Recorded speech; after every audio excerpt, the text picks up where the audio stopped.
live with that. We could go live with Goodbye Elton Yellow John. Brick Road. Yeah. That's some good songs. Oh, yeah, dude. The Bitch Is Back. Oh, and we're live, ladies and gentlemen. Shrimp Parade. Powerful Duncan Trussell's in the house. Yeah. You're back. I'm back. Dr. Chris Ryan, looking like you're fresh off of vacation. Like we just pulled you pulled you out of someone's sailboat. I was on a fishing trip. There you are. Perfect, right? Yeah, yeah. The endless vacation. We were talking about Elton John right before we started. And I think there's some Elton John songs that are just all-time classics, you know? Yeah, what are your favorites? Top 3. Boy. Man. Do you like Daniel? That's the best. Daniel's a great song. I love that. Rocket Man is one of my favorites. Rocket Man's great. Rocket yeah. Man's What do you so think that's good. about? I don't know. I never thought about that. Let me go over the lyrics. You know, that's one of those songs the lyrics almost become inconsequential because the lyrics are, oh, this is the sound that song makes. I remember that song. That song has this feeling. It's like listening to a song in a different language. Right. The almost. voice is just an instrument. Yeah. But Almost. it's weird when you find out what a song's about and it's the opposite. Oh, what does it say what it is? No, this is just the lyrics. Yeah, it's about an astronaut. They're right? annotated No. lyrics. Yeah. I don't think it is. I think it's about like, Snorting ketamine. is that what it is? It's It's about. lonely I think out it's in about like space. getting I miss my blasted. wife. I miss the Earth so much. Yeah. Oh, are you just guessing, Duncan? Well, I mean, we all get to interpret music in our own way, but for sure, that's Elton John. He's in some hotel room. Look at He's this. laid out some lines of ketamine. He's about. No. Based Look at what on it says here. It says during the drug era, given that it was penned during the 1970s drug era, people can still see that it serves as an extended metaphor comparing fame to space travel. Wow, that makes a ton of sense. But I bet it also was about rocket travel. Because Bernie Taupin wrote it, right? Yeah. He wrote it. He wrote Elton them all. John. Yeah. What a great The lyrics. combination, Yeah. the two of those guys. It's like you and young Jamie. Well, very similar. Nobody ever hears about young Jamie. Last time I was here, I tried to get him on my podcast. He's eluding me. Yeah, Really? he's I smart. remember that. Sorry. Doesn't want to be on your crazy podcast out in the woods. Come in the van, Jamie. Hey, We'll record in the van. Saturday Night, that's a great one. All right for fighting. Yeah, that's a great one. yeah. That's a great workout song. That's a real If you're on kind a of like treadmill. Yeah, I'll bet. Yeah, it's like a punk British Yeah. Saturday Night.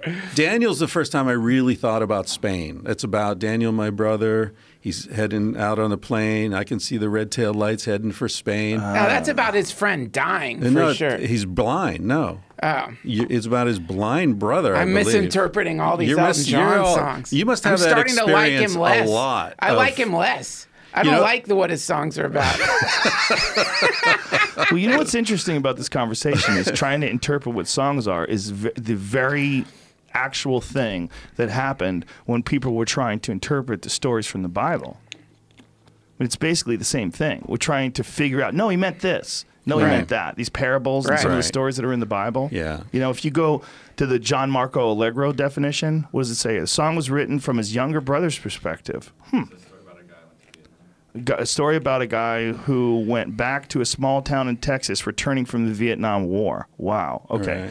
That's Daniel. And he was blind, right? Your eyes have died, but you see more than I. Oh, wow. Yeah. Huh. Do you still feel the pain of the scars that won't heal? Yeah, it's Oh, a wow. beautiful song. Have you guys heard, you know that song Summer of 69? Jamie, maybe you can bring Yeah, this the up. Bryan Adams one? And that's about like actually 69ing.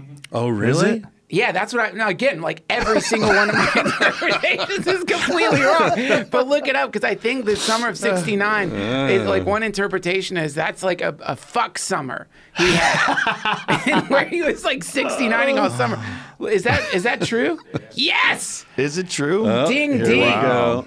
I had my first real six string. Bryan Adams' fourth album, Reckless. Summer 69 had many meanings, although one of them including life in 1969, while another includes making love with someone, hence using the number 69 as a reference. Boy, that's not accurate, the way they said that. This is like the internet interpretation. Sorry. Yeah. What I meant was, it's like, you would never say that. That wouldn't be how you convey your feelings. Like, if you're writing that song, like the summer of 69, and hold on, go back to that, please. It says, while another includes making love with someone. That is just That's not an accurate way. I don't know, man. You're I've talking heard- about 69ing. I mean, yeah, you're making love, but you're getting crazy. It's like there's more to it than that. That's like the same thing as like trying to interpret stories from a Bible or something like that. Like you're boiling them down. Like you're trying to figure out what was this guy actually saying. Yeah. You know, It's like literary interpretation. Yeah. Yeah, it's all poetry, right? My favorite example of a song that sort of misleads you, I mean, I really like songs where the cover's better than the original because the person doing the cover gets what the song's about better than the original artist does. I mean, All Along the Watchtower, Hendrix's version is way better than Dylan's, right? Dylan actually said that. But my favorite example in recent music is Hey Ya by Outkast. oh, okay. You know, shake it like a Polaroid picture. Hey, yeah, my baby don't mess around because she loves me so. And this I know for sure. You know, it's real upbeat, da-da-da. Listen to the words. But does she really want to, but can't stand to see me walk out the door? Don't try to stop the feeling because the thought alone is killing me right now. Thank God for mom and dad for sticking two together because we don't know how. It's all about how we don't know how to love each other. Wow. Yeah, hey, fellas, what's cooler than being cool? Ice cold. If what they say is nothing lasts forever, then what makes love the exception? Oh, why are we so in denial when we know we're not happy here? Whoa. It's a really sad song. Super sad. Yeah. There's a dude who did a cover of it, Obadiah Parker. See, the thing that I really like about... He gets it. He gets the sadness of it. Play some of that. Stand to see me walk out the door. I can't stand to fight the feeling, cause the thought alone is killing me right now. Holy shit. It's depressing. Thank God This is really for good. mom and dad for sticking Yeah, two together, cause we don't know how. Wow. And hey, This is fucking great. hey, There's people right now screaming at their phone. You're retarded, Joe Rogan. You don't know what great is. I'm so fucking sick of your music tastes. It's so bad, bro. Your music tastes are so bad. I get more tweets about how bad my taste is in music and movies and television shows. Well, blame it on me. And that cut Chris Ryan. Yeah, I was looking at something the other day, something on some video of yours, the comments or something, and it occurred to me how your audience is, first of all, so large and also so mixed because you've got your fingers in all these different worlds that you must get a lot more hostility than someone like Duncan or me because our audience is more sort of homogeneous, I would think. I'm the bridge between the meatheads and the potheads. Exactly. So there's conflict, no there's a matter little which way you go. conflict. There's a little, but the meatheads kind of get that. Look, if you want to go to the far end of the extremes, like the UFC fans, but the UFC fans know, like I'm a representative. Like I'm doing my best. Like they know I'm 100% into this. It's not like I'm not like some actor that they hired to promote this. So but then you got all the way to the far left, which is the psychedelic people, and I got a ton of vegan followers and people that are really into yoga. And it's like all of them together. It's like the weirdest fucking house party when you see them sometimes in the comments. Well, no, man. This is like at this Ram Dass retreat that I just went to. One of the people who runs the retreat wanted me to thank you because he's like, your podcast brings a lot of people to these Ram Dass retreats, which is to me, it was such a strange thing to think, man, that you're like magnetizing people and bringing them down a slippery slope where they land in Maui, hanging out with like Buddhist and like Hindu teachers. It's really crazy, man. It's a very odd thing. How many tentacles you have? Fucking Burning Man, Jesus Christ, Burning Man. Everybody wants you to go, man. You've got to go. You got to go. When is it again? It's I think like it's Labor during Day. elk hunting season. It's late August, early Listen, September. you can't bring some elks to Burning Man. What do you? I can't interact with that many people. I can't do that anymore. Those days are done.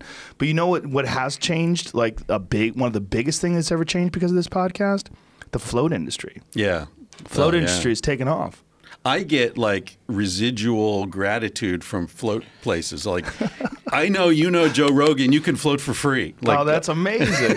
Yeah. Well, the thing is, it just didn't make any sense to me that before I was talking about it, no one was talking about it. This was something that was invented by Lilly in, what, 1960 something? He had the first 70 one maybe. where you were vertical. Yeah. You know, he had one where you would wear a helmet and you had a harness and the helmet would float you, you know, and then he figured out the salt thing.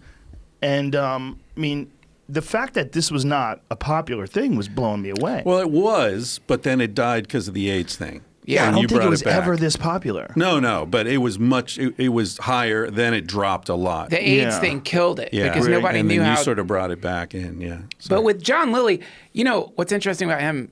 People leave out about him a lot is that he was talking to aliens, and it's an interesting thing that people just kind of push all that shit aside. They know him as the float guy, invented float and tanks, the dolphin guy. and the Yeah. dolphin guy, but also they completely leave out that he was going into those tanks and claiming some kind of communication with something called the ECC or something, ECCO. You know about that? Yeah, The yeah. Earth Coincidence Control Office or something. You know about that? Is that in the center of the cyclone? Yeah, center of the cyclone. Yeah. But he was going way out, talking out. about some kind of like invisible, I guess, network that produces coincidences. I don't understand it at all, but people just completely leave that out, that the guy who created float tanks was using them to communicate with entities. And he was using a lot of ketamine. A lot of ketamine, yeah. Or maybe they're leaving out that the guy who invented float tanks lost his shit there toward the end. Well, maybe, but I think that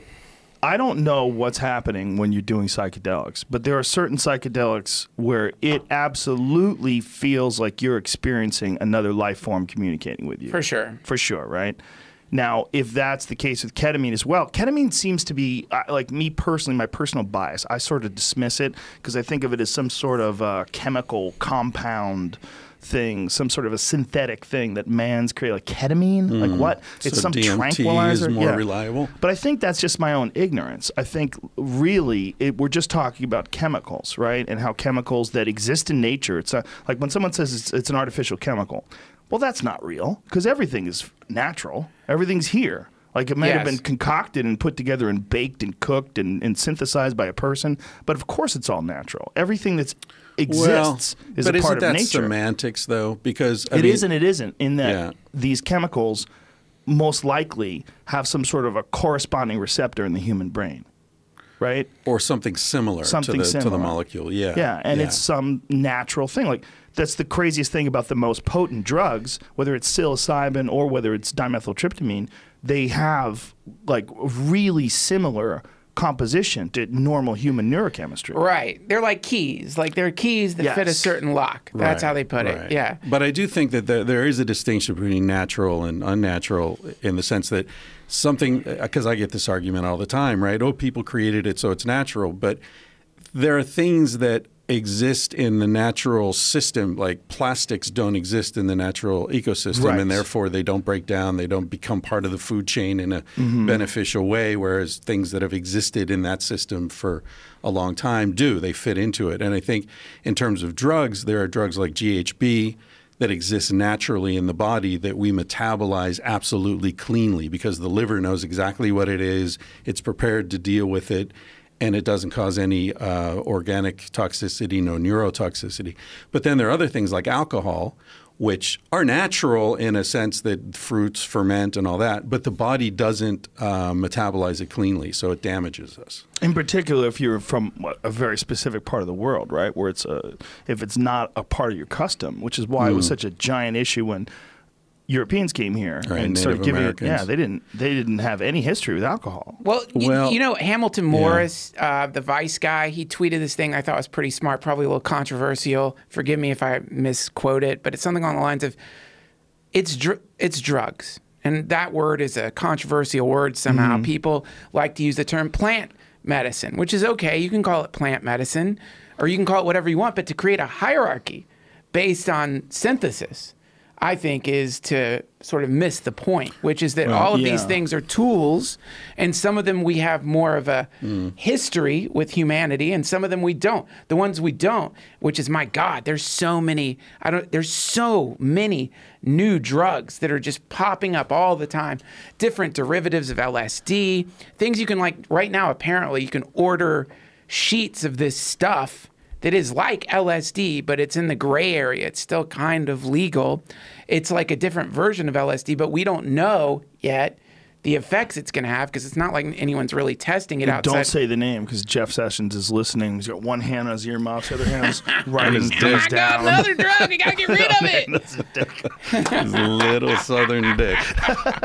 That'd be scary if Jeff Sessions had a giant dick, though. Huh? What a nightmare. Yeah. Yeah, but anyway, I think I was talking to a woman who had sex with a little person, and she said he had a normal-sized dick. They have big heads. So Jeff Sessions with a normal-sized dick would be interesting proportionally. Yeah, I don't know. I mean, just scary to think about, like, that Jeff Sessions having, like, some kind of, like, because, you know, he's such a, you know, he's just such the quintessential pig, you know? Yeah. And it's like, you want the quintessential pig to have some kind of, like, to be almost like a eunuch or something. Like but it's Trump. terrifying to imagine that Jeff Sessions, when he takes his clothes off, probably has like 6 nipples, you know, just running right down the middle of his fucking chest, glistening. Puppies are suckling. They ooze. He gets wet when he's like arresting people. They ooze a little milky trail. Little goat knobs that he has to file down at night. Yeah, little goat knobs. He's got hoofs. Gonna file. He visits private prisons. He visits private prisons and just pulls out his massive throbbing cock in front of people who've been sentenced there for life. Look at it. He squirts right on that screen that you put your hand on. Mr. Sessions, I was standing up for you. I just want you to know that. He's going after medical marijuana again. He's trying to. It's almost like he can't help himself. He knows what the laws are, and it's almost like, but, just let him grab him. Let me just grab him. Yeah, sure. Let me just grab him. I know what science says, but I've got my personal opinions on the thing, and that's what matters. Yeah, just anytime there's one person as authority over another person and they've lived an entire life in that position, that's their ecosystem. Their ecosystem is they have authority, they enforce laws, they lock people up, and it's the game. Right. It's the game they play. And Drugs to be successful, not just that, it's like there's an objective. It's literally like almost like a Monopoly game. Like you see what the thing is to arrest people. You're the guy who arrests people. You arrest people and convict people. That's your game. That's what you do. You're plugged into the machine. Yeah. Do you know an interesting thing about Monopoly? It was invented by an anarchist who invented it to teach kids the evils of capitalism. Wow. Really? Yeah. That's That's kind incredible. of how goofy anarchists are. Yeah. They did the exact opposite thing. It's like what they do today. It wasn't supposed to be fun. It was supposed to demonstrate that when you accumulate capital, you end up taking it all. Right. You know? Yeah. Wait, what do you think anarchists are? Well, I think that anarchists are people who want to diminish this system that we have far less rules, have far less government, right? And usually they're kind of spastic. And the way they express themselves is always like very awkward. Like those are libertarians. Well, that too. But you know, like I've just been reading this book, Anarcho-Syndicalism. It's like this. Goddamn, it's really interesting to look at the history of anarchism, like what it comes from versus what it gets interpreted. Because I remember when I was like in high school. Or do you remember drawing the fucking anarchy symbol and you'd be like, it means you just go, wow, fight the power, man. You didn't even know what it meant. You're just assuming, you know, but I think one part of it that's really beautiful is the idea that we don't need withered old prunes like Jeff Sessions telling us what we can put in our bodies. We don't need that. It's true. And that how many Jeff Sessions are there in the power structure? And then where it gets really fucking cool, man, check out David Graeber. You should have him on the podcast. My God, he's fucking brilliant. What's he do? He's an author. And he, a philosopher, I guess you could say. But he is incredible. And he wrote a book called, I think it's called The Utopia of Rules, that I've been reading, which is pretty fucking badass. And it's just sort of breaking down like the bureaucracy that we're in right now. Bureaucracy, all the fucking forms you got to fill out to do just about anything these days. Right. Like all these fucking forms. It's insanity, right? Right. But then where it gets really interesting is he's right now, so like in like communists states, the corporations in the state are kind of the same thing. So there's these like Ministry of Labor. The stores are all national stores, you know? And so we think that that's not what's happening right now.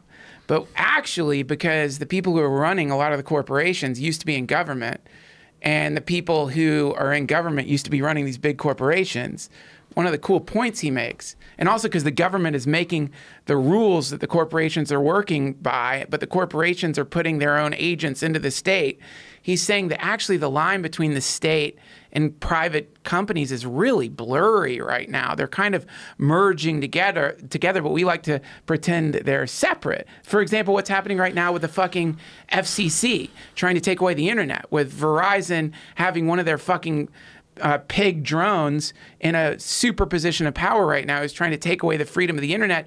The state can be like, the corporations can blame it on the state. It's well, just clarify what you mean by that, because they're not trying to take away the freedom of the internet. They're trying to get rid of net neutrality. Exactly. Yeah. So what it just mean is that you will have to probably pay more to access things that require more bandwidth, and it's going to be what it is now, where every website has open access to it. It sucks. And you get two versions, right? You get the capitalist version, I think it's a good idea, and then you get the tech version, which thinks it's a terrible idea. I almost always go towards the tech version. Have to. Yeah. But that's the anaconda. You know, the way an anaconda kills somebody, every time you exhale, it squeezes in a little bit. That's all. Like right now, it's the squeeze in is, okay, this fucking internet, it sucks if you're somebody like Jeff Sessions. That's not where the money's coming from. I think you're misinterpreting the whole idea. It's all just a business thing. It's like being able to throttle the data and being able to decide, like if Netflix wants you on their,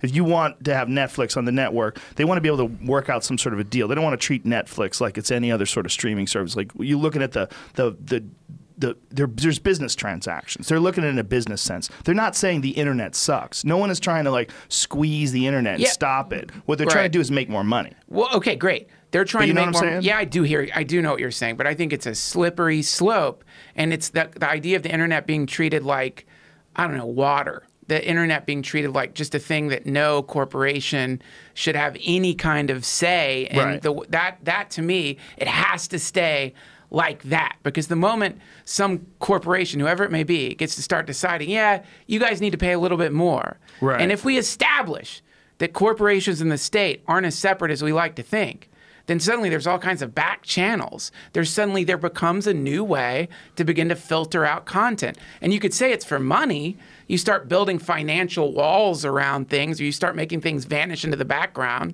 because they aren't in some big conglomerate that's paying off the corporations more or whatever. You just mess up the whole thing, which as far as I can tell, it's doing great. The internet's great. This fucking compound you're in right now, you know, a lot of it came from the internet. This thing we're doing right now, it's the way the internet's been working. Oh, dude, no one's a bigger proponent of the internet than I am. I just think when we're talking about these issues, you got to be really like objective about what's trying to happen here. They're not trying to silence dissent. They're just trying to make as much money as possible.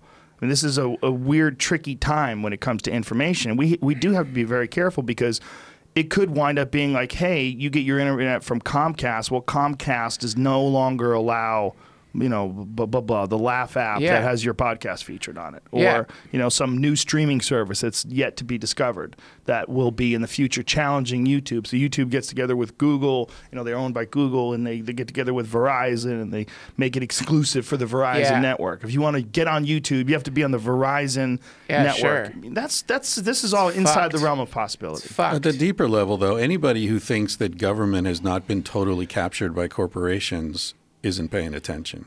I mean, that's not news in this country. I mean, you come from Europe, and this is one of the problems I have with anarchists and libertarians. I think they're very naive about what the world would look like if there were no government regulations. Yeah, I agree. Every river would be too poisoned to swim in. You know, the air would be fucking, because corporations, it makes sense for them to dump their shit as near to the factory as possible. Yeah. They don't give a fuck about birth defects and dead people. It doesn't matter. That's true, but a lot of good things come from a lot of anarchist theorists And some of those things. Well, I think a lot of it relates back to my shit with the hunter-gatherers, because hunter-gatherers are essentially anarchists, functioning anarchists. Oh, yeah, The right. problem is when you scale up and you've got corporations that, I've talked about this on this podcast before, with my belief that corporations are living things, institutions are living things, Yeah. and their agendas conflict with ours. Like superorganisms or something, Yeah, right? yeah. That's spooky. I think that every time you get large groups of people together and they operate under one window or one umbrella, rather, they just tend to act like an organism. Just what countries do. I mean, it's a natural thing that human beings do for some strange reason. Not only human beings, right? Think about flocks of birds and schools Ants. of fish and, anthills. Sure. There are all sorts of examples. And then you go the other direction, our microbiome. That's all functioning according to its own systems, and that's happening within us. Yeah. So there's all sorts of scalable stuff going on. I think you'd be insane to not think there needs to be some kind of structure to help things function smoothly. But I think we all agree we don't need as much structure as we've got right now. And a lot of But the problem is, sorry to interrupt you, go ahead. Just to finish the point, I think what happens is a lot of people get in their heads and they start thinking that the state is responsible in some way or another for their well-being. And that's what happens is you start forgetting that what's really important is communities. What's really important is finding a group of people that you love and deciding in this group of people loosely. It's not a commune. It's not like a cult. But just deciding with a group of people that you love, making this really intense decision, which is none of us are ever going to be homeless. You could start there. That used to be what the family was, but a lot of people don't have that anymore. So groups of people agreeing very loosely to take care of each other in a way that the state is currently functioning with welfare and all that shit. That's, to me, is like, it's not anarchy, but it's a sense of like shrugging off the idea that the state is really going to take care of you. But what if the state is an expression of that sense of community, as it is in a country like Denmark, for example? Sure. Where Danish people and Dutch people and Swedish people and lots of Northern European countries said, we're not going to let anyone be homeless and suffering. We're not going to let any children be malnourished in this country. We're going to take care of each other. It depends on how. If there was a pure expression, if the people were unified enough to create a pure expression of what their like central goals were, that would be pretty startling to me. But we pay lip service to it in America all the time. Thanks for your service, and we're all in this together. We're all Americans. Around the flag. Yeah.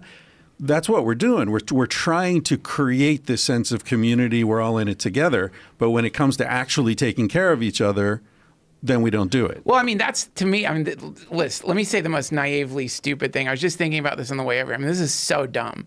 But I was really thinking this, because the prisoners are fighting the fires right now. You know that? Yeah. Is that real? And they're running out of prisoners. They're getting paid $1 an hour to fight these fires. It's fucking insane. But I was just thinking to myself, $1 an hour? $1 an hour. But I was thinking to myself, man, what if like everybody in California was like, shit, there's fires, and we all were going to help fight the fires?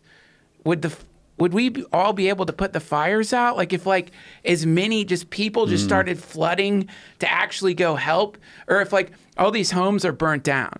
And I was just thinking like, shit, man, if like everybody in California is like, all right, let's just go help them build their houses back. It's so insane. Your house would fall apart if you were building a house. Imagine I Duncan Trussell starts building houses. We'd be like, no thanks, Duncan. No thanks. Hey man, do you even know what a level is? What the fuck did you do? Listen, There's no frame. I wouldn't be in charge of building the fucking houses. You're making sandwiches. Yeah, I make sandwiches, which is another cool thing that I like about. By the way, I'm not a fucking anarchist, but one cool thing I like about the idea is like right now we have this hierarchy of like careers, right? So doctors are valued more than somebody who plumber, right? And plumbers are valued more than like, I don't know, a house cleaner or something. So like, it's considered a low status thing if you're somebody who works in a fast food joint or something like that. But when you get together with a group of people who are fucking cool, some people are good at some things and some people are good at other things, but nobody is valued more than the other person because everybody loves each other. And you've got this like, the person who's the most, like somebody digging trenches to like put electrical wires down, a pretty unskilled job, is super appreciated because who the fuck wants to dig the trenches, man? It's when you add money to the equation, which is what we're doing right now, and I get it. I'm not saying get rid of money or whatever. When you add money to it, everything gets fucking weird. So what I'm saying is, it's just right now, when we hear about the fires, we think, okay, I'll donate some money. I'll donate some money. That'll do it. I'll donate some money. But this is, like I said before, this crazy naive idea. I just had this image of like, fuck, what if just huge groups of people started going towards the fires? If like white blood cells converging on the contaminant. Because right now we're using prisoners. Well, do you understand the terrain? Like, this is not something that most people can traverse. You're talking about like extremely hilly areas that are also. Yeah. You'd have to be not just fit, but you'd have to understand which way the wind's blowing. You could get shoehorned in and surrounded by fire. There's a lot of like serious dangers with. It's a beautiful idea on paper. We need train. There'd have to be like, it would never. I know it'd never fucking happen. It's just I just thought you need gear. You would need a lot of stuff. Someone would have to organize it. That's what the National Guard was supposed to be. Right? It's bigger than the city of Washington D.C.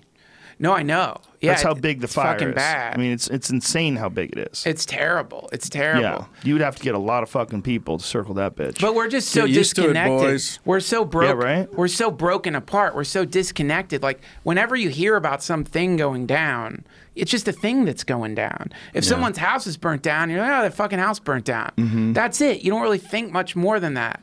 And we think the state is going to come in and like take care of everything.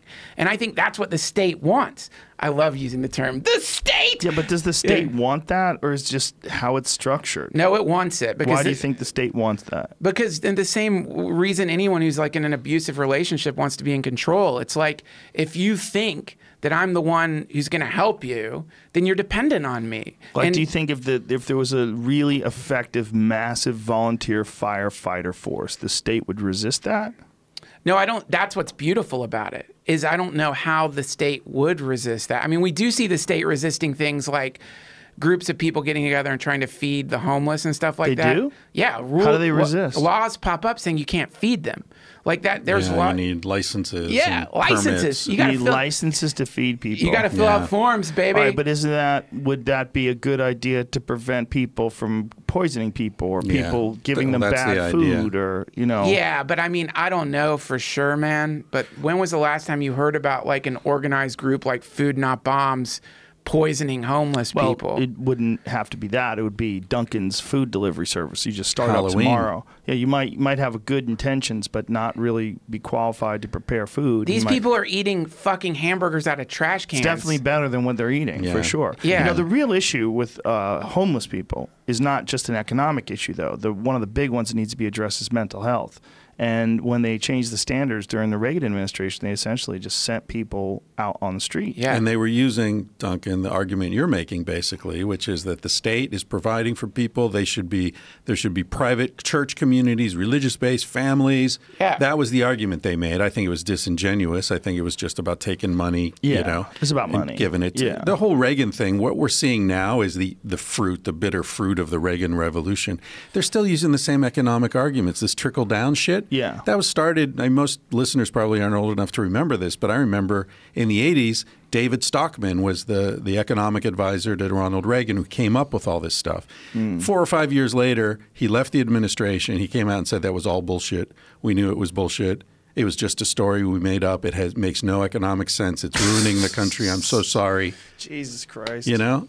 But they're still using it because it's a narrative that's effective. I'm getting into this a lot recently, like how narratives are popular and powerful, not because they make sense, but because they create a story that justifies the power structure that's in control at the time. Right. Yeah, well, this is why I think it's like hyper important right now for people to find groups of people that they love and do more than just like play board games. Like get together with people and like make stuff. Like face the facts, man. Fucking California's on fire right now. I mean, everyone thinks this shit just stays the way it is. It's not just on fire. It's on fire in a way that you realize like, oh, it could be twice as bad as this. And we would literally everyone would have to flee the state. And it's December. Yeah. This is the rainy season. Yeah. Yeah. And it easily could be twice as bad as it is now. We're in a weird place. And there's no rain. The rain isn't coming. Yeah, and like it sucks that people have to like create in your mind the reality of what's happening. To my friend, he was sending me pics. He was right by the fires, and he's saying people just can't understand how bad this is. People just can't comprehend it. Because this is real life right now, man. Do you guys feel like this, for example, and other things that are happening? Do you feel like this is the shit hitting the fan in a way that always seemed hypothetical? Like this is, to me, that we're living through a moment that's almost like aliens arriving. And you're like, something that you always thought, well, that would be weird. Right. It's happening. It's happening right now. It's like there are things happening now that seemed inconceivable even 5 years ago, 10 years ago. I don't know. Like I remember what specifically? Well, I mean, like evacuate Santa Barbara. But that's happened a few times. Yeah, Montecito. Okay. The guy from Donald Back to Trump the being Future president is the main thing I'm thinking of. Of course, yeah. And like, oh no, these national monuments, we're selling them to this mining company that now their lobbyist works for the heads of the Department of the Interior, and just like it's over. Like we're reaching. This is an end stage. But wait, hold. I know what you mean, and like God knows, like depending on how high I am, my brain will get really shrill about. Fuck, this is it, man. This is the end stage. This is a fucking apocalypse has happened, man.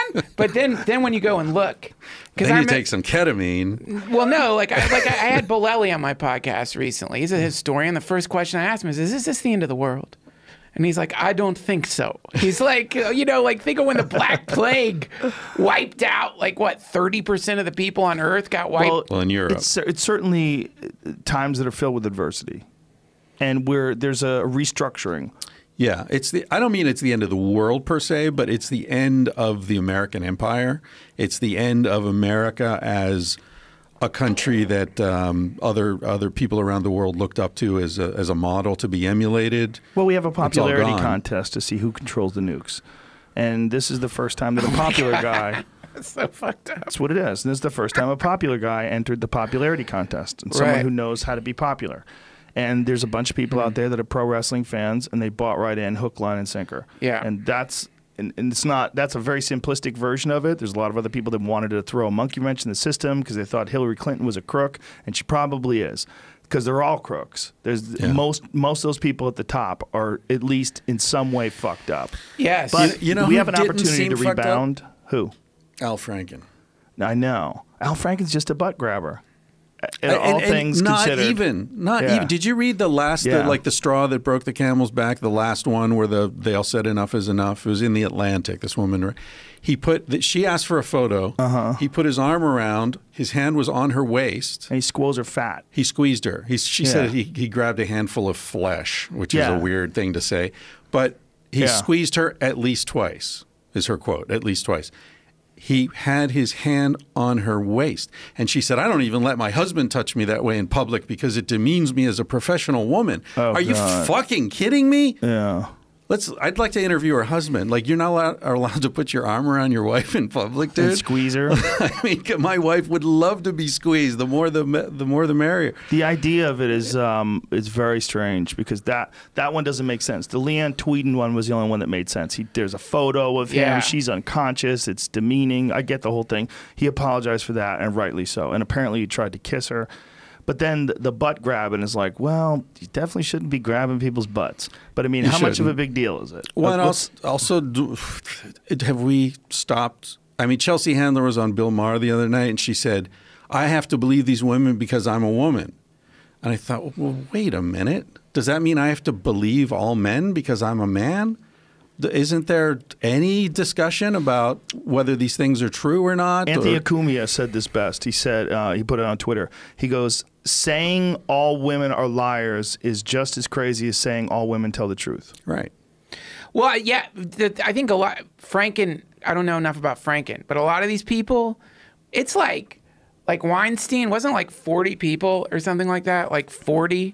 At least. I think when it starts getting up, and also what he's accused of is it's a different thing. Totally We're not different. talking about taking pictures with people where they like you, they want to take a picture with you, and you grab their waist. We're talking about, I mean, he's been accused of rape by more than one woman, like actual rape, not just like getting someone drunk and having sex with them, but like holding them down type rape. There's a lot of there's a lot of crazy. See, here's what's kind of fucked.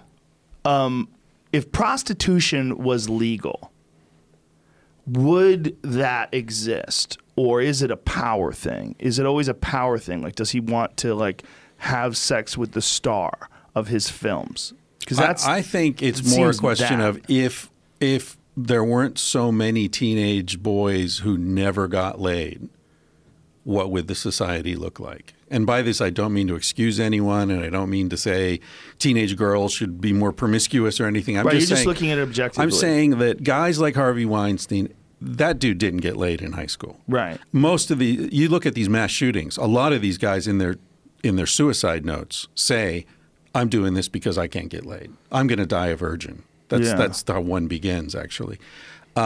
There's a massive amount of frustration that builds up because biologically, most boys are horny little monsters at 13 or 14. They're not getting laid. But Very wait, rare. But hold on, let him go with this, please. Sorry. And so it gets to the point. So there may be 5-6 years between when a boy is totally obsessed with not just sex, but with being acceptable to women, being loved by women, being touched, being caressed, and they can't think about anything else, and they're not getting it. And so I think a lot of boys grow up with extreme frustration that either curdles into misogyny, where you get these like mass killers who do they kill? Hookers, right? Sexually liberated free women in their perspective. And you get guys that just chase money their whole lives because they think the money and the power is going to get them those women. And so when they get to that place and they're still fucking disgusting, and they sense that the women don't even want to fuck them, or they only fuck them because they're going to get something from them, then there's all this self-hatred and shame. I think that's what's being expressed here. So I think it is power, and I do think that it's an expression or a manifestation of a deeply sex-negative pathological culture. But conversely, how do you feel about like women that weren't attractive in high school? How come they don't lash out in the same way? And they're not out there raping dudes. Well, one, because gunning them down. Women are much better at accepting their sexual situation. You see women have accepted a lot of shit that men aren't able to accept for, millennia. That's partly biological and probably partly cultural. But also because, women can have sex, even women who aren't particularly attractive, because the whole market is so skewed in the other direction. Even women who aren't particularly attractive probably don't have much trouble getting laid in high school. But I don't think it's just that. I think you're boiling it down to getting laid. That's a reductionist thing. I think it's just way more emotions, touch and especially with bonding. women, though. But if an unattractive woman who has a hard time finding a boyfriend, someone who loves her, someone who wants to be emotionally connected to her, that probably is just as painful to a woman as a guy who can't find, maybe more painful than a guy who can't find sex partners. In psychology, they say that men express these feelings through anger and women through depression and sadness. So you probably don't see women lashing out and killing a bunch of dudes. You see them being depressed and feeling like shit. And when you do, they have high testosterone. That's why. High test women. Another point to be made here is that, people do say the thing, people like Harvey Weinstein, they wanted all this money to get laid. But I do not think that's it. I think what people like Harvey Weinstein probably enjoy is power. It's not like, I want to get fucking laid. I'm going to become this massive. It's like, I like to dominate. I'm a dominating force. That's what I am. I enjoy like having people around me who worship me. And as part of that, I'm going to dominate my interns. I'm going to dominate my employees. And when I'm around women, I'm going to fucking jerk off in house plants in front. I mean, it's like really fuck the ficus. But you gotta really think about that. It's like I know what you're saying. Oh, poor Harvey Weinstein when he was fucking in front of the goddamn. That's not what he's saying. Well, the thing of he's not getting touched enough. Well, no, but it's like that. There's a lot of frustration that's inherently connected to this suppressive sexual culture that we find ourselves embroiled in, that we don't necessarily agree with. Right. Most I mean, why are people don't priests act that fucking way. little boys? Why are because one, that's the only access they have. Two, they're less likely to tell on them, and three, there's self-hatred. And it's probably recidivism. I like to do a little thought experiment, which is I like to imagine where my head's got to be if I jerk off into a house plant in front of somebody. Have you tried that? Just think about it. Like, what's going on with you? Christmas tree. Yeah, it might be like you're just celebrating. Okay. It's like New Year's Eve. Okay. Isn't that what you do under mistletoe? He doesn't want to clean up. misunderstanding? And if you jerk off in the plant's going to absorb it, and he's just leaving his DNA all over the place. It's probably good for the plant, too. I bet it is. It's terrible for plants. Not my jizz. Fucking Weinstein jizz. My jizz is great for plants, bro. Fucking plant. I wonder where that plant is. That plant's alive. It's running for Senate. Alpha Cum. Coming soon from onit.com.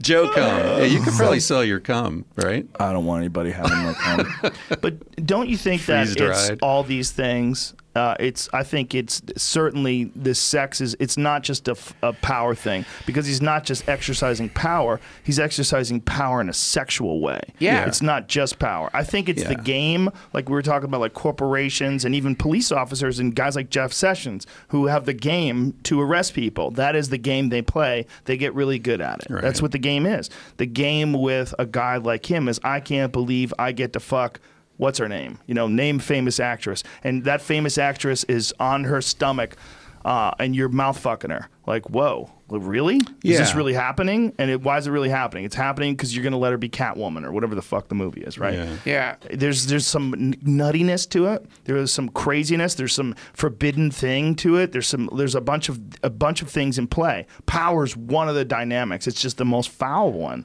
Because all the other ones, like the sexual frustration and stuff, doesn't seem so gross. It's like when you're imposing your will on someone, then it's unquestionably it's an expression of power.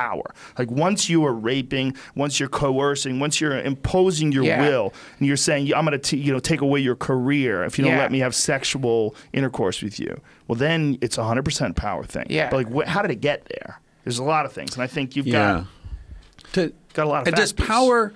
I mean, I guess I haven't exercised sufficient power in my life to know the answer to this question. But does dominance feel good directly, or is it something that comes to you indirectly? So, in other words, does it feel good to dominate someone else, or only because then you can get something that you want from them? I think it's something that you want from them, and I think there's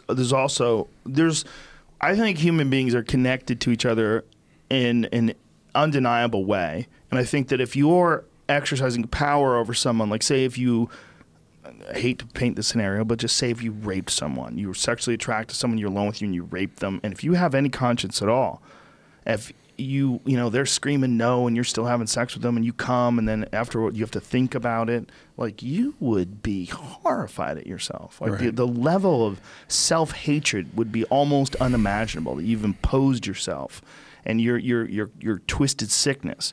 And in the heart of that moment, the power dynamic, trying to impose the power, it can't possibly feel good. I think it's just a thing. I think it's just almost like a creepy leftover reptilian instinct that creatures have. Because if you look at rape in nature, and this is not to exonerate rapists, this is not to normalize rape, but it's insanely common in the animal kingdom, right? It's in common in ducks. It's in common in all sorts of different animals. Orangutans. Dolphins. Yeah, orangutans, ruthless. Right? And it's tough because a lot of primatologists are women, and they learned the hard way, from what I've heard, that you always wear jeans if you're working with orangutans. Oh, Jesus Christ. Orangutans. Oh, my God. That's awful. But this thing, we're supposed to be evolved past that, and for the most part, by far and above, we are.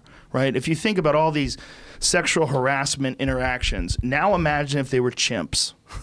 You know, I mean, imagine if they were orangutans. The rape is the common thing. You could never have a bunch of orangutans in some sort of a building. And people would go, well, of course, we're better than orangutans. We are. That's why we don't rape as much. But it is problematic to use the word rape when you're talking about animals, because part of it is the way you described it, that there's the knowledge on some level that this female is totally not into what's happening right now. Whereas presumably an orangutan doesn't have that knowledge. And also there are animals where the female is triggered to ovulate by aggressive male behavior that we might call raping. Like rabbits, you bite the back of their neck and that's what makes the female ovulate. Well, there's a lot of weird stuff when it comes to women's what is sexually attractive to certain women and what arouses them. Rape fantasies is the number one. A lot of women like to be choked. You know, like what's happening there? Like why do you like to be choked? Why do you like to get your arms pinned behind your back? And why do you like to fight back? Like you actually like it? You want me to do that? You want me to hold both your wrists? Okay, you're sure. Like there's a lot of tying up going on out there. Really? People, a lot of people are. Yeah, really. Duncan's like, I never heard of really? This is crazy. Like this is all very, very strange dungeon stuff. In your apartment. Yeah, but here's the thing: when it comes to like S&M or bondage, I think one of the big misconceptions when it comes to that is that if you're being tied up or if you're tying somebody up, that there's like anger happening in that situation. Right. It's one of the most sweet, loving, trusting things that you can do. Yeah. It's really like, I don't think respectful. He's like selling it. It is. No, it is. No, I spent a lot of time in dungeons actually.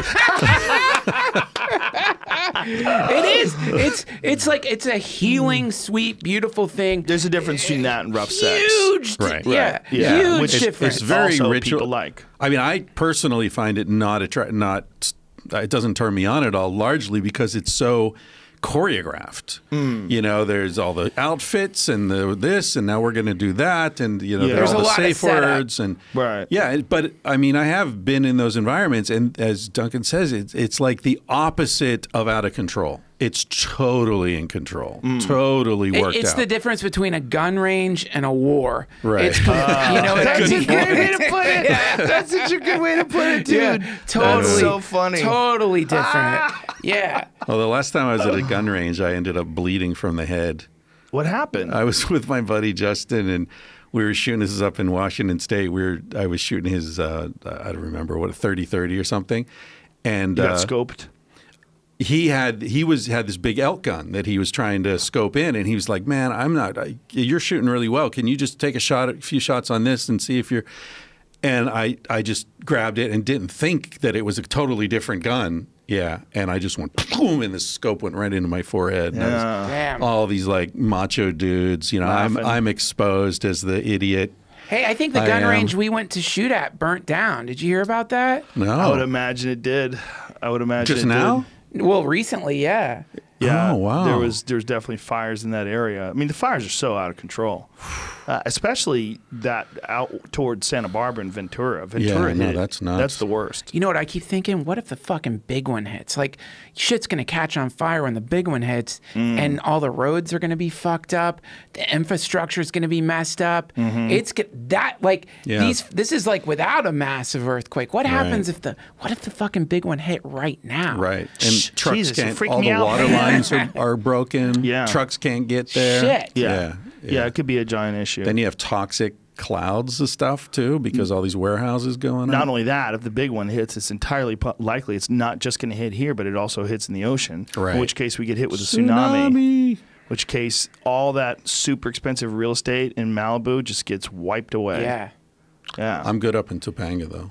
Yeah, probably. I'll just come down and scavenge. If you're not good up in Topanga, we're really fucked. Yeah, we are fucked. Yeah, you're like a canary in a coal mine. That's me. I'll repopulate the planet. Leave it to me, dude. To get back to the topic you're talking about, the thing that's happening is people are realizing stuff that nobody ever really wanted to talk about. Shit's changing. Like if you ever watch like Porky's, or if you watch any of the movies from the 70s, like the makeout scenes, like the guys are like, come on, baby, come here. What are you doing? They're like throwing themselves on. Right. They're doing things in movies that were just considered like, yeah, I guess that's how it's done. You're like, they're forcing themselves. There's like scenes, I think, with like Bill Murray maybe, or scenes in the old movies with so many of them. Pepe Le Pew, you know what I mean? He was a straight up racist. Yeah. He was a rapist, 100%, right? Yeah. So see, when you're seeing like this, like you're seeing French. yeah, it's crazy when you go back and look and you realize like, shit, man, what's happening those like 50 movies from the 50s where the guy will just grab the woman and kiss her and yeah. be like, oh, how dare you? Smack him in the mouth. Yeah. Things are changing is what's happening. And as things change, like, two things we need to figure out. Number one, we have to admit, like, yeah, I get it, man. Like, you know, for me, like hanging out with you, doing the podcast with you, I know, here's one thing I know, man, I'm pretty sure at least. You don't want to fuck me.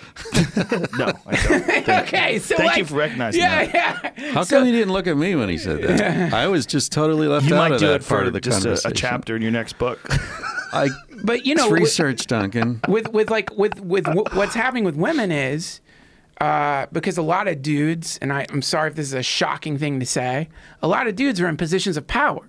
And what's happening with women is like who want to be actors, who want to whatever, who want to like do stuff. When they're getting around these guys, they don't have that assurance. They're not like, this guy doesn't want to. They're probably thinking, this guy wants to fuck me. Well, these are women who most guys want to fuck. Yes. Yeah. So well, especially if you're talking about Harvey Weinstein, these hot actresses. Right.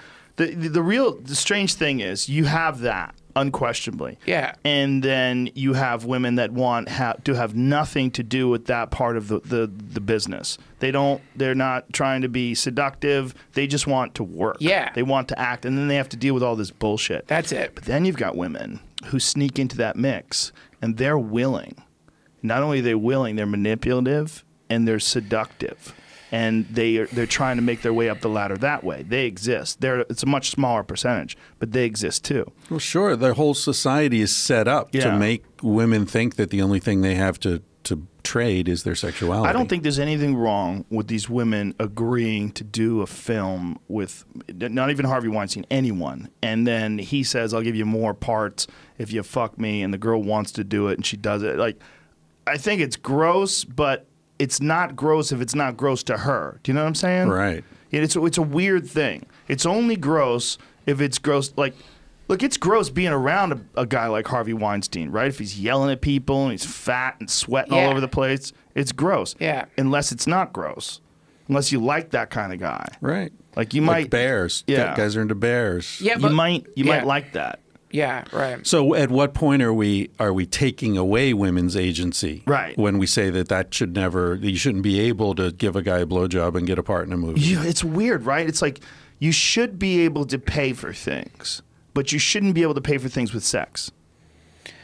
Why not? Right. And It's that's George Carlin's things. You can buy things and you can have sex, but you can't buy sex. Like, you know, come on. It's strange. It's strange because I don't think it's necessarily illegal in a barter sense.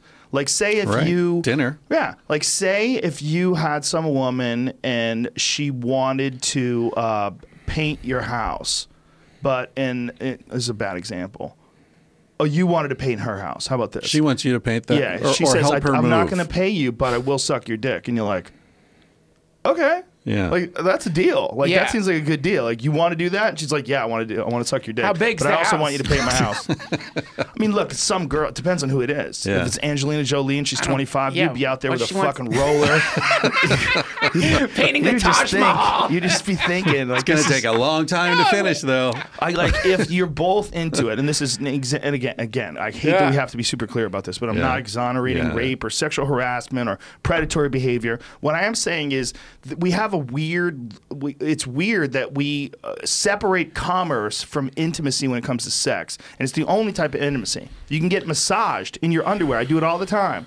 where women will be talking to me about, well, my kid's going to school at this place and he really likes wrestling, but the problem is they're discontinuing the program. And while they're doing that, she's digging her elbow in my back and I'm in pain. But I'm in my underwear alone in a room with this lady and I'm having a nice conversation with her while she's being intimate with me. I mean, that's essentially what's going on. There's oil involved. They're massaging your neck, and it feels really good. As long as you don't shoot any fluid out of your body, we allow that. You ever get a woody when you're getting a massage? It definitely moves. I try to stay calm and zen, though. I put myself in a peaceful place. The fucking worst when your dick starts getting hard when you're getting a platonic massage, and you're like, what? You're like preparing your apology. Yeah, but it's because being touched, we're also touched, starved. Yeah. In this society, that I think people have a hard time distinguishing between pleasant touch and eroticism, or between good sex and love. We mix it all together because we're so unfamiliar with it. I think there would be levels to prostitution too, right? Like what would be? You gotta pee. Go ahead, buddy. You don't have to tell us. What would be the problem with someone who, say, was a woman who just did not have a desire to have a family, liked her freedom, didn't want to work a regular job, but she likes having sex with men that she likes. So she picks a few men. Maybe she's got a small roster of like 10 guys who fuck her and they rotate. No, you can't do Tuesday. Mike's doing Tuesday. Yeah. Okay, Wednesday? Yeah, Wednesday will work. So this is happening. There's a lot of this. I just was visiting with a friend of mine who does this. Really? Yeah, there's a website, I forget what it's called. It's not Friends with Benefits, but it's their websites, and there's a whole like name for these sugar daddies and, sugar daddy sites where the guys know. It's like, okay, look, we're gonna, and the way she described it was it's no set price. It's not like $1,000 to fuck me or whatever. It's like we get together, if I like you, we have dinner, whatever, and then you want to get together again next weekend. Okay, you want to take me to Malibu? Okay, we'll go to Malibu. And then is money showing up in my account or not? Yeah. And if it's not, then I'm deciding, do I want to keep seeing this dude for nothing? Or it was $150, and then it's like, and she's like different guys, depending how much money they have, they give her more or less. And so she can just decide at any time if she wants to continue the relationship. And she doesn't consider herself a prostitute. And you go to some place like Thailand, I met this dude in Nepal years ago who explained to me the whole deal. Because I've spent a lot of time in Thailand, but I've never been able to wrap my head around. And I was horny as hell, but I couldn't wrap my head around the thing, how it worked. And because, getting back to your rape thing, to me, the most demeaning experience in the world would be to find myself in a sexual situation and realize that the woman doesn't want to be there. Right. Of course. Like, oh my God, that's just like, I feel so ugly, you know? So to be with a Thai woman and there's all this confusion and she's acting like she wants to do this. Anyway, this guy explained to me, he goes to Thailand. There's a woman he knows there. If she's not around, she'll hook him up with a friend of hers. But basically, he'll travel with her for a month or two, take her all over Thailand. She translates. She gets them better deals on rooms and food and everything. She knows what to order. And Thailand's very cool about prostitution. It's Buddhist. It doesn't have this anti-sex thing that we have. So it's no big deal, right, as far as the Thai people are concerned. And at some point on that trip, they'll go to the village where she grew up, and they'll meet her family, and he'll be like, yeah, your mother's refrigerator is looking kind of old. Does she need a new refrigerator? Oh, that would be great. And they go buy a refrigerator and give it to the mother, and the mother's super happy, and that's it. There's no money changing hands. It's a gift. Oh, that's so it's very much like what you're describing. And sex, it's not for the sex. There's friendship, there's translation, there's, saving me money and telling me the best places to go. That's like a guide. Right. And sex is just part of that. It's a very, it's hard to conceive from our cultural perspective that it actually works that way. I don't think there would be anything wrong with a woman deciding to have sex with a bunch of men for money.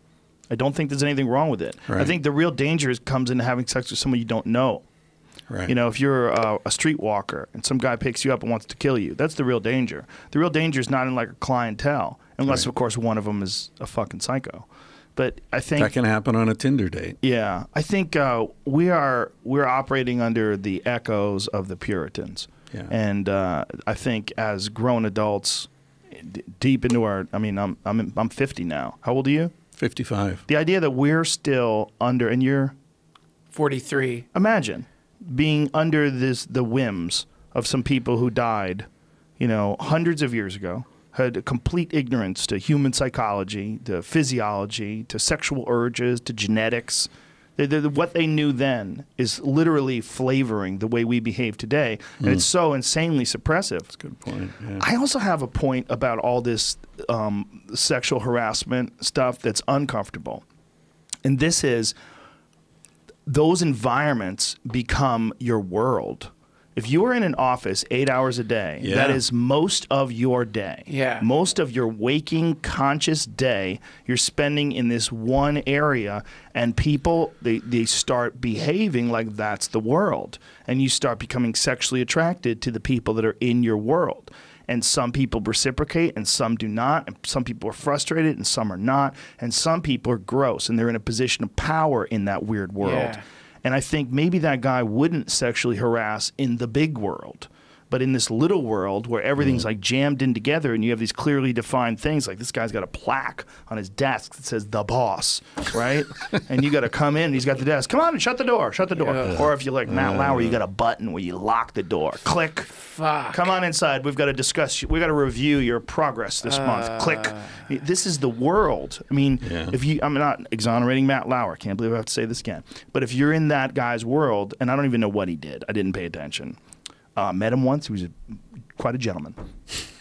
But he's in this, he's got to be working 10, 12 hours a day. You're doing the fucking Today Show. Yeah. It's insanely competitive. That morning TV thing, you have to be on the ball. You have meetings. You have fucking stuff to review. You have guests, they're going to review your performance and your conversations with people. And, well, Matt, you know, whenever you start talking about sex, people drop off. Look, we've got the numbers. We've got the charts. And the direct relation to what you were saying earlier is what I read about Matt Lauer was that he couldn't have sex with just normal people because he's famous and he'd get in trouble. He's married, so he had to maintain the facade of that.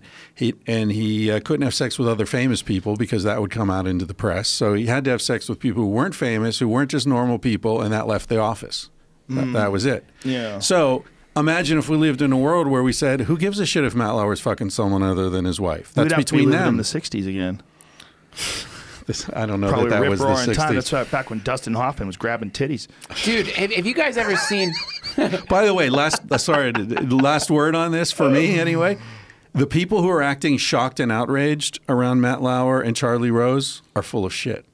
That's what kills me. The hypocrisy of the people who've been working with them for years and going, oh, I had no idea. I heard about Charlie Rose being a fucking creep 15 years ago, and I don't even work in media.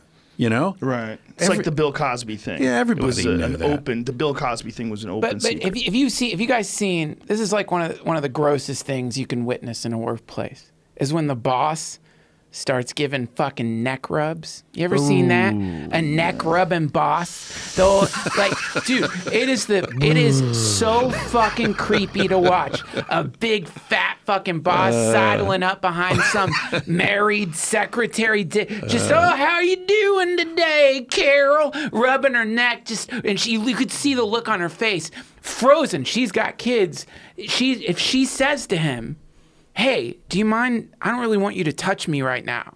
He's going to be like, oh, I'm sorry. But then she doesn't know. Down the line, when he's doing employee reviews and he's thinking, you know what? Remember that fucking time? I just wanted to rub her back, man. But I'm not rubbing any of the dudes' backs in the office. Now that, man, that is fucked up. That is one of the sleaziest, slimiest things. And to imagine when you're the boss, to imagine that these bosses, they're oblivious. They just don't know. They just want to give neck rubs. They're not aware. Like, come on. They can feel. As he's rubbing their back, if you can't feel, they're fucking atoms trying to escape your sweaty goddamn fucking male dominator. Rubbing the fucking... Well, how many guys become friends with women, AirTag friends, just so they just creep in closer, almost like you're stalking big game, and you want to just move real close, just real slow. Yeah. That's what they're doing. One of the classics. That's how I hunt elk. I walk real slow. Give it a neck rub. Yeah, I don't give it any neck rubs. but I try not to make my intentions known. I mean, that is what's happening in these environments. I think when people work in offices together, they get attracted to each other. Whitney Cummings has a fucking hilarious bit about it. I won't do it justice. I'm not going to say it, but she talks about working in an office because she works on Roseanne. She's on the staff. Like, she's in an office all the time. She's like, this is what people do. It's this weird environment, and office romances are fucking. Sure. They're so common. Sure. They're so common. Put people together, they're gonna be attracted. And if you're married to some guy, and he's the big boss, and it says that on his brass plate, the big boss, and the big boss has a secretary with a big ass and big tits, and she's friendly, and he's alone with her all day, every day, every week. And she's calling it home because she's on top of the appointments, and she's made his plane. I have Mike's flight arrangements. I just wanted to call it. And the wife has to listen to this bitch hanging out with her fucking husband all day, slowly taking her power away, sucking away her influence until one day he can't take it anymore. And he's like, just fucking things at home. I mean, if Carol was like you. Carol doesn't understand me. Carol's just such a bitch to me sometimes. It's crazy because you give her so much, you provide her so much. Like, I mean, she's lucky. It's like she doesn't know Any me. woman would want to be in Carol's place. You know me. You work with me. Carol doesn't understand me. Yeah. Next thing you know. Plus, you've got the sexual novelty kicking in, right? Where he's been banging Carol for 15 years. They got kids. They got a mortgage. They got Plus stress. Denise has a big ass. Yeah. Denise? That's her name. Denise with her ruby red lipstick and her long nails. Yeah. Well, it's fucking, the whole thing is just like, of office fucking and all that. It's just like, the whole thing is kind of unsavory, but like and yeah, for sure, office romances, I hope they do happen. I hope everyone in offices is happily fucking all day long. That's glory. Yeah. But like, man, when you think about... Not getting much work done. When you think about fucking being Denise, right? Right. And who's this dude's name? The guy... Mike? Do we call him Mike? Maury? Mike, Denise, think and Carol. about when you're fucking... You're Denise, and you got this job. Right. And there's Mike, and Mike's a fucking asshole, man. Mike is not... You're not This attracted... is a different story than my story. Yeah, I know. I thought Mike just had a lot of responsibility. I thought Mike's a big burly guy who maybe eats a little too much and drinks a little too much. It's like a trucking company or sanitation or something. A lot of work responsibilities. No, man, Mike smells like fucking onions. His farts are like his farts are just fucking hell. And you've been But you should see Denise's ex-husband, man. Yeah. Denise has a kid.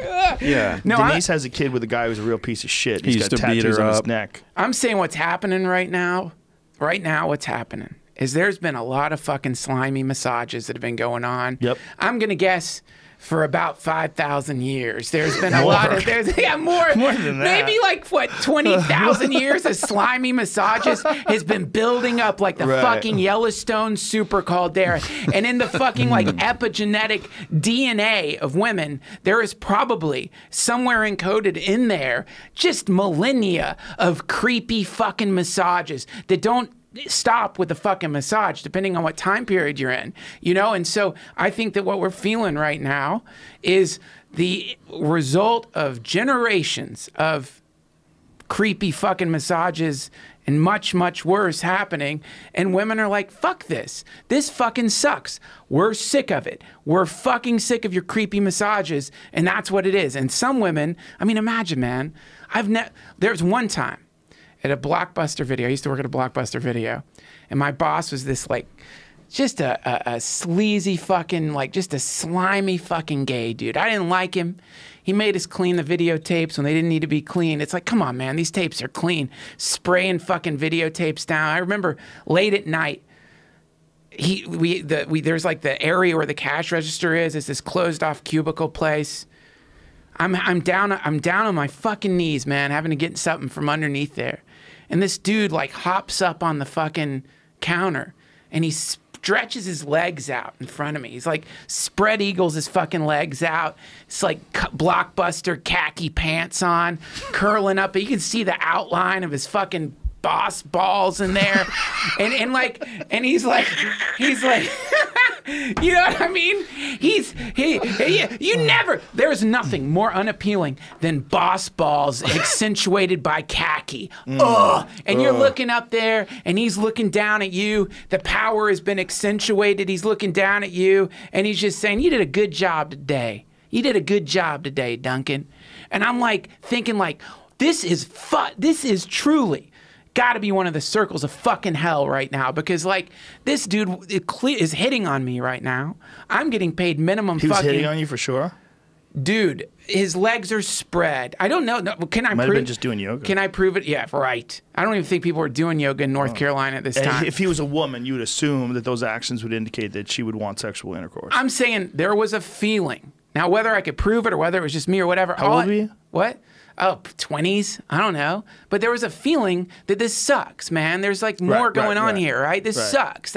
Is it a legal is it like, is it even sexual harassment? No. No, but it sucks. And it's like, it sucks, dude. And that is what a lot of fucking women have been dealing with for a long time, and they're pissed. Yeah, and they're rightly rightfully fucking pissed, because it's like, who wants to be dominated like that? If I'm getting dominated, I want to be paying for it. You know what I mean? I don't want to.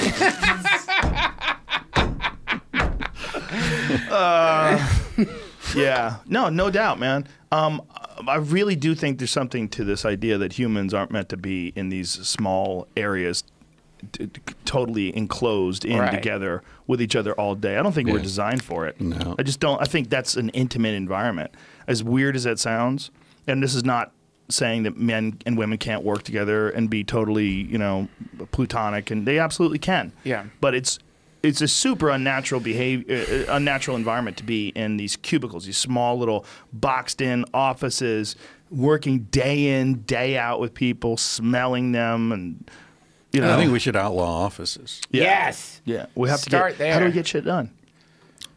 Work at home. Anarchist. Work Fucking from home. anarchist. Fucking anarchists Don't over have any here. What the solutions, fuck? We need the psychos. state, man. Yeah. We need to definitely. be protected by the state, Chris. The state, man. Who's gonna fix the roads, man? We can fix the roads. We'll figure it out. Yeah. We'll figure it out. We were talking about something earlier that I wrote down because I wanted to remember it.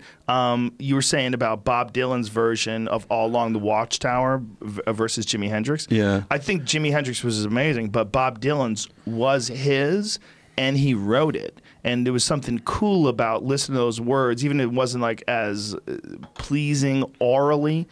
But there's if you go to Cat Power Official, you know who Cat Power is, the singer? Yeah. She has a video up today that she put on her Instagram. She's got a great Instagram. And a video up today of Bob Dylan in like the 1960s in Paris getting all these really dumb questions thrown at him. And he's doing like this press conference, and he's sitting there smoking cigarettes. And he looks like he's like 25 years old. And they're yelling things at him and asking him questions. He's like, what? Like, see, did you find it? Yeah, pull this. Listen to this. Listen, it's kind of crazy, man. Do you agree that you should be the leader of singers with a message? No, I don't know what that is. Don't you think your first records were much better than the ones you do now? Who said that? This one here, still here. You? Ask him if he's American. Huh? Are you American? I'm French. Well, that's why you probably think my first records are better. Why? Why do you sing? Why? Just because I feel like singing. Parce qu'il a envie de chanter, qu'il aime chanter. Do you have anything particularly special to express when you sing? No. No. This is called.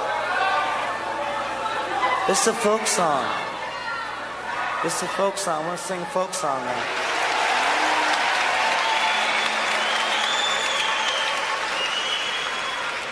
How weird, huh? Yeah. How fucking weird. French. But how weird is that? Like seeing this is essentially like the same dumb questions you'd get on Twitter. Yeah. If Bob Dylan had a Twitter account, he would get those exact same stupid Do an questions. AMA on Don't you Reddit. think your older stuff's better than your stuff today? Do you ever see there's some performance artist who hired security for himself and a cameraman, and he walked through Times Square pretending to be super famous? and they had other people like at the periphery studying the crowd reaction to this staged famous person walking through Times Square. Wow. You ever seen this? No. I forget. I don't know how to tell Jamie to look for it, but it's incredible.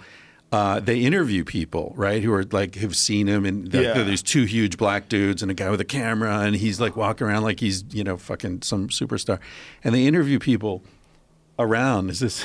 Damn, Jamie, you are fast, dude. So this is him by himself normally. I guess. And this is and him here's the security with a suit on and security. And I remember they asked people like, "Hey, what do you think of whatever name it is?" And one of the dudes is like, "Well, I really liked his early stuff, but I think he sold out." And this was not one of the guys that was paid off. This was another person on the street that was just some making it up. Random idiot, yeah. Oh, that's so hilarious. Well, I've had that happen to me before where someone will come up and ask me for a picture, and then another guy will pull out his phone and go, "Who are you, man?" Yeah. And I'm like, "I'm nobody." "Well, why does he want your picture?" And he's like getting his camera out like, "I'm going to get a picture with you too if I know who you are." Yeah. Like, you don't know who I am, so why would you want a picture with me? Right. That's crazy. Just don't grab his waist, man. Yeah, if you double pinch my fat, I will call the police. Yeah. Piece of shit. Double pinching my fat. I mean, you've done tens of thousands of photos. After your Oh, yeah. shows, you always stand Sure. out there and you take a I photo don't do with that everybody. anymore. Oh, Got really? too weird. Yeah, Oh, and the shows no, got I'm sorry too to big. hear that, man. Shows got too big. Oh. Yeah, like the Belco Theater I just did in Oh, Denver. yeah, you're doing really big. Yeah, it's too big. venues. I'll do Yeah. it still at the Ice House and stuff like Right, that. But sometimes people they have an agenda, and it's not just to say hi. And they just want to monopolize your time. They don't care if there's other Right. people around you, and you run Right. into those people, and you don't know what. It's just too much work. Yeah, it's That like was when crazy you did that, man. That was crazy you did that. That's crazy. I remember thinking, man. It's a lot of time. Did Sometimes that you're at the standing Chicago out there. Theater. Did it for 3,700 people. Didn't it add like an extra couple of hours to? You're there for 2 hours. Yeah. Could have done a second show.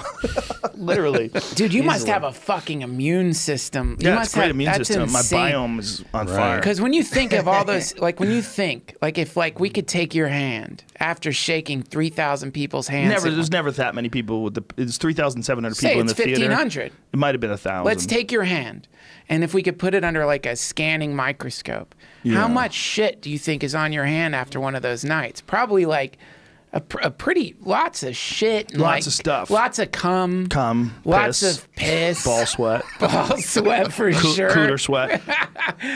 Just like it's Mucus. yeah, lots Period of nose blood. picking stuff. There's got to be some period blood on my hands. some and who knows, man? Maybe like Pizza.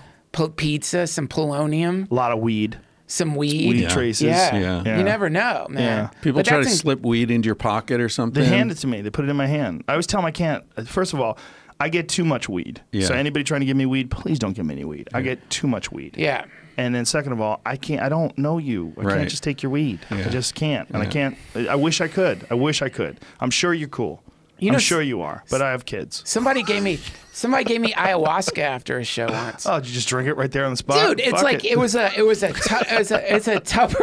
Tupperware, with black Oh, Jesus murky Christ. water. He's like, it's ayahuasca. I remember taking it back to my hotel, looking at it, and for a second thinking like, what would happen if I drank ayahuasca in a fucking Holiday Inn? Like, Good things. how bad would that trip be? It would be fucking wonderful. The ceiling would open up. You would be propelled right Angels would through go- it. Yeah, it's the same Yeah. stuff that William Hurt drank in Altered States, bro. This is the real shit. I got Yeah. saved in a Tupperware. Just shake it first. Dude, once I got home after a show that I'd flown, and someone had given me this framed picture. And I have this framed picture. I don't remember what the art was. It was like a skull or something. I ended up like pulling the thing open, and inside the picture was a fucking joint. The guy had shoved a joint into the picture, and I had flown with it. Yeah. So if they had like seen, if they'd opened that shit up, Right. they would have seen a joint, and I would have had to been like, nah, man, somebody gave that to me at a show. Look at this fucking hippie. Yeah, Lying yeah, hippie. yeah, Shoot 'em. yeah. Dumbass trying to smuggle one joint. Yeah, yeah. It's so it's dangerous. It's Yeah. like tricky, man. You can really get in trouble. I had an interesting experience recently at Heathrow. I don't know if did you and I talk about this in New York? Anyway, I was flying through Heathrow and I had a connecting flight, missed the connecting flight, but whatever. There's another one 2 hours later. So I'm going through security because you have to like go again through security at Heathrow when you're coming from outside Europe. And I'm standing there waiting. They take my bag for a secondary check, and I see the woman talk to like the boss, and he says, "Well, use the other one over there." So she takes my bag over to this other security line that's not functioning, and she runs it through the machine there. She comes back, and they talk for a minute, and he comes over to me, and he says, "You and I have to have a conversation." Wow. I said, "Okay." He said, "What do you do?" I'm like, "Writer, psychologist." And he's like, "Yeah, but what do you do? What hobbies do you have?" I was like, hobbies? Like, and I said, "Dude, I'm 55. I jerk off and go to bed. I don't have any hobbies." You know? And he didn't smile. And he's like, "You have a garden?" I was like, "No." "You work with animals?" "No." Like, I don't know. What, like fertilizer, fertilizer residue got on your thing. They use that for bombs. Yeah. So he's nitrogen, right? He's like, "Well, you haven't told me a story that makes sense, so I have to call the police."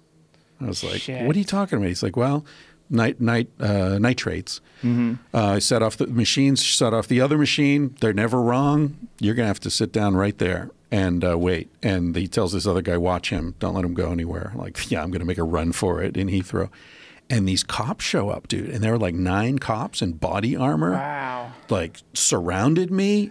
You know, it was like, wow, this is what it feels like to go down. Right, you know? but you are also a 55-year-old white guy who's obviously well-educated, and you're not speaking with a weird accent from Tunisia. That's what I'm thinking. So if I were black or whatever, I would have been terrified. Did you see the video that I posted of the guy that got gunned down the hallway? I can't watch it. Dude, I did Can't see watch that. it. So horrific. Unbelievable. It's murder.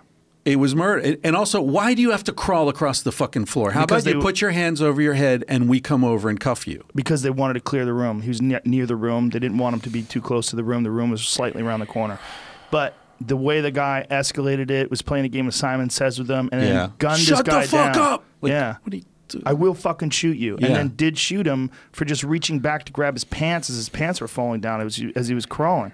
I mean, he would in no way looked like he was doing something dangerous.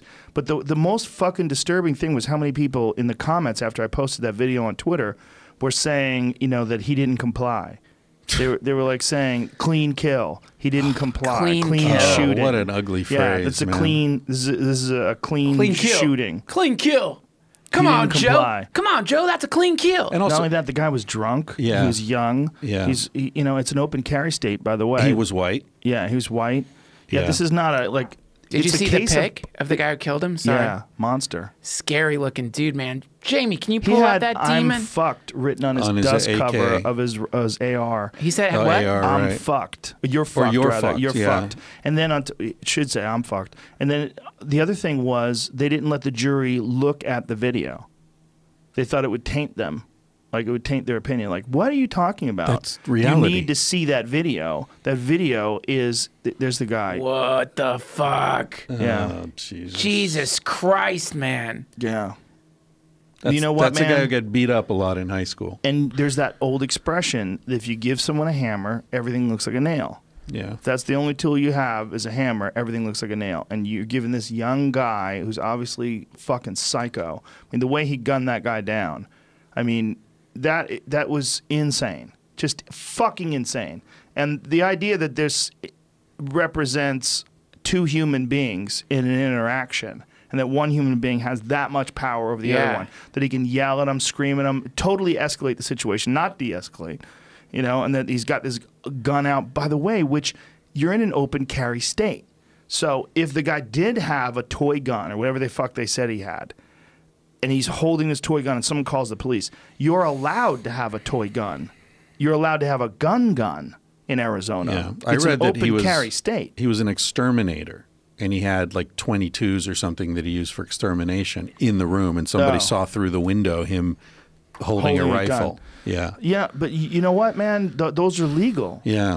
Like, unless someone just got completely hysterical and called and said, hey, the guy's pointing the gun out the window at people, and this is the message they got. And the cops don't know when they show up. But when you see that guy and that woman, and you just see their fucking body language as they're walking down the hallway, super casual. They're not walking like people that are about to kill people. Right. They comply immediately. The guy's begging for his life. Please don't shoot me. The whole thing was horrific. Yeah, yeah. And so, I mean, this gets back to what we were talking about with the women, this moment in history where women are tired of the sleazy hand rubs. I think we're also at the moment where non-white people are fucking tired of being gunned down. Everybody's tired. This is a white guy, though. I know, this is but what's this fucked is up. what It I'm shows saying. you this is everybody. So imagine, well, but it doesn't show it's everyone. It shows it happens to white people sometimes. But imagine the black guys. I mean, you're right. That guy in 100%. Albuquerque, a homeless dude. Yeah. And they fucking throw those grenades, and he starts What? running. Yeah, this happened like 2 years ago. There was a homeless guy. He's sleeping. Right out in the bush somewhere near Albuquerque, and the cops come out. And they throw a flash grenade, scares the fuck out of him. He jumps up, starts running away. They gun him down from the back. They shoot him in the back as he's running away, and it's like, and they're acquitted. I mean, it's nuts. It is nuts. There's no accountability, and so. But the thing that what's the line that? I think it was Benjamin Franklin or one of the founding fathers said that fuck the police. The revolution. I'm just kidding. The revolution occasionally has to be fed with the blood of. The tree of patriots liberty. Or something. That's the it. tree of liberty must sometimes be watered with the blood of patriots and martyrs. What a fucked up tree. Hey, man. Hey, why you got that in your garden, man? Hey, let's fucking get that thing out of your garden, man. Fuck that tree. Well, but don't you think there's like a cleansing revolution that has to happen every once in a while? I think what we're experiencing now as people, well, what we're getting from information, right, and what we're getting from this use of the internet is the ability to spread information instantaneously. This video could have existed decades ago, and we would have never seen it. And there would be no need for body cameras back then either. They didn't have the technology. So now they do. Everyone has to have a body camera. This guy did this knowing he was filming it, which is even more insane. Like, imagine this guy completely unfiltered, right? I mean, he might have just gunned that guy down for the fuck of it as soon as he saw him. I mean, he might be just a guy looking to shoot people, which is real. Well, no, this is the thing this is like you're saying, priests are molesting kids. And why? Well, I don't know why why so many are doing it, but one thing's for sure. Sociopaths and people who are trying to do fucked up shit. Wait, what was it you were saying about, what's her name, Asa Akira? What was it you were saying? That she liked DP? Oh, yeah.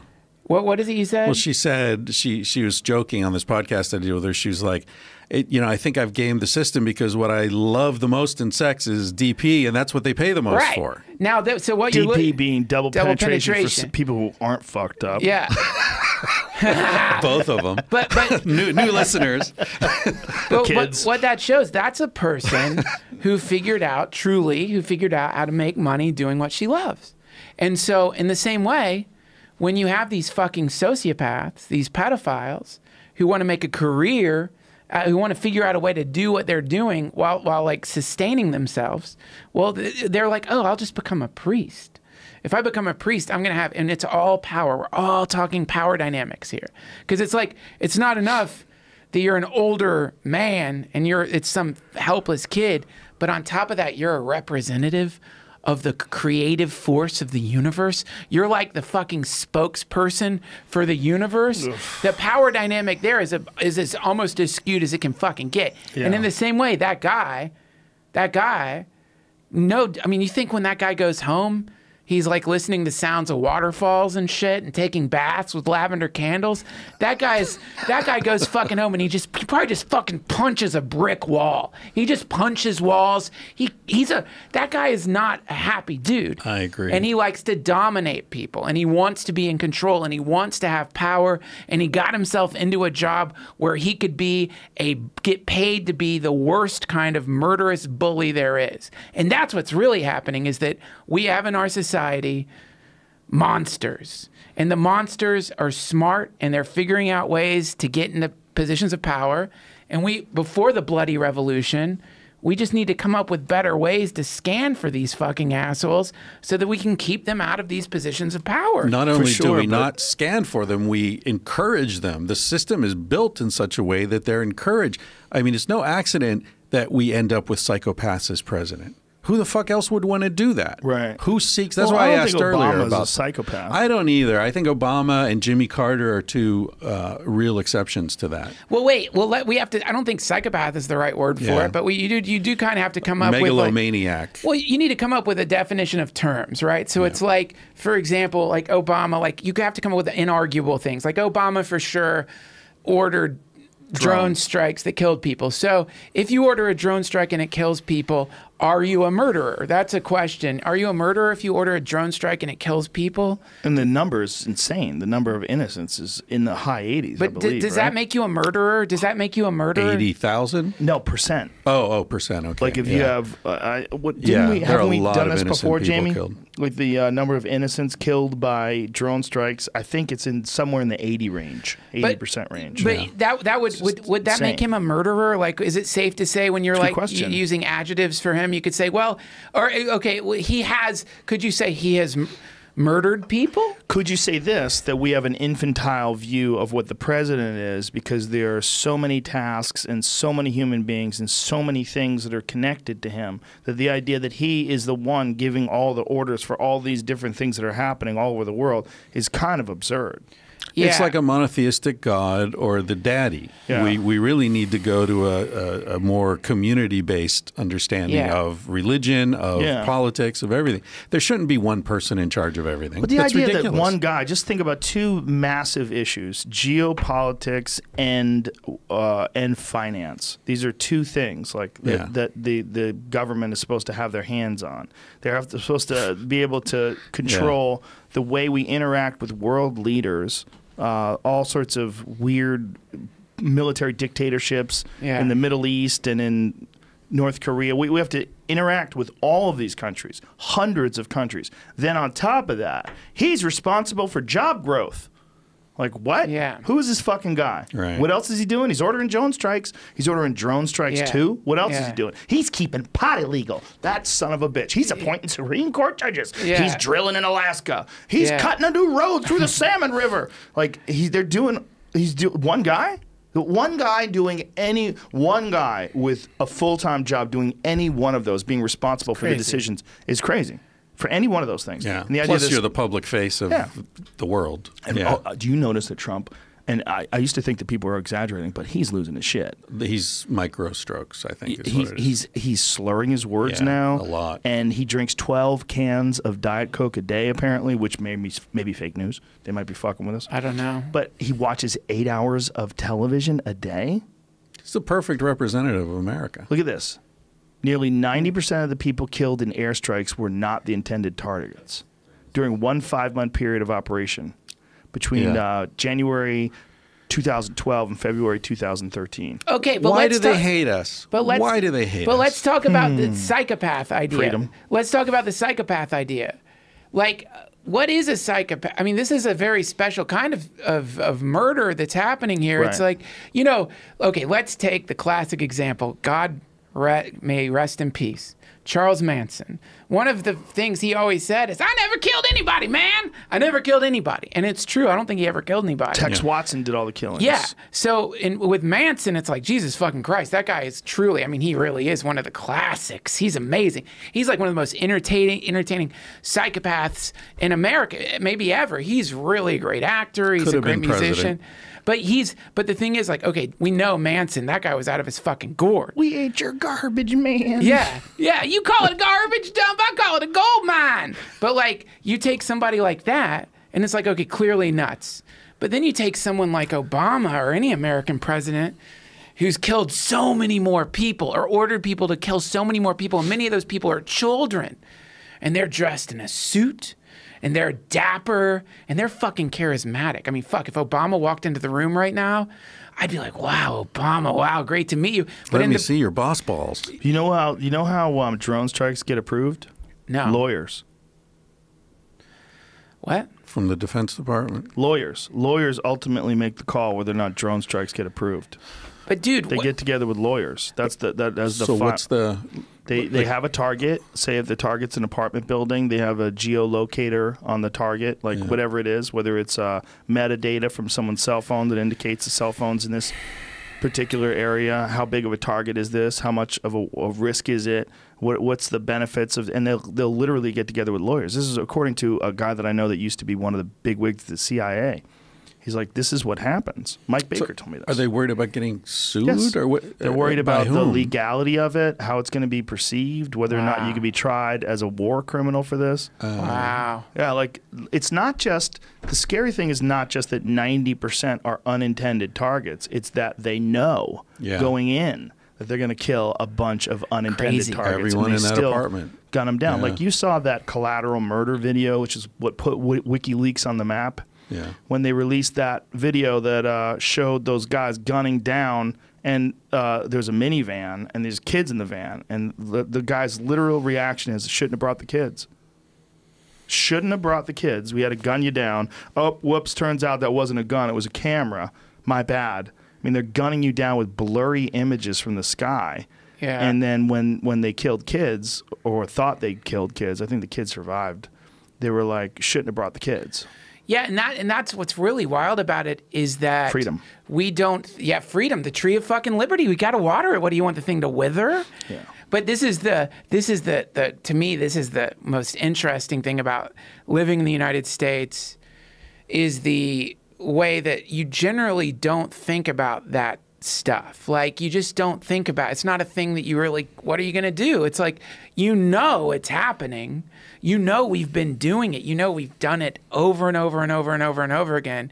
But really, nobody, what can we do? You vote, vote, be politically active. And maybe you can get somebody in power who isn't going to kill a bunch of people. But inevitably, they keep killing a bunch of people. They keep doing it, and we keep ignoring it. And that is one of the creepiest fucking things, because it's like, all right, when here in the United States, when a cop guns down somebody, thank God, most people freak out. Like that video that you tweeted, we all look at the video and we're like, my God, how did that guy get off the hook? We look at his picture. He's a monster. But probably today, I don't know for sure, but this week, certainly this month, some people got exploded by the United States, right? How often does that happen? I mean, that's not, the thing about drones is they don't tell you. Right. We're launching drone strikes. And then, like let's talk about Yemen, where all the weapons that Saudi Arabia is using to starve and destroy the Yemeni population came from the United States. So, and the pilots are trained by us. And so we've got our drones blowing people up, but also we've totally armed this country that's destroying this other country. And, they know that. It says USA on the bomb fragments. That's so fucked up. Yeah. Yeah. I don't know, man. See, I don't know if this will derail it, but, we were talking about Sam Harris earlier, and the beef I have, it's not a beef, but the disagreement that I have with him around his Islam thing is that he totally discounts the role of U.S. foreign policy in creating the toxic environment that gives rise to things like ISIS. So Are you sure that he totally discounts that? Because I don't think that's true. Well, honestly, I don't. You know a lot more about Sam than I do, but some of my friends and listeners have been like, dude, you gotta listen. I think that it's a convenient talking point.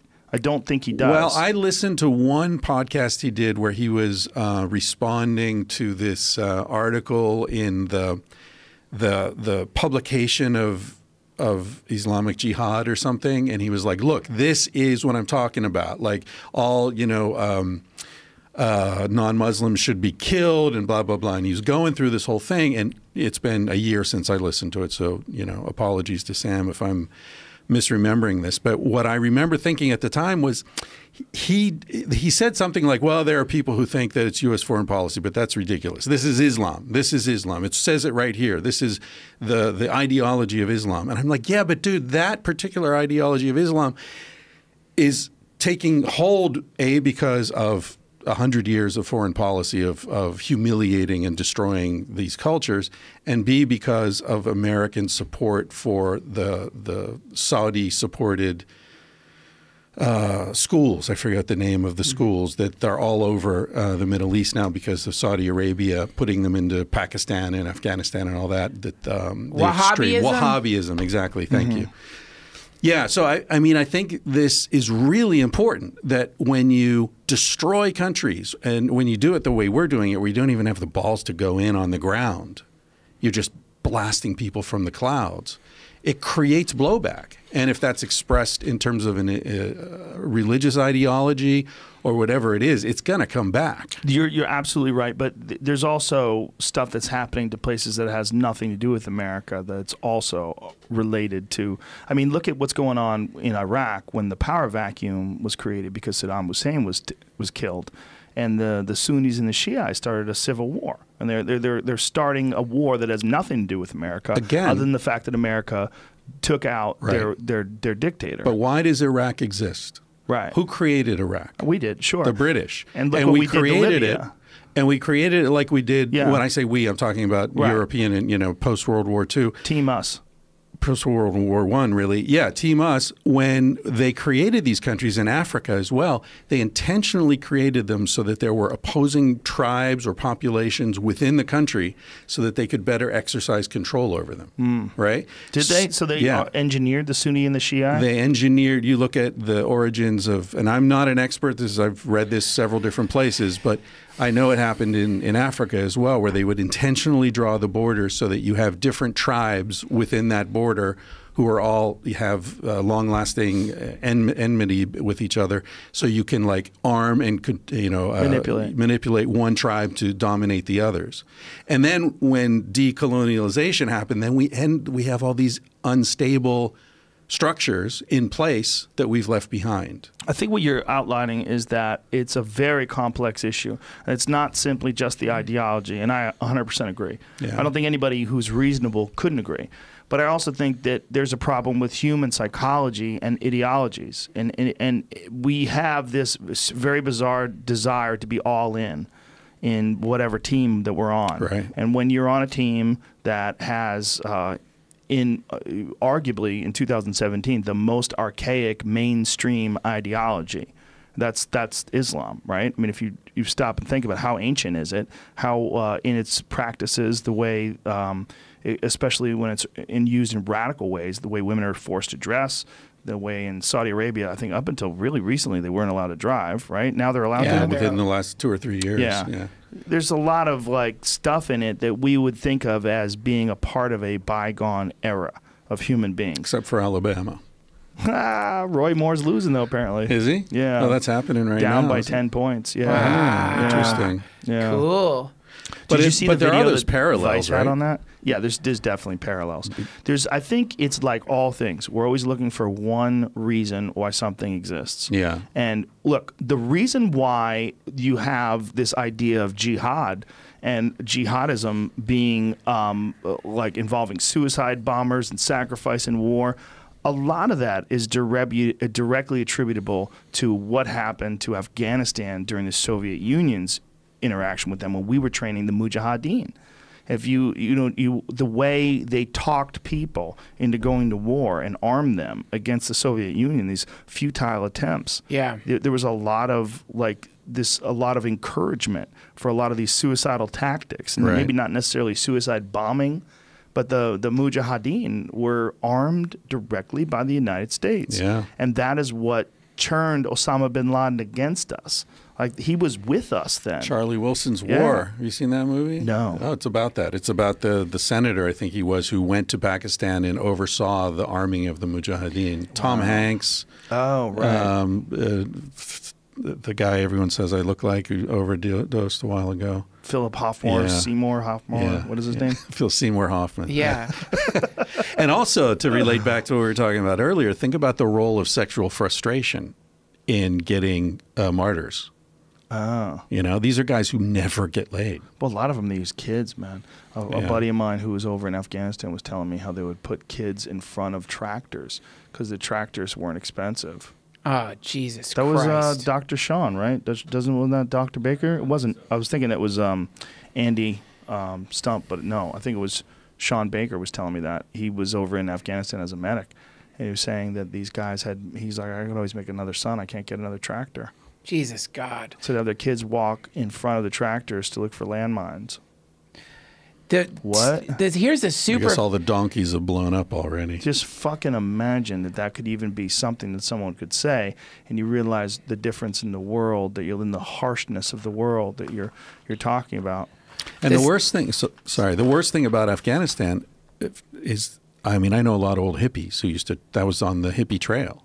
And Afghanistan was the best place. Oh, yeah. Everybody loved Afghanistan. The people are so nice, so welcoming. Your bus breaks down in the middle of nowhere. People will come from miles away from their village and take you back to the village and feed you and take care of you. And like, it was the most hospitable place in the world. Dude, I'll tell you a scary story about that, though, because there's one of the teachers at these Ram Dass retreats. They all were on the hippie trail, man. And one of them, her name's, I think, Mirabai Bush, I think, Mirabai. But she was telling the story how, the hippie trail, they'd get in a bus, they'd travel through Europe to end up in India. The fucking Brotherhood of Eternal Love was like just dispensing just acid everywhere. Do they still do this trail? What? Trail? No. I mean, you try fucking bringing a rainbow bus through Afghanistan now, man. And you got to go through Iran to get there. The soldiers to shoot it. Yeah. But she was telling the story about how like all these hippies were hanging out. I don't know where they were at, but these two fucking dudes rode up in horses, wearing like the full garb. They had swords, and one of the hippies said to them something like, "We're all children of God," and he responded, "My God has no children." And it was like some kind of heavy-duty Islam. It was like, "Fuck you, hippie! What are you talking about?" So it wasn't necessarily, everything wasn't necessarily peaceful and joyful over there. There was still fundamentalism happening there. But I think all the shit we're talking about, the really creepy thing, is that whatever this is, whether it's the United States stuck a fucking stick in the ant's nest too much, and now we've got like these fundamentalist lunatics who will blow themselves up to kill other people, or whether we've got a viral form of a religion that has infected people's brains and is now like is going to spread with adversity. The real problem is we're also dealing with an exponential increase in technological progress. And this is when I interviewed this guy, Aaron Frank from Singularity University. And this is a scary thing he said, is eventually there's going to be technology that exists where you can just like, engineer fucking Ebola using some kind of biological 3D printer. When that might be 50 years from now, 60 years from now, I don't know. But it's not that far away.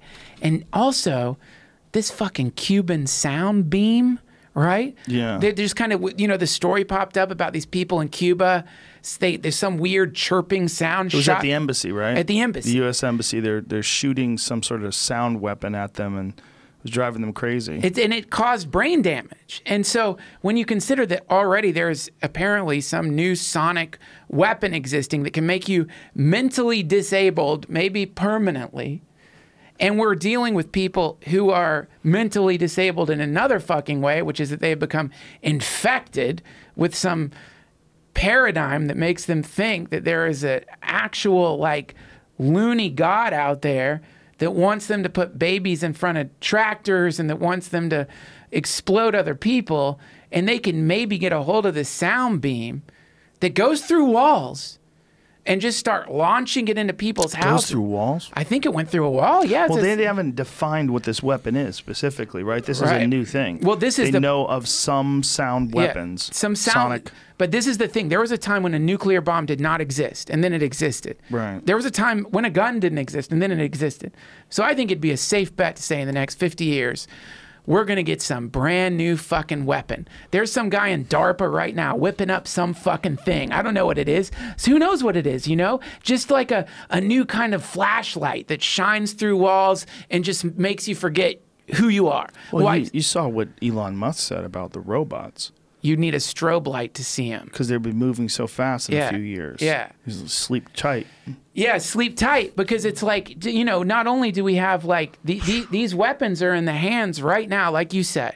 The nuclear weapons are in the hands of somebody who won a popularity contest. I don't know who's going to control the fucking robots, but one thing's for sure, man.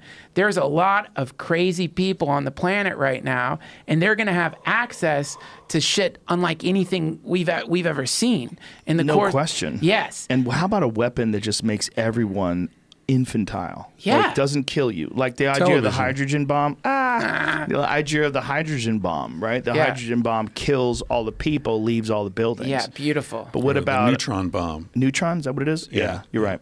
What about a stupid bomb? Yeah. Like a bomb that makes everybody have a 50 IQ. There you go. Well, they thought they would drop LSD, right? They were experimenting with LSD in the 60s and 70s, thinking they could use that to make soldiers crazy on the battlefield and stuff. Well, they initially wanted to use it as a truth serum. They wanted to use it on captured enemy soldiers. Yeah. Yeah, there's some hilarious videos from the 1950s giving soldiers acid. The World War II video. Yeah. Post World War II, they got them all doped up on acid. I think they're English troops from the UK, and they're wandering around in black and white footage, just tripping balls.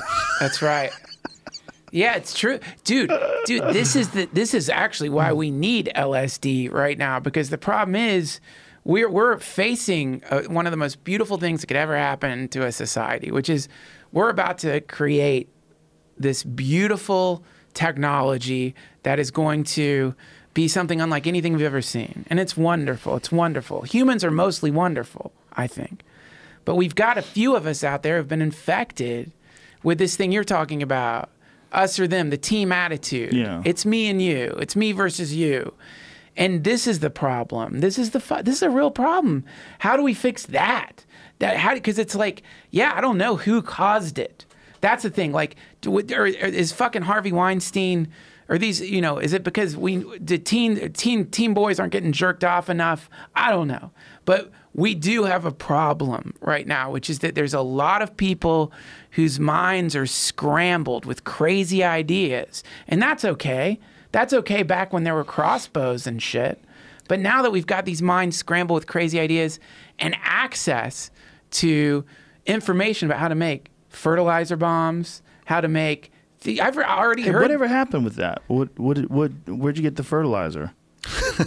Never finished that story. Yeah. So what happened was, these cops. Yeah. So this one cop is standing next to me, and he's like, "Oh, so you're from the States, huh? What part do you live in?" And we're just chatting. And then this other cop comes over, and he's like, "I'm going to press my camera. I have to record this. You understand that?" I'm like, "Yes, I understand. You're recording me. And anything you say will be used." Yeah, I understand. And he's like real up in my face and like, "I think you're lying to me," and giving me all this shit. And then he goes away, and the other guy's like, "Yeah, don't worry." He's like, he gets uptight sometimes. And I'm like, "Oh, so you're the good cop, right?" And he's like, "Oh, yeah." And I said, "All right, that's fine. As long as you're not an American cop, right? I'm not worried about it." Because I knew, eventually this was going to be just a good story. Yeah. And so they're like, "Well, your bag keeps coming back positive," and they checked my hands and they wiped my jeans and shit. And they said, "We got to get the dog." I'm like, yeah, we get the dog. So now I'm waiting there just chatting, and they bring this dog. Brian was the name of the dog. And Brian sniffed my bag and there was nothing. And so they were like, "Yeah, Brian says you're good to go." Isn't that crazy? Fuck the equipment. Let's count on the dog. I know. And they're telling me, and I'm like, "Guys, there's nothing. Trust me. You can Google me. Like, I'm not, Right. And they're like, "The machines are never wrong." They literally said that. And I'm like, "Well, they're wrong this time. You want to bet $50, 50 pounds, And like, "Yeah, we don't bet." Anyway, so finally I was like, when the dog was like, that I was free, I said, "Can I do a group selfie with you guys? Like, put it on Instagram. That'd be pretty funny." And they're like, no, we can't have our faces on. Right. But you could take a picture with Brian. So I got cool. this picture with the dog, like licking my cheek in Heathrow. Oh, that's That's hilarious. I bought a laptop once from Red Band, and he was selling this Windows laptop. I wanted to get a second laptop. And first time I used it, took it through the airport, and I know where this is it going. got screened. So they pull you aside. We're going to have to check this again. Have you been near a farm? No. Fuck. I didn't know what that meant back then. I didn't know about the fertilizer. They checked my hands, nothing. They swabbed the entire laptop, and they're like, "It tests positive for fertilizer." And cum stains. Yeah, it's probably just Red Band's jizz all over that fucking computer. But they went over it like with a fine-tooth comb with like they had a swab, and they went up and down. They had to ask me a bunch of questions. I explained what I do. I'm a comedian. You know, I host Fear Factor, and they go, "Oh, okay, all right, get out of here." Just gave it to me. Gave me the laptop. Let me go. Because they recognized you? Yeah, because they checked the laptop. I said I bought it from a friend. They said, "Did you work around a farm?" I go, "I don't think so." And they just tested it, and they swabbed it, and whatever minimal amount of nitrogen or that they found on it, which exists in fertilizer but also in bombs somehow or another. But it's also, by the way, nitrogen is the most common thing in the air. The air is 80% nitrogen. I don't know how they're like getting what they're getting off of the laptop, or I don't know why it would test positive or what have you, but it was apparently a minimal amount in some way, shape, or form. They thought it was okay. I thought they were going to turn it on and check the content. You're going to get in trouble for all the porn on there. No shit. All my writing, all the shit that I write down, like, the fuck is wrong with your head? But like, if you worked on a farm and you got that nitrogen shit all over you, if you were laying down some fertilizer and it got in your clothes and you went straight to the airport, you're not flying anywhere, bro. Yeah. Wow. They check you and they find that shit on you. If there's somehow or another it gets detected, like it's touching your bags or something like that, like you're gonna be in for some questioning. Fuck. Yeah. That sucks, man. So what do you think's going to happen with this democratization of weaponry that you were talking about? Because sometimes I think it could be a good thing. If everybody had the capacity to destroy the planet. No way. It's not a good thing. It's like Jesus, Chris. No way. That's a crazy Well, it's idea. where we're going. Well, I mean, it's where we're going. We're right? gonna have to kill the people that we think would possibly destroy the planet, and then everyone's gonna be scared. It's gonna be like McCarthyism for nuclear catastrophe. Everyone's gonna think that mutual everyone assured else destruction. Yeah, but that which works when when both people are sane. But when you're dealing with someone who wants to die, and you like these shooters, when you look at what's happening with these shooters, like the guy in Vegas, that's an example of a lunatic getting a hold of some technology and using that technology to wipe out a shit ton of people, not caring if he's going to die. What if that guy was up there with a fucking Cuban sonic dum-dum beam, just blasting people with this beam that's like making them, for the rest of their lives, have some kind of neurological impairment? What if that person, God forbid, he was up there like dusting out smallpox that he had printed up in his 3D printer? It's like, the creepy thing about it is, Chris, that there is not a solution. I don't even know how we're looking at like huge chunks of the human population that believe that in this insane creator force that actually wants them to explode themselves. They went in and like that shooting that just happened where the ISIS came in and just fucking executed a bunch of Sufis.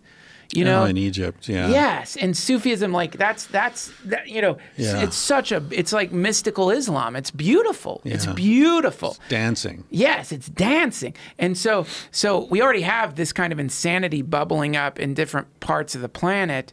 So and then you have the loner person who just for whatever reason decides to go and shoot up a church or whatever. This is all like Sam Harris arguments.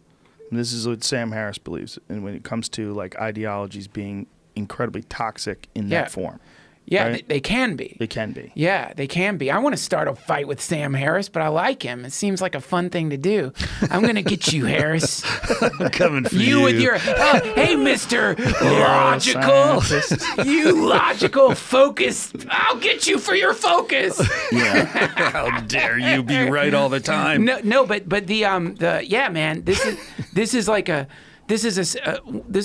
AI is a big problem, but also the fact that the current AI that we're running, the human operating system, is like already fucking up in this kind of intense way.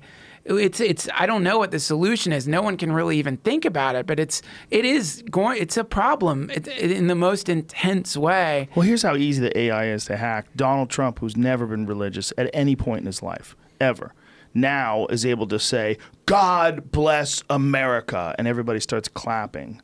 And they believe that he believes that God is blessing America, which has never been a part of his thought process. That's right. Like there's a giant history of Donald Trump interacting with the world, never was there any proselytizing. Right. There was never any espousing of any religious doctrines or talking about the greatness of Christianity. But now he does it, and because he's in this position where you have to believe it, we accept that new variation in his speech, that now he brings God into the equation, where he never brought God into the equation before. That's so creepy, man, the way you just said. I didn't know what you were talking about, because I'm like, Trump definitely didn't hack any fucking AI. But now I hear what you're saying. Yeah.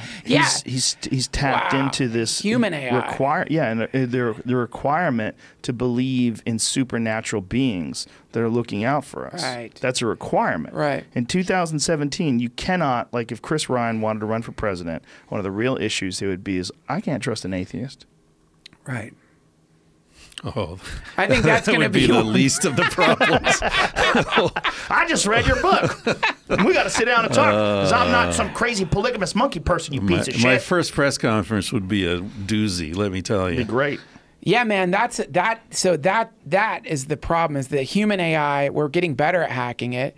You know, and this is, I don't think it was Sam Harris who said it, though it might have been, maybe it was Elon Musk, who was saying everyone thinks the problem with AI is that it's going to be robots killing people, which is one part of it. But the real problem is that the AI is going to be able to start hacking the human operating system.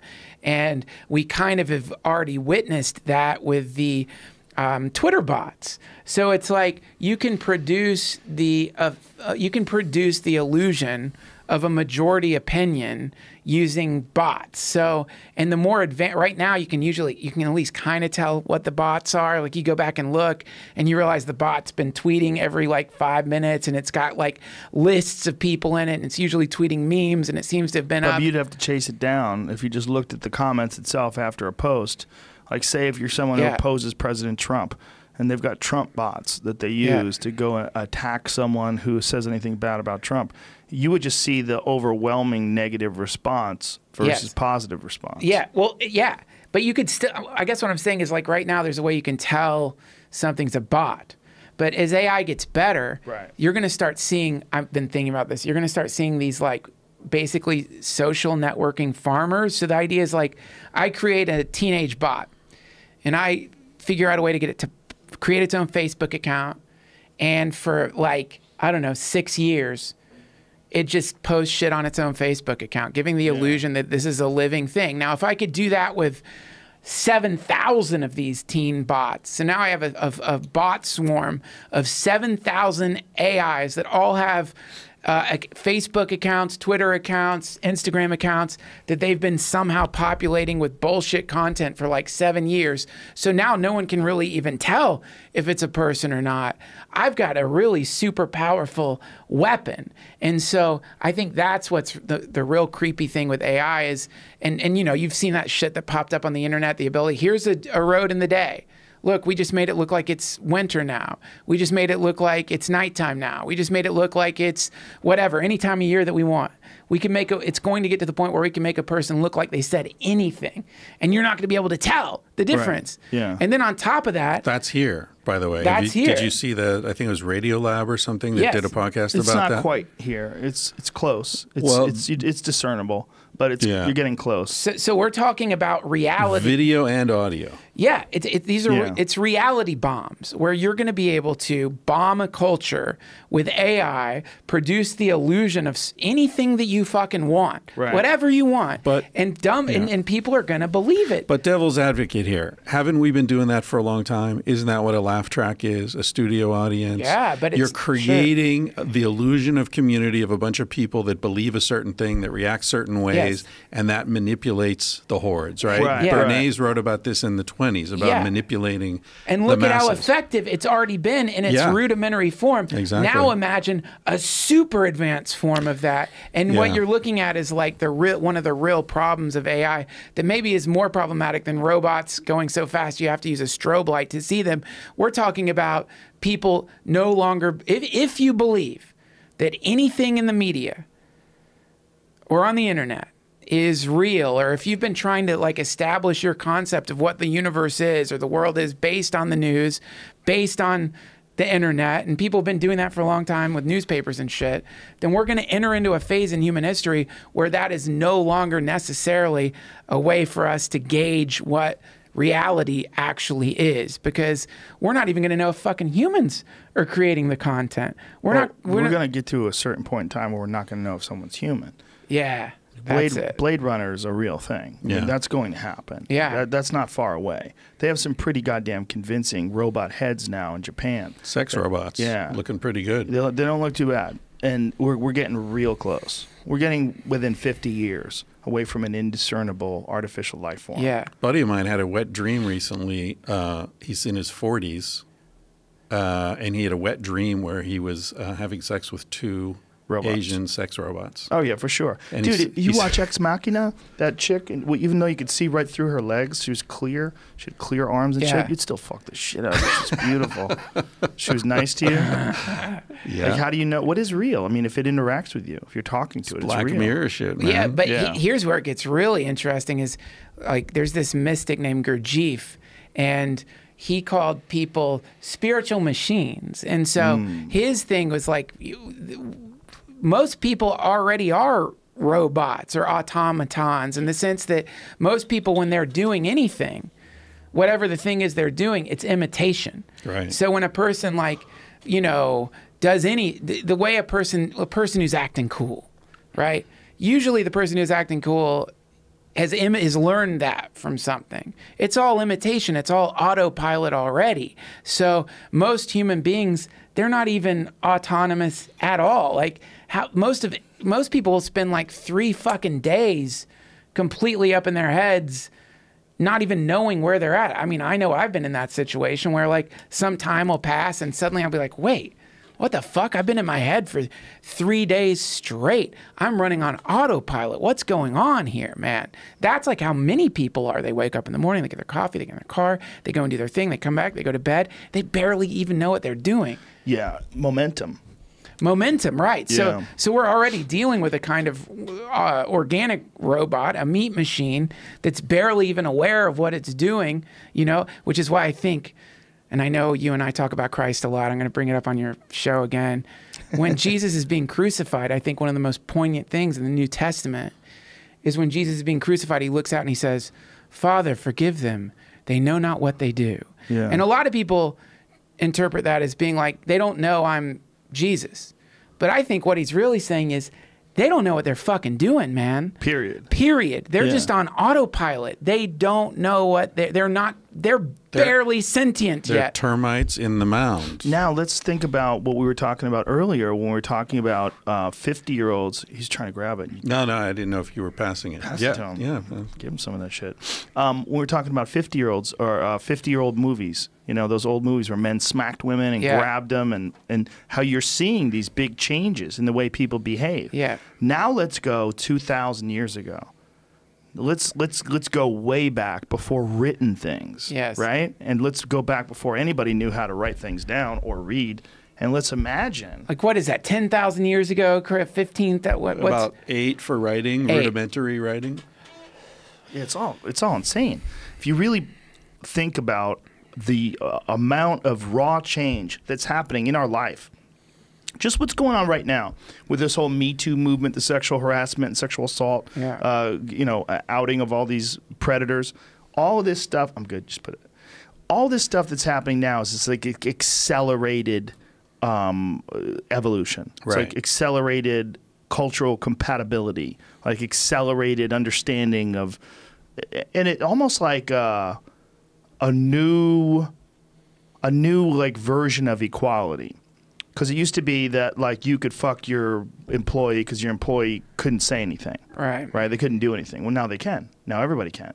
And now other people find out about you, and now it becomes an issue. Yeah. It's all forced. And so now we're going to change the way we think about behaving now, and our standards are going to change. Because our standards have radically changed from 1,000 years ago, radically changed from 2,000 years ago, and radically changed from the 1950s. If you look at the 1950s, and we see it, uniquely so in the 1950s, is that we can see it in the form of mainstream media. films. You could read about it in books, but seeing it visually in films is so shocking and stunning. And you see just the way people interacted with each other, and you just think about if someone from like 1950 tried to exist today, it would be hilarious. It would be hilarious just watching them try to interact with everybody with phones and all this. They literally would be like a person from a foreign world. Right. Yeah. That's going to be us. 100 years from now. 100 years from now, this world will be indiscernible. It's going. The technology is like literally a Yellowstone about to blow up the entire country. Yeah, that's it. Literally about to super volcano the whole world. Yes. And no one is prepared for the consequences. We just assume that the paradigms that exist today are going to remain, and that it's just going to get better. It'll be easier to text people. No. This paradigm did not exist 2,000 years ago. The world, the way we operate and communicate and even get around. How about the way we get around? How about this hard surface and these metal boxes with rubber tires that now fucking drive themselves? Yeah. I mean, we're in the middle of it, but we're also at the gate to like insanity. That's right. Like pure, absolute world-changing insanity from DNA with CRISPR. They've just started injecting it into live people now. Some guy with some incurable disease allowed them to guinea pig on him. What if he gets fucking cured, right? What if people figure out a way to get smarter? What if they develop CRISPR telekinesis modules where they can insert them into your fucking head and it works off your own body's electricity. Yes. And they never run bad, and we all talk to each other through our minds. And then in school they have to teach kids a new language, a universal language. Sure. That's not phonetically based. So people stop talking. So our heads grow big like aliens. Our mouths shriver up just like the aliens.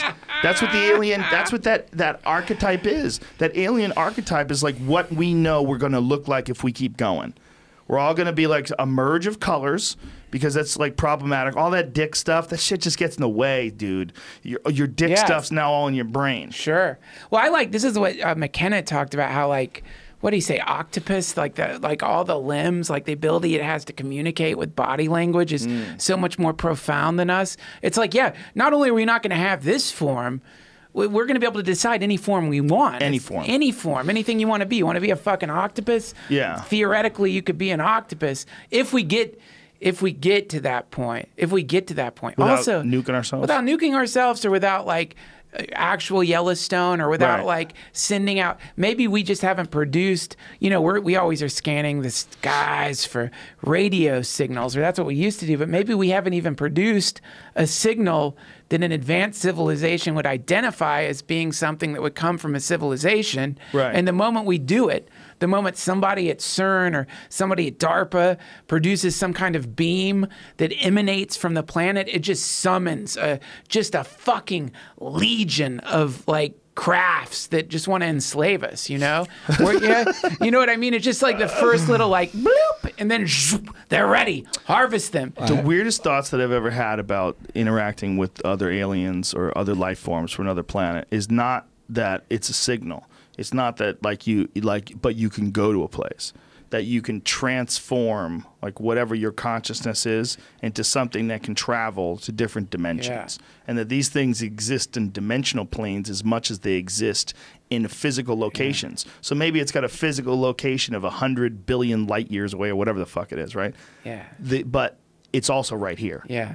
Like in that it's all tied in together. Like there's this really rudimentary, crude, physical distance space that we operate in on a daily basis because we're still, as advanced as we are for Earth, we're still fairly low level in terms of the ability to spring forth an entire universe from something the size of the head of a pin, which is what the Big Bang is, right? So some insanely complex webbing of just insane distance plus potential life forms and different styles of life that could exist on all these different planets. Hundreds of billions of known galaxies in the universe that's so big. Lawrence Krauss tried to explain to me the size of the universe, and he changed the way I looked at it.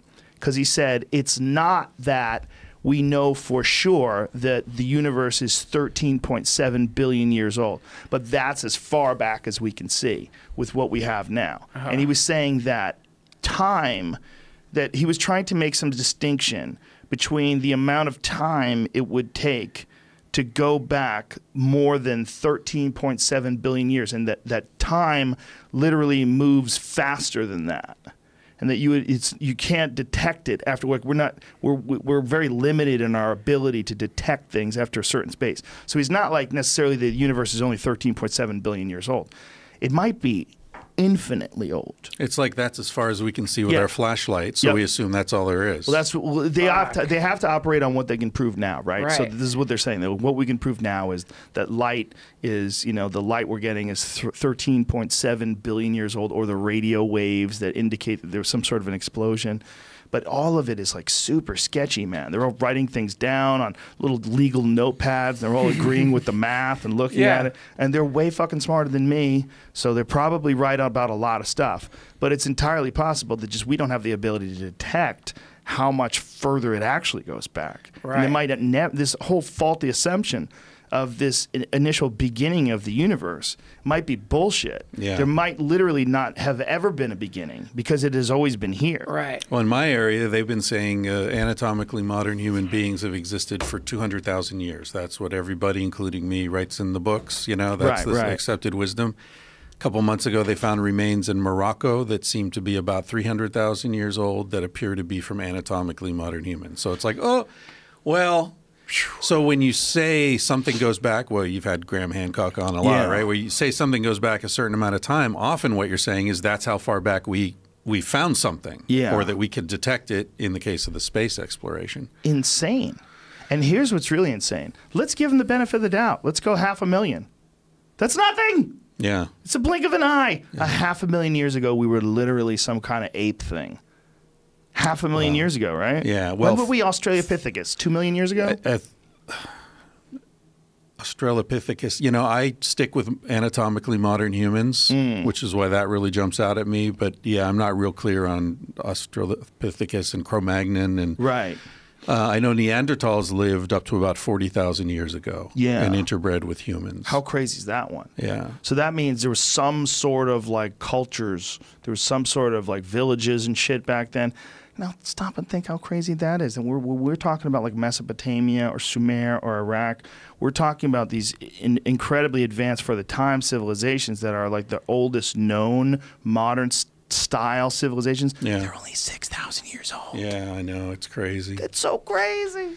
And the other thing, I actually had an idea for a book, which at the rate I write, I'll never live to write it. But the idea is to look at the known unknowns in science, right? Because there are things that are, you elucidated an example earlier where it's like, look, that's how far we can detect. That doesn't mean that's how far it is. So we know we don't know that. There's a lot of arrogance in the assumption that we have all the data when it comes to the civilizations too, like how old they are. Like when you're going into 6,000 years, you're not getting a lot of stuff. When you go 4,000 years before that, you're getting way less stuff. You go 4,000 years before that, you might not have any stuff left. Right. I mean, there might be like some shards of metal that you can't explain, and you can't carbon date those anyway, right? And I think a rock you can't carbon date. You need like physical things that are like living, right? Like you need like wood or food. Oh, for carbon. Yeah. Carbon dating. Yeah. Is that how they're doing it still? No, I think there's some other isotope that they're using that they don't need the carbon, but the carbon is accepted, and the other one's quite new. It's pretty fucking crazy that we're so smart. Not us, obviously, but someone out there is so smart they could take a piece of something and tell you roughly how old it is. Yeah.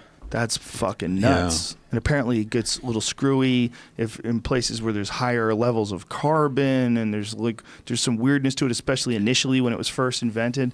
But just the fact that it exists, that someone could say, oh, well, we found out that the dinosaurs died 65 million years ago. Yeah. And you're like, what? How the fuck do you know that? How the fuck did you figure that out, man? Yeah. Trust me. How the fuck did you figure that out? And meanwhile, probably 100 years from now, they'll have something that'll tell you the day the asteroid hit. They'll show you like a model of the Yucatan before and after. And you'll be able to watch it with the HTC Vive. Put it over your head. You'll be able to literally watch an accurate representation of that giant. What was it? 5 miles wide? Yeah, the crater. Yeah, the actual asteroid itself that killed all the dinosaurs. Yeah, I want to say it was 5 miles wide, but I might be making that up. imagine a 5-mile wide city slamming into the earth going 45,000 miles an hour from space, and you could watch it all take place in virtual reality. That's going to happen.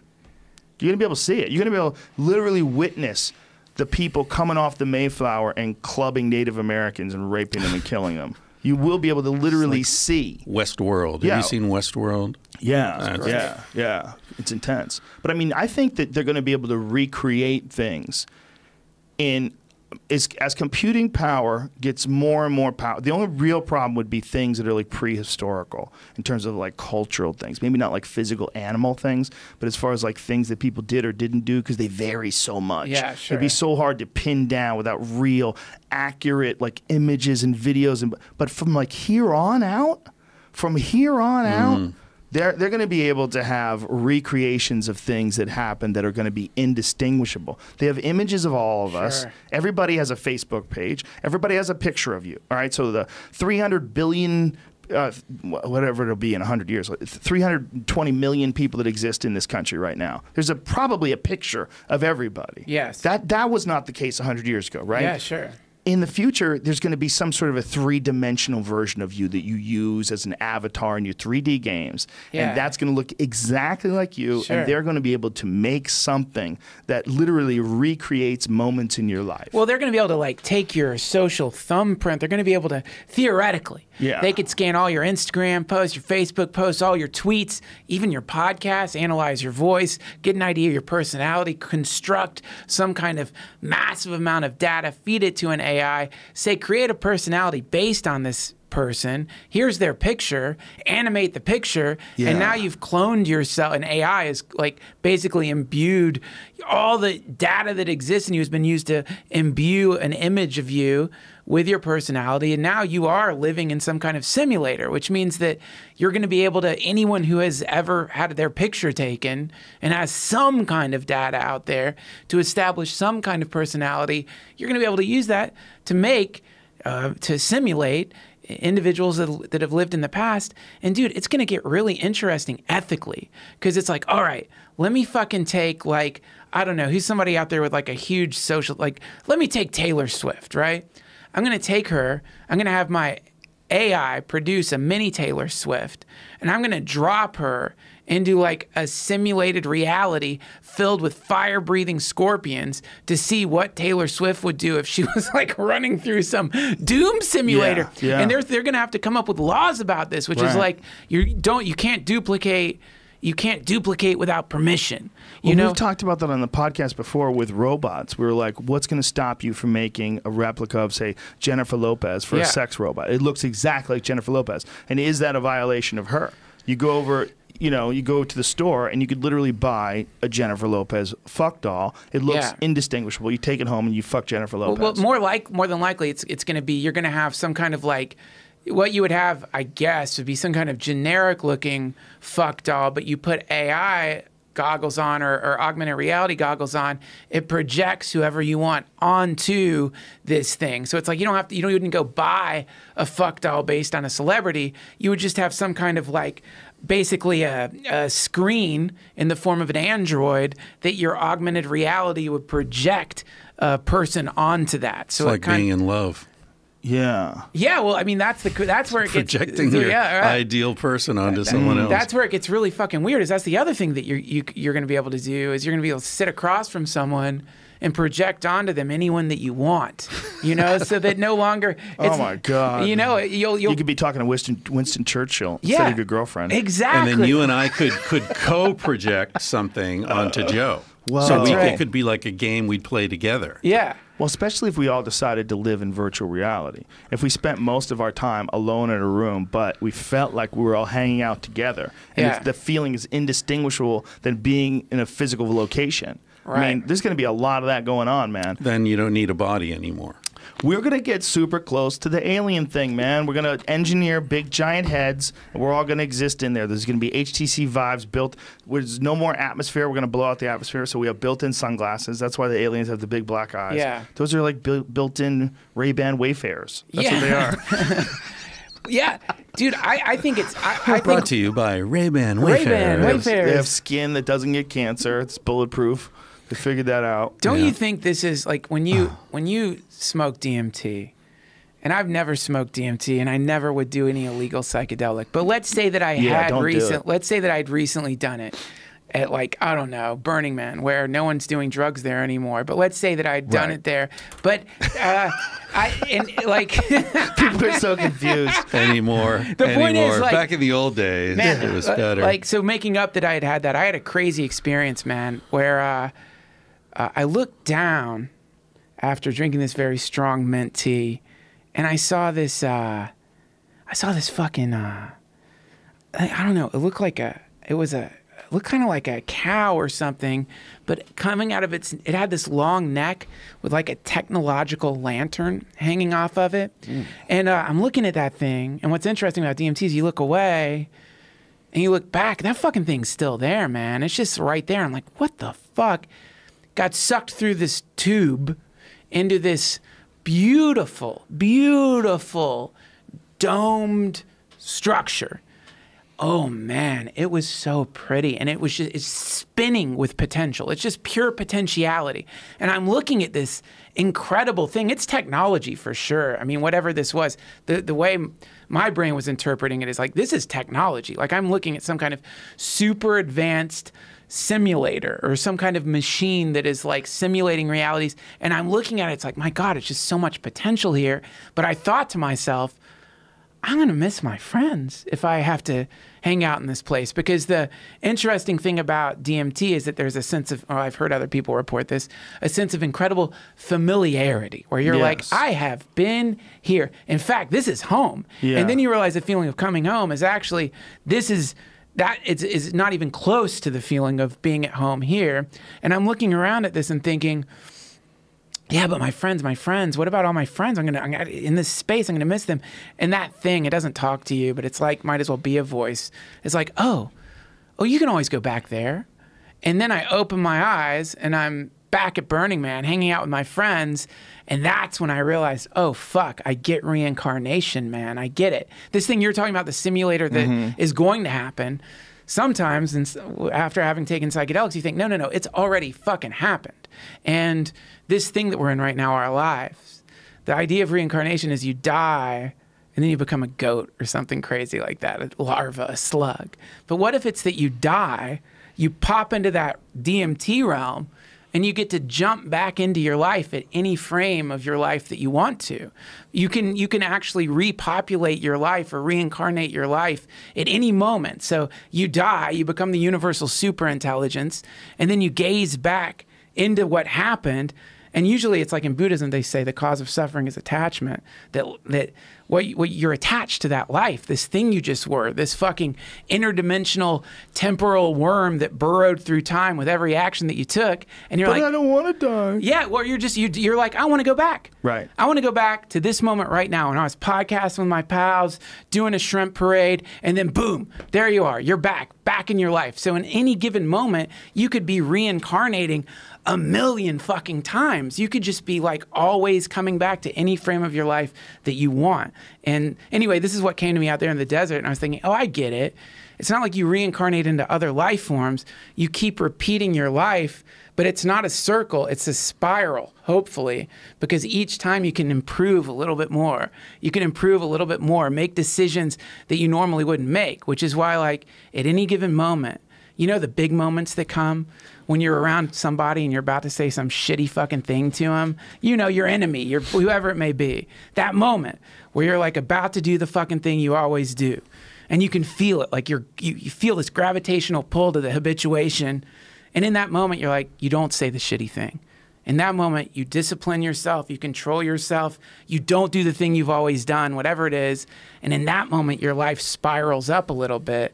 And now you're existing in like a completely new, like essentially a new universe. A higher plane. What? You hit a higher plane. Yes, exactly. I mean, that's kind of, in a way, it replicates what you talk about sometimes on your social media. I see on your Instagram, like taming the inner bitch. Yeah. Like you had a thing the other day. It was like, you know, I really did not want to do this today. You know, I got up, you know, after you did a show the night before or whatever, and you did it. And at the end of it, by doing that thing you didn't want to do, or not doing the thing you do want to do, conversely, you do move to a higher level. You feel way better. That thing you Instagrammed, which I think is a super cool thing that you do, because I think it's like a lot of people need to like think, yeah, man, I could fucking anytime I want, I could just start jogging, but it's like, and you could, like, really, you could. You just start doing it. You don't even have to be good at it.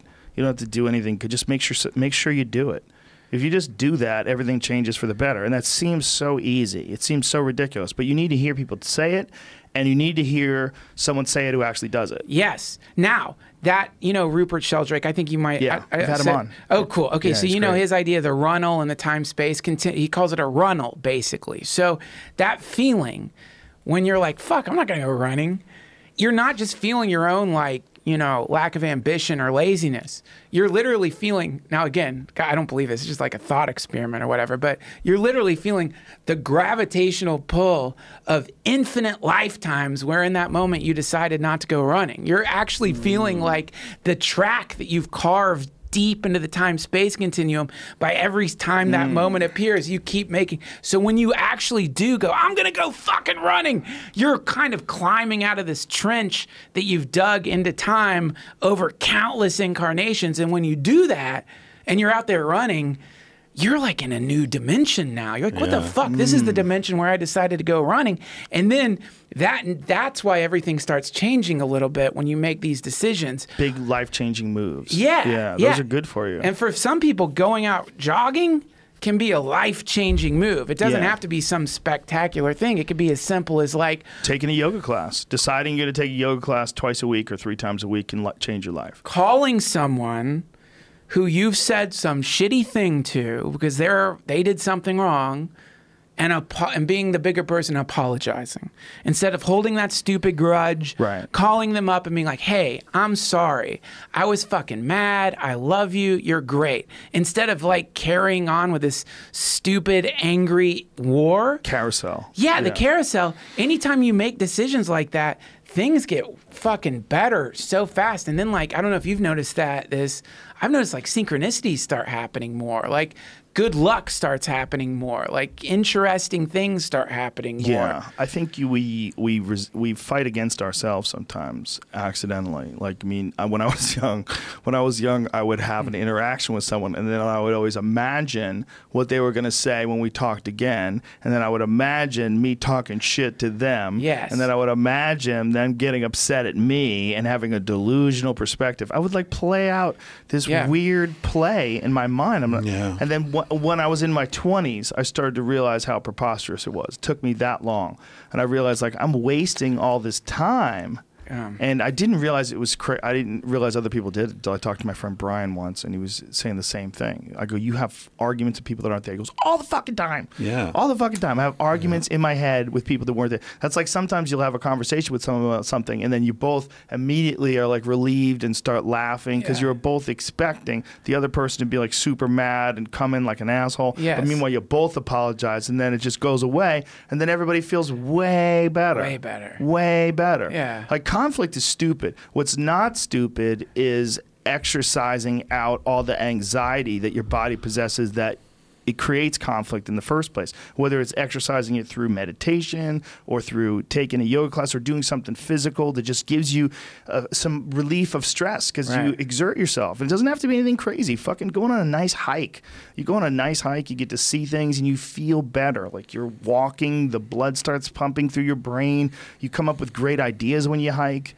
You know, it's like all these things are just little incremental steps that every one of us can take. And you do that and it changes everything. Then you be nicer to people. That changes everything too. Right. And it helps you to be nicer if you have control of your physical body. That's it. Yeah. And the question that we were talking about earlier is like, what the fuck do we do about the lunatics out there? Well, what you do, man, if you can, you start with the fucking lunatic that you're sitting in right now. That's what you do, right? Yeah, absolutely. Start with that lunatic. Yeah, absolutely. And that's exactly what Ram Dass says is we work on ourselves so we can help the people next to us, and that's all you can do. Yeah. Because you can't do shit, man, to make another person. You're not really going to do much to the other people around you. They're going to do their own thing. They're going to decide. I mean, this is something I've been thinking.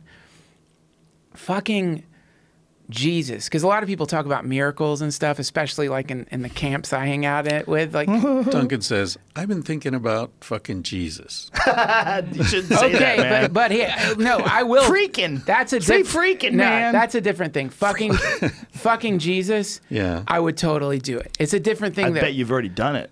If you do DMT, I bet that's part of the experience. Making love to the Christ. You're having intercourse with the Christ. It would be an honor. Through all pores. It would be an honor. You go together like this. You just merge. You just merge. Yeah. You're on your knees again at the video store. This guy, it's always dirty with him. It can never be just psychedelic love. It's erotic psychedelic love about Jesus, Joe. It has to be on your knees, choking on Christ cum. Why not? But I would definitely. You can guarantee. You can guarantee that's going to be a sex simulator for sure. Make love to Christ, for of sure. course. That's going to happen. For sure. But And the Virgin Mary. Yeah. She was hot. these people, they talk about miracles a lot. Denise. Guys, come on! I'm trying to talk about fucking miracles here. So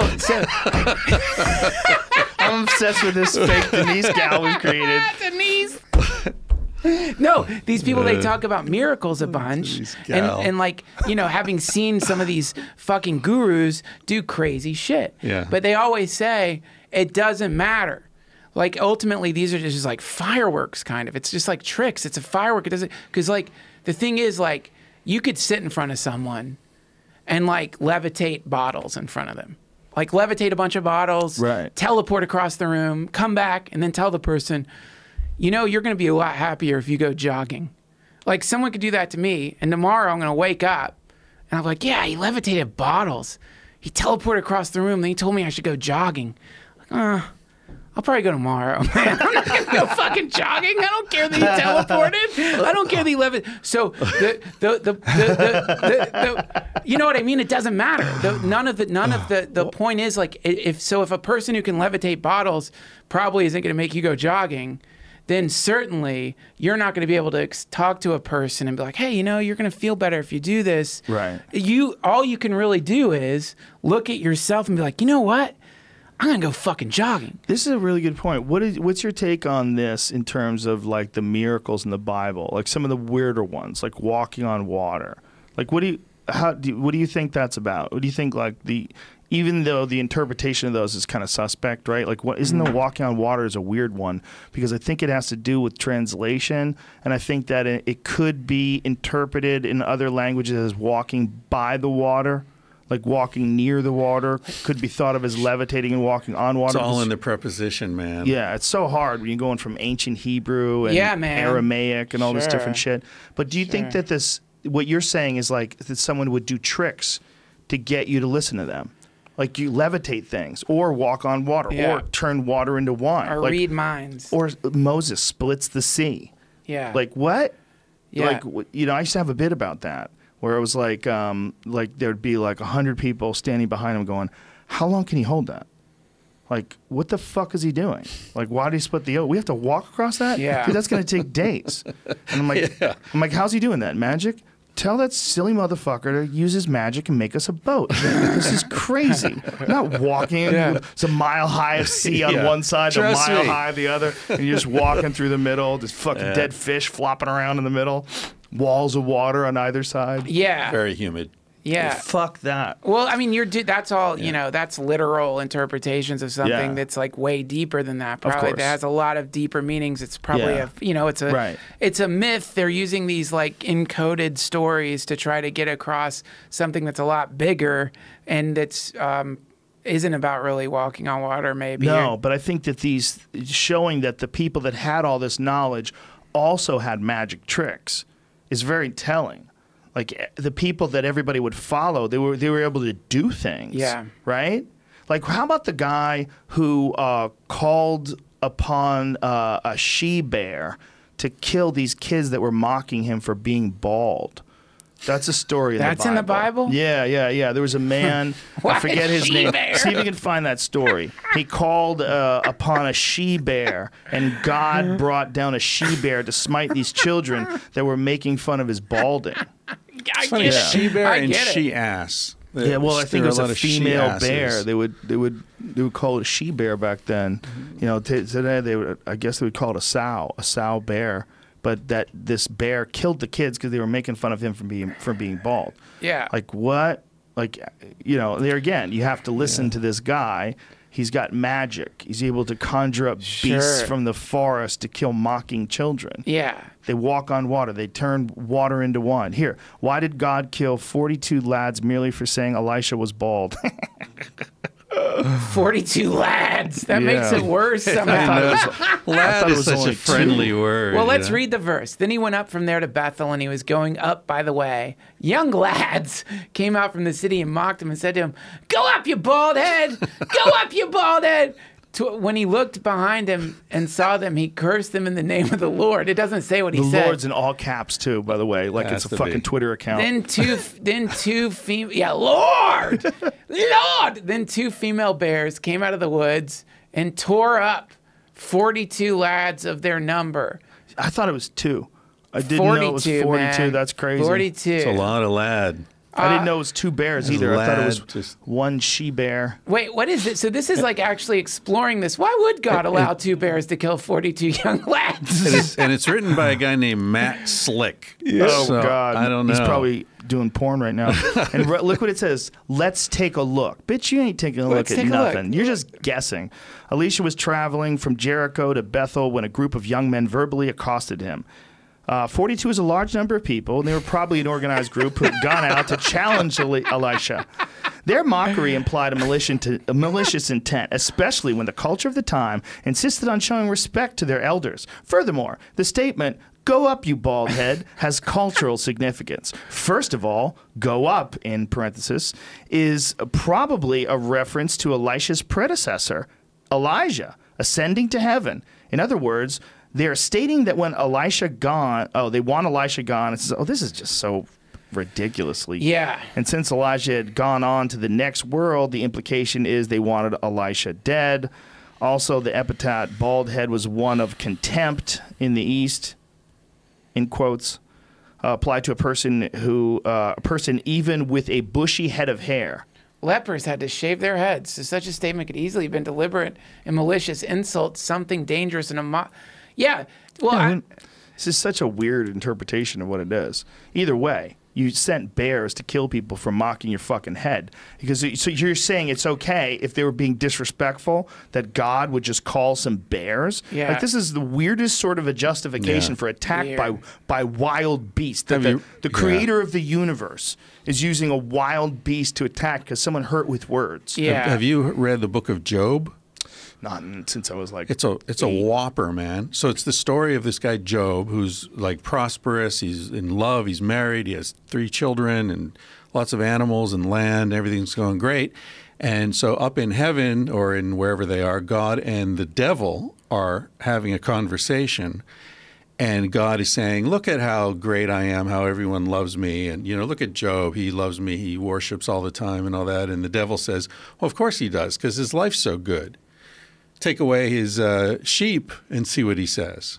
And God's like, all right. So he kills all Job's sheep, and Job goes to church and worships and no problem. And then the devil's like, yeah, but if you took away the cows and the land there, then you'd see.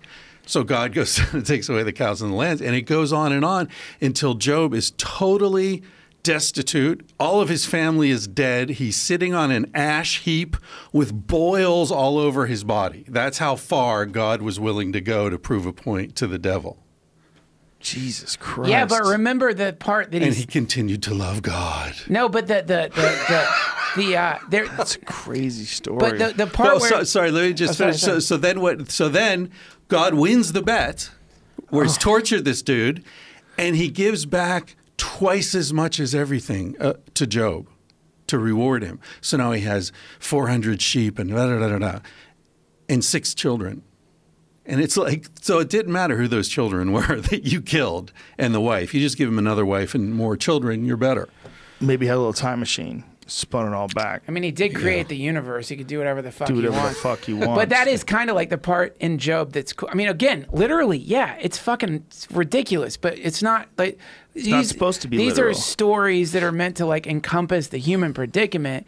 And like one of the cool things in there, isn't there this great line where Job is like questioning why Job is questioning him too or something. He said something like... Oh, yeah. They get into an argument. But his response is something like, I created... Yeah, where were you when I created the heavens and the earth? Yeah, and this is, again, man, the fucking tone in this tribal desert religion is really harsh and patriarchal. But the message behind it is pretty similar to the Bhagavad Gita, which is this is a fucking battlefield where Krishna turns into the universal form. This is the quote, Oppenheimer's quote. Yeah. Behold, I have become death. I am become death. The destroyer of worlds. And so it's a similar thing. Both of these are saying, listen, tiny little human thing, all caught up in your life, so fixated on everything about you. You exist within the infinite span of time. A Big Bang that something like we were saying, longer than 13.7 billion years. You tiny, tiny little thing. You exist in something so infinitely gigantic and beautiful. What do you think you control? What do you think you really control? You don't control shit. You don't control anything. So that's what really, it's more of like when we experience inevitable catastrophe in our lives and we're looking around and like, what the fuck, man? What the fuck's wrong with the universe? It's like, nothing's wrong with the universe. Nothing's wrong with you. Nothing's wrong with anything. In fact, everything's perfect. Just surrender to it. Even if you're sitting in the goddamn ash pile, covered in boils, if you just let go and surrender and drop the bitterness, then you can, if nothing else, not suffer under the terrible weight of the resistance or feeling like a victim. That's, to me, what I get out of Job, from the non-literal level. The literal level, right. It's like God's hanging out with Satan. Right. So they play poker and shit? What does that mean? Like he just drops by? Like Satan sometimes just pops by wherever God lives? And they make bets. They make bets? It's ridiculous. And people suffer for God's bet. Kind of like Fear Factor when you think about it. No, you got paid for Fear Factor. Fear Factor, if you win, you made $50,000 for the government. How far will you go, Job? The government takes a piece out of someone winning Naked and Afraid or any of those shows. The government takes a piece. That's crazy. You're out there choking on bug dicks and trying to make a banana hammock out of literal banana leaves for your dick. I love that Fleas show. are biting you everywhere. It's so ridiculous. Those shows are so ridiculous. It's amazing they haven't killed anybody. It is. How come nobody's gotten bitten by spiders and died or some shit? Some people get super sick on the show. Oh, yeah. Well, they eat fucked up things. By the way, some of this stuff, if you eat things and don't cook them, those parasites can stay with you forever. That's why I don't do sushi. Sushi's not bad if you get ocean sushi, but I've been told not to eat salmon. I've been told, yeah. Someone said that freshwater salmon. The problem is salmon is a freshwater fish as well. They migrate. They go to ocean and they go and they're susceptible to some parasites. Apparently, that tuna and a lot of ocean-born fish isn't susceptible to. Because I guess the parasites don't. They can just live way easier in fresh water, which makes sense, right? Yeah. Also, the salmon stop eating, and their metabolism changes once they get back to fresh water. And so essentially they're dying from that point on, So when you see them upstream, they're like zombies. It's really gross. Sushi is a really nutty thing when you stop and think about it, right? Because here we are. We're like on these little land masses surrounded by blue. Like as soon as you get to the edge, you realize how much blue there is. You're like, holy shit, that's all water? Like, yeah. We're just so accustomed to it. No big deal. It's just water. So no.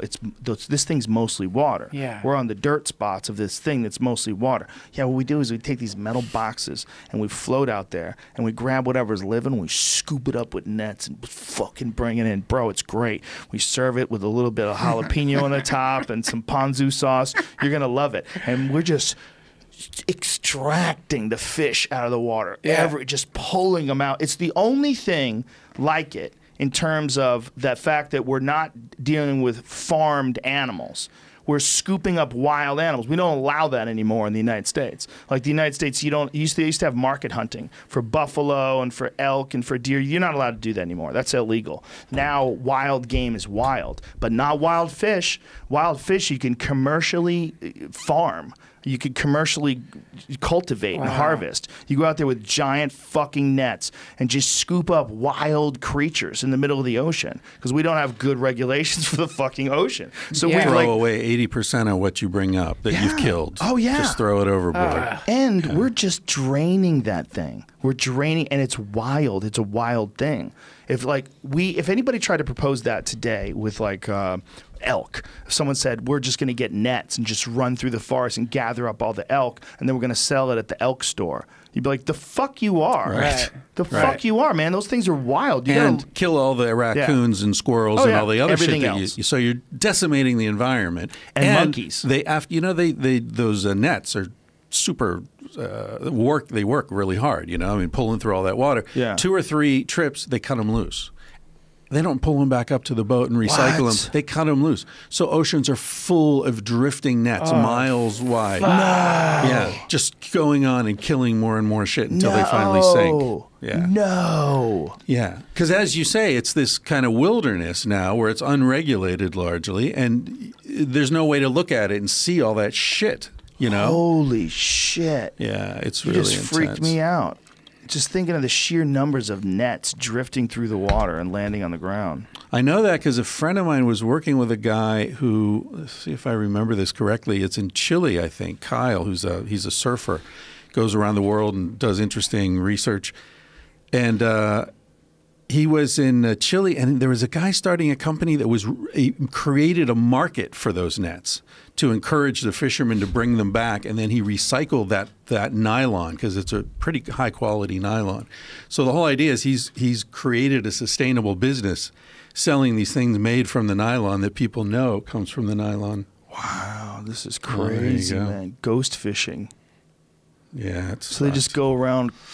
Oh man! I had talking about sushi. I had a really traumatic experience with that in Alaska. Have I told you guys this story? No. So I met this dude on the ferry going up. A really cool guy, Ed from Oregon somewhere. He was camping next to me on the deck of the ferry boat, and next to him was this really hot woman, Becca. And Becca never changed her clothes in like 3 or 4 days on the ferry. Really sexy, but never changed her clothes. Never opened her backpack. She had this huge backpack. Finally, it turned out it was full of weed that she was smuggling from Hawaii up to Alaska. Yeah. Wow. So Ed sort of fell in love with her. We get to this town. We get off. I bet. Ed's like all into fishing. Yeah, exactly. She's got it all, man. So anyway, he's super into fishing. His dream his whole life has been to go to Alaska and fish. Wow. He's got this super nice rod, carbon rod, and all this stuff. And I don't know shit about fishing. But we're in Petersburg, Alaska, and we go out. I walk out with him. I'm a vegetarian, but anyway, he casts. First cast, he catches this salmon, big-ass salmon. Brings it in, kills it with a rock and all that. And then another, he's super happy. It's his dream. Everything's wonderful. We go back to this campsite where we are, and there's like maybe 10 tents around in this campground and a central area with a fire and all that. And he's so happy because he's going to feed everybody. He's got these 3 fish. He's feeling great. And so he's, puts onions and shit inside and the foil and all that. And everybody's hanging out. Everybody's super happy. He passes out the fish. He's got his own. The smaller one is for him. Everyone else is sharing the other 2. And I'm sitting up behind him looking over his shoulder, and I see movement in this fish. And I'm like, hi, and we've been drinking, and it's firelight, but I'm pretty sure I see movement. And I look closer over his shoulder, and there are all these tiny little white worms at the center of the fish that hadn't been cooked out, and they're all just moving like cilia, right? Oh, my God. So, how many, have you had a bite already? No, I'm a vegetarian. Oh, that's right. At that point, right? So I didn't eat any, and it's like the best night of his life. Oh, my God. And I got to tell him. Yes. Right? He's already eaten half the fish. Oh, Jesus. Yeah. Oh. So I say, Ed, stop, look at this. And he sees it, and he's just like, oh, fuck. He goes from the top of the world to the bottom, grabs this bottle of tequila, drinks half this bottle of tequila. To kill it? To try to kill what's in his stomach. Does that work? I don't know. What a great idea. Probably would work. That guy's thinking. Yeah. Maybe it's just a good excuse to get fucked up. What happened? Stub my toe? Give me that tequila, quick. Got fired? Fuck, give me that tequila, quick. Whatever happens, go Whatever for happens, the tequila. I need a half a bottle of tequila on the double. Well, Dude. tequila means cure all in Spanish. I don't know if you Really? know. Oh, man. Got you. You got me, too. Got me. Damn. Yeah, that's the worms are fucking scary shit, man. That guy that the guy who escaped North Korea, so they found enormous tapeworms in his body. They said his body was like I think they described it like as a toy that had been broken. Like it was just broken like all over the place. Like legs are broken, bones are broken. His insides are filled with parasites. He got terrible shot like nutrition. 4 times or something. Yeah, he got shot 4 times. The whole thing is horrific, man. That poor fucking guy, man. That poor fucking guy. For a dude who's falling apart, he gets shot 4 times and he keeps running. Yeah, that's how bad he wanted to get free. I guess. You know, the video's amazing. Have you seen it? No, I haven't seen the video. It's amazing. The guy's just making this run for it, and they jump out of the car and they're shooting him at like really close distance while he's running. I mean, I didn't realize that they were that close to him. They were on the ground like 15, 20 feet away from him, shooting at him as he's running, as he jumped out of his car. You know what's crazy is that video of that fucking dude from North Korea in the airport getting that poison put on him. Have you seen that? No, I haven't seen that. Oh, Kim Jong-un's brother. Yeah, Kim Jong-un's brother. There's a video of the assassination. You can watch it. It's wild. Jamie is on it. Yeah, it's pretty intense. And what was it, sarin? Is that what they put on him? I don't know what it was. Some nerve gas. And they tricked someone into doing that for them, right? Wasn't that the story? That's the defense of the people who did it. They're saying they didn't know, but apparently there was footage of them practicing it. Oh, Jesus Christ. That's him? Afterwards. That's him after getting zapped. But you can watch like a professional assassination go down let's here. See this. Yeah, right at the airport. And apparently he had the antidote in his baggage. Oh, Jesus Christ. But this is the thing with them having like ICBMs, like VX. VX, that's 20 minutes after VX poisoning. Just how nutty. I mean, this is some old school shit that they do in the Soviet Union too, right? A bunch of people over there have been killed with poison. In London, actually. The most there famous it is. There they are. Circle. They're right there. Just VX gassed him. I don't see it. What, the girl like puts a looks like a chloroform on. A rag over his face. Yeah, she just walks over and puts a rag on his head. You see it one more time? I thought they were going to show another video. Right What's here. that? Watch. Just comes up behind him. There it is. Oh, Breathing. whoa. That's all it takes to kill you? Yeah. That's fucking insane. And he's saying, someone just put something on my face. Holy shit. Yeah. That's insane. Yeah, it's not scary. Can't see that coming. So he's standing there. And she just walks right up and jacks him. Whoa. She was fast, too. That's intense, man. That's intense. So my buddy Ed got medevaced out of Petersburg. With the worms in his stomach? Intestinal bleeding. Jesus Christ, they were trying to burrow their way out. Yep. Eat his bones from the inside. Wait, this is your friend who drank the tequila doesn't work to get rid of worms. Didn't kill them all. He went to the doctor the next day in town, and the doctor was like, yeah, it's probably no big deal, whatever, you'll be fine. Fuck you, doctor. And then I left and traveled all around Alaska and then went back home. And when I was home, I got a letter from him that he had been medevaced out and had been in the hospital, had 4 or 5 surgeries. How many other was people? Like fucked up. I don't know if he lived. From a fish. You don't know if he lived. Yeah. How many other people got sick? Well, it'd be Just good for him. the story if you just... Just him. The other fish were fine. Could you go and find out for the story? So we know how we should feel. I don't like these open-ended... fucking Ed lived No Country for Old Men type endings. Ed lived happily ever after, Dude, Joe. I'm glad to tell you. I want to say, have you guys seen that video of the cam girl who's like a worm shoots out her asshole? Oh, Duncan, everyone's seen that. Have you seen that video? No, what are She you like- talking about? that, Oh my man. God! How do it's you, like it's why a would you cam girl. think that we did? Jamie can pull. Tells you Dude, who you he hangs out with. Everyone's seen it. No, if it's it's like not on Instagram, I haven't seen it. she squats down and this like just the very tip of some kind of worm thing like pops out of her ass and sucks back. You know what I'm talking about, issues. Jamie? You've seen this? Maybe I dreamed it. I'm pretty sure. You might not. How interesting is it that there's two completely different social media platforms that we all use, Twitter and Instagram, and one of them allows straight up porn.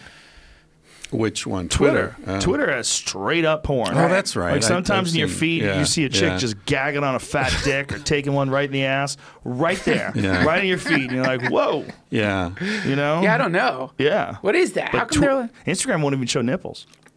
It's Girls just blur their crazy. nipples out. Yeah, you got to put like little acorns. But it's on. what's really interesting is because my eyesight's kind of going shitty anyway. So if a girl only mildly blurs her nipples, to me it looks the same. So you're getting around. That's good. You're getting around, playing the system, Bilking the system, bro. playing the ankles. I mean, no, for real though. How blurry does it have to be? This is the Right. question. Like, would you see like a picture of my dick, right? If you have a picture of if you're Yeah. sitting there and you wanted to go on Instagram, you with that Hawaiian shirt on, Chris, with your hog hanging out, and you want to take a picture, just slightly pixelate your dick. Yeah. It'll be like really clear where the head of it is, where Yeah. the balls are, where the shaft is, even the color of your dick would be very easy Sure. to discern. But it's not totally your dick because it's all pixely. yeah. Right. Oh, there, look.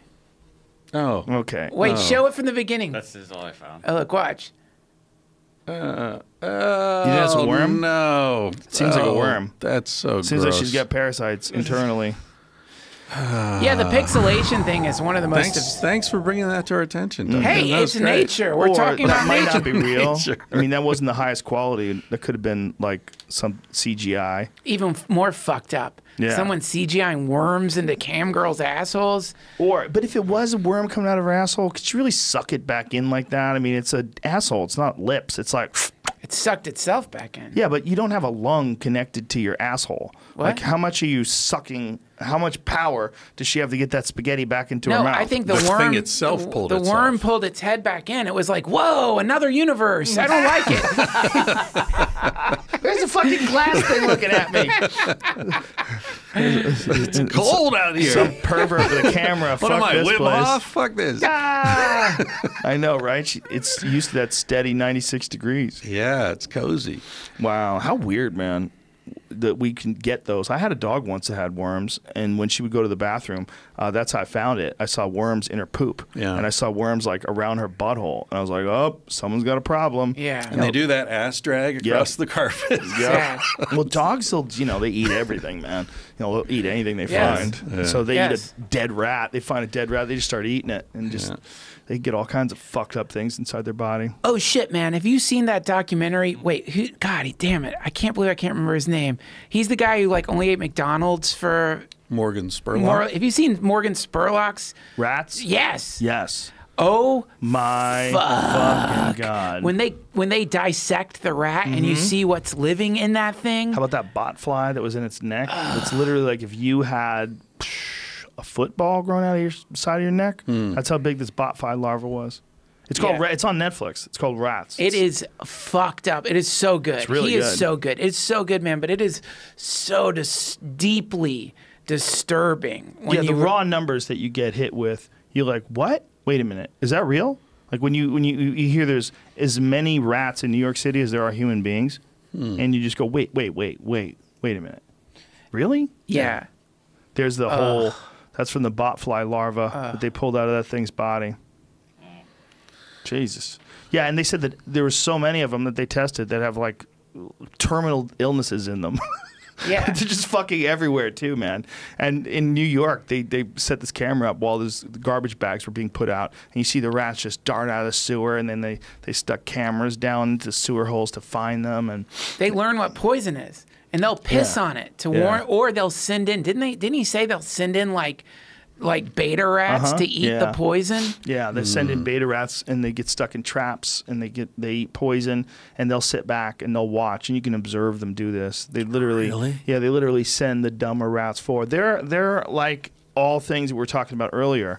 They're like a super organism. Rats rats are all basically the same shape and size. They vary in like a little bit bigger, a little bit smaller, but mostly the same thing. They look exactly the same, and they behave like the same. They all do the same shit, and they all move into these and they're happy to live where nothing else wants to live. Like, well, we'll take it. We're moving in. And they move in and breed in a way that's just unprecedented in terms of things that, like mammals that live alongside humans. There's not a goddamn thing like rats. Like no other animals figured out how to do it like rats can. Right. Like they can do it in a way where there's as many of them as there is of us. Just Yeah. imagine that. They're smart. How many very cockroaches smart. are there? Must be a lot of cockroaches in probably New more. York. Probably, I would guess more than there are rats. Yeah. Right? Yeah, sure, because they're so small. Small. Yeah, but those are like particular things. It's really interesting because people don't like to. They always want to think that they never prejudge. They're not prejudiced, but we certainly are when it comes to rats and bugs. Butterflies are awesome. Butterfly lands on you, everybody's psyched. A roach walks into the room, everybody freaks out and wants to fucking stomp it. Get it, get it, get it, get it. Oh my God. Right? Yeah. Mosquito comes in, everybody's pissed. yeah, Spider walks in, some people freak out, some people want to help the spider. Right. Yeah, man, when you see any kind of rat, rats are no bueno, like to the core. You see that rat, and you're like, that ain't a squirrel. You know, squirrels are cool. Squirrels are cool. But like squirrels squirrels. are just rats with bushy tails. They're Let's better face it. PR. Yeah. They have a better publicist. Well, they don't eat meat. That's the thing about squirrels. Squirrels are eating acorns and shit and nuts. That's just a better animal. But they do eat meat sometimes. Here's a fucked up thing about animals, especially if they're sick or they have some weird nutrition requirement. There's a video of a squirrel eating a mouse, and it's hard to watch, man. This squirrel was holding on to this mouse with its hands and just chewing into it, a fucking squirrel. And you're like, whoa, really? This is a real thing? I trusted you. Yeah, you're a fucking squirrel, man. Yeah. You're supposed to be super cool. I could feed you. Like you could, like there it is. Look at it. Oh, you look at guys, that what are you dude. doing to Bloody me here squirrel. with these fucking videos? First of all, it's Look Joe. at it, but Joe look is how the it's- Well, king. you of- started it with the worm in the asshole, That and was it's been not- downhill from there. Look how excited he is eating this. Jesus, Oh, I yum, yum, can't. yum, I yum, yum, really yum, yum, can't yum, look yum. at that. It's insane because he doesn't have any problem eating that rat. He He's seems to be enjoying watching it. a movie. It's like he's Yeah. watching Game of Thrones while he's eating it. He's just like enjoying some great And show. look how quick he's devouring it. Quick. I mean, that thing is like, it's like you holding on to a ham, It's like right? a Like a 5-year-old full with ham. an ice cream cone. Yeah. Look at that It's just guy. biting into it. He's Oh, look saving at the chunks tail of What did he get? guts. His too. liver? Oh, look at that. Delicious. The Just best big part of the chunks fucking of rat. Oh, look guts. at it. It's almost gone. Jesus. No, it dropped a big chunk of it. Oh, he dropped some. Look at these giant chunks of guts it's consuming. He was hungry. This is amazing, man. It's What's too, he doing Too bad now? the Burying audio-only it. He's gonna audience bury isn't it. seeing this. He's burying what's left of it. Oh, you Trust know what, me, man? don't. This is Don't a look it ground up. squirrel. This is a different kind of squirrel. That might be why. Ground squirrels are a totally different kind of squirrel. Ground squirrels are actually a real problem on ranches because I've they got make millions of them. holes. Yeah. Yeah. They estimate Tejon Ranch is 270,000 acres. And someone there told me, and I didn't check if this is true, but just listen if it is, told me that the biomass of these ground squirrels is bigger than anything else on the ranch. Because these tiny little things, there's so fucking many of them that all the deer, all the bear, all the mountain lions, all the wild pigs, all the cattle that roam around there, all the elk, everything, every other bird, ground nesting birds, turkeys, everything. The biomass of those fucking ground squirrels was greater than all of it. And he's like, I just want you to think about that for a second. And I was like, what? And he's like, we got a real problem with these things. He goes, you can't kill them. And they leave holes, and then the cattle step in those holes and break their ankles. You can't kill them because they're just too wily. Where you got to find them? Yeah. You're going to sit out there with a pistol, and you're going to shoot Well, a what few. about like poison or something? But here's what he said. He said he shot one of them, and when he shot it, another one grabbed it and dragged it into the hole. Ah! Wow, that's so sad. To eat it. Dude. Oh, He's to probably eat eating it? Yeah. He's not like Daryl. Oh my God, Daryl. Find out if ground nesting squirrels eat meat. If ground nesting squirrels are omnivores. I wonder if they have just a totally different diet because they have those gross tails too. They have almost rat-like tails. They're gross little things. They are. You don't feel good when you're around them. That's why we need more snakes.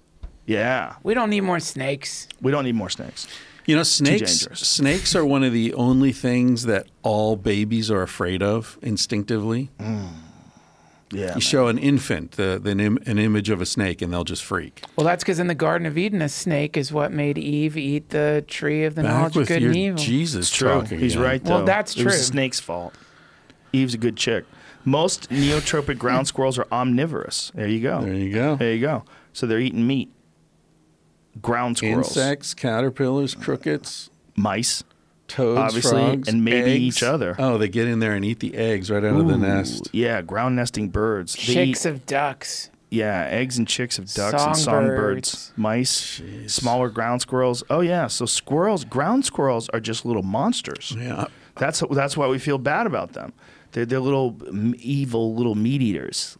with So their what dirty kept tail. coyotes? I guess probably get some of them. Yeah, but the problem is they dig into holes, and the coyotes have a hard time catching them too. They just dart to that fucking hole so quick. Yeah. I don't think it's an effective method. I don't think they have a lot of effective methods of eradicating them other than like poison and shit. If I had to guess. What about those rat terriers in the Spurlock show? Remember Oh that? my god, it was amazing. You know, they actually hunt rat. Yeah, Have you seen they're this bred- before? I haven't seen the film. No. Dude, they tear these rats apart. It's And crazy. They live for it. It's Yeah. like they live for it. They are in their glory. When they let them loose, Yes. these terriers go crazy. That's like Jack Russell terriers, Yeah. and that's why those little fuckers are so hyper, because they're rat killers. It's like it's fucking Dawn of the Dead. It's like watching zombies rip is. them apart. It is. Look at them. this. They grab and shake they're them. so happy right now. This is the greatest thing that happens to these dogs is hunting fucking. Look at that. He got one. Look at that. Oh, Yeah, look at the fucking rat trying to get away, and they're just shaking it. Whoa, that is amazing. Yeah, I guess the guys are helping them. They're digging them up. Yeah, that's the idea.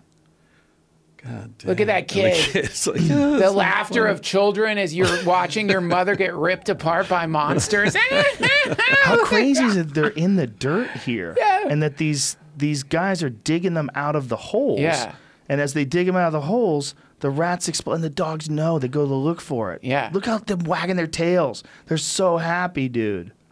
Yeah. That's so nuts. It's crazy. You can almost engineer any animal. Oh, there's one. Got it. Got it. Jesus Christ. Look how neck fast snap. his head's moving. Yeah.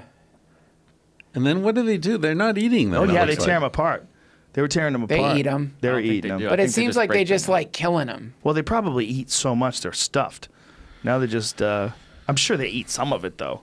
And that's the whole thing. I don't know. about- That last one looked like he was bringing it over. Like maybe they're trained to like put them in a bag or something. That would be clutch. Maybe.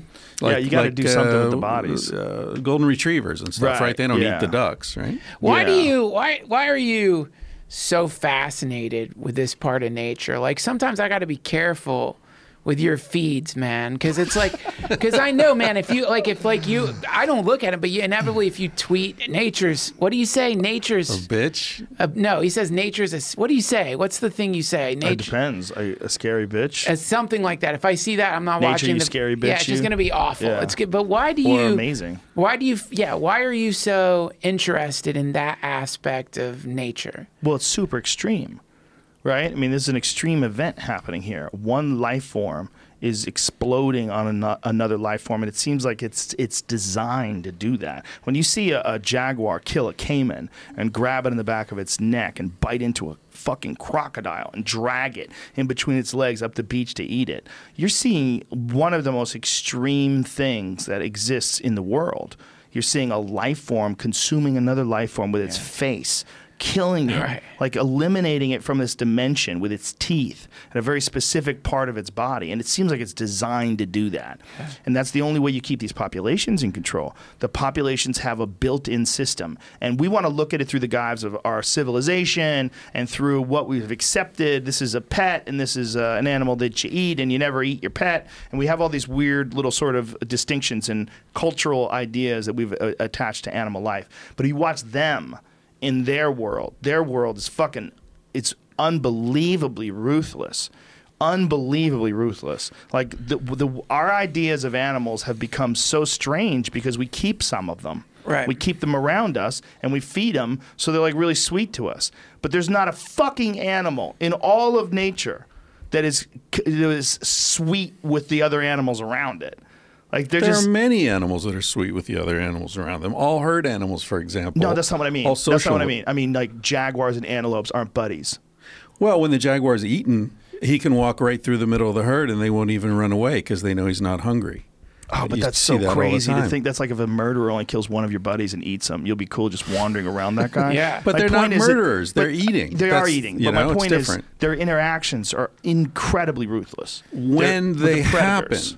But see, this is something I write about in this book I'm working on still, which is the lack of proportionality in this argument. Because this nature is ruthless, red in tooth and claw thing. Yeah. That's been very popular for a long time. But the fact it's is, real. Well, it's real when it's real. Right. But it's also real that we die in agony. Yes. And often our agony is extended by medicine to last much longer than that mouse that just got eaten by the but squirrel. I'm not fascinated by death. No, What no, I'm no, fascinated but- by these interactions. Yeah, but what I'm saying is that the conclusion to draw from those interactions that therefore nature is this battlefield misrepresents what actually happens in nature. When predation happens, it can be nasty, of course. Right, but that's what I'm saying. I'm not looking at the entire nature as a whole and making this distinction. This is the only thing interesting about nature. No, I'm not just saying saying that. when I- just the depiction of nature as being ruthless. Well, it is in that moment. That is Yeah. nature, and it is in that moment. And that Right. moment exists. The only reason why these predators can exist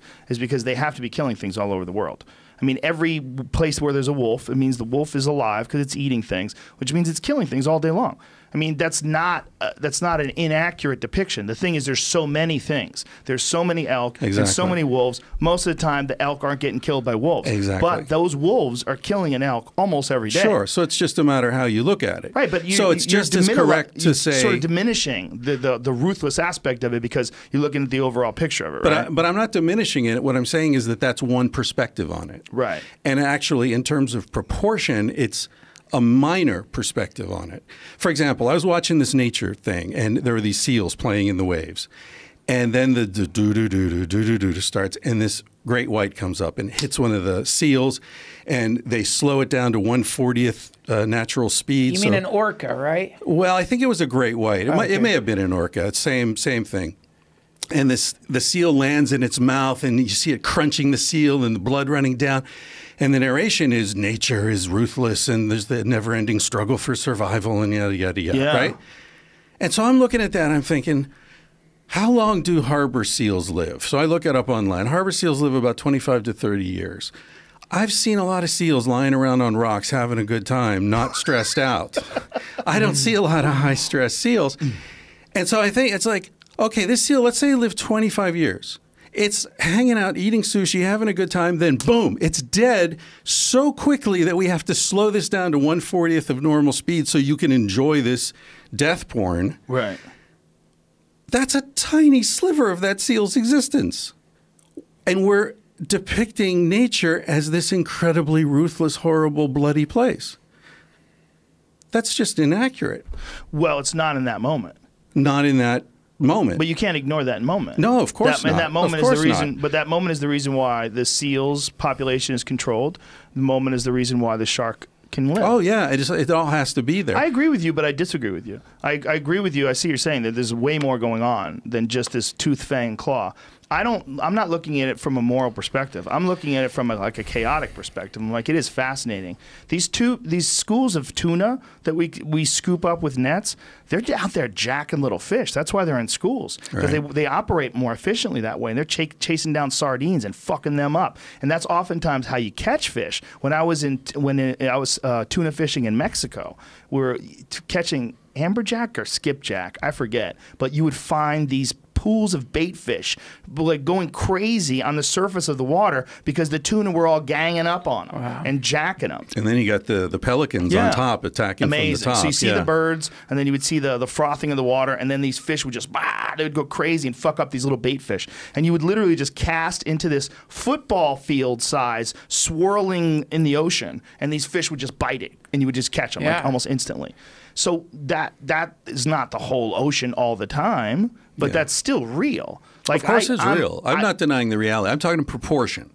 I agree, but the thing that I find the most fascinating, for whatever fucked up reason, is when the water buffalo comes at the lion, and the lion ducks under the water buffalo and grabs it by its neck and rolls it over the ground and crushes its neck. I am fascinated by the idea that, all moral judgments aside, nature has somehow engineered a jaguar and a caiman. Yeah. And then this jaguar looked at that caiman and was like, I'm going to figure out how to put that in me. Yeah.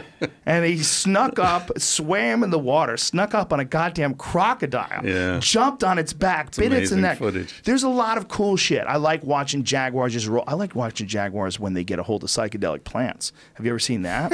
Joe. I don't think You ever so. seen that? No.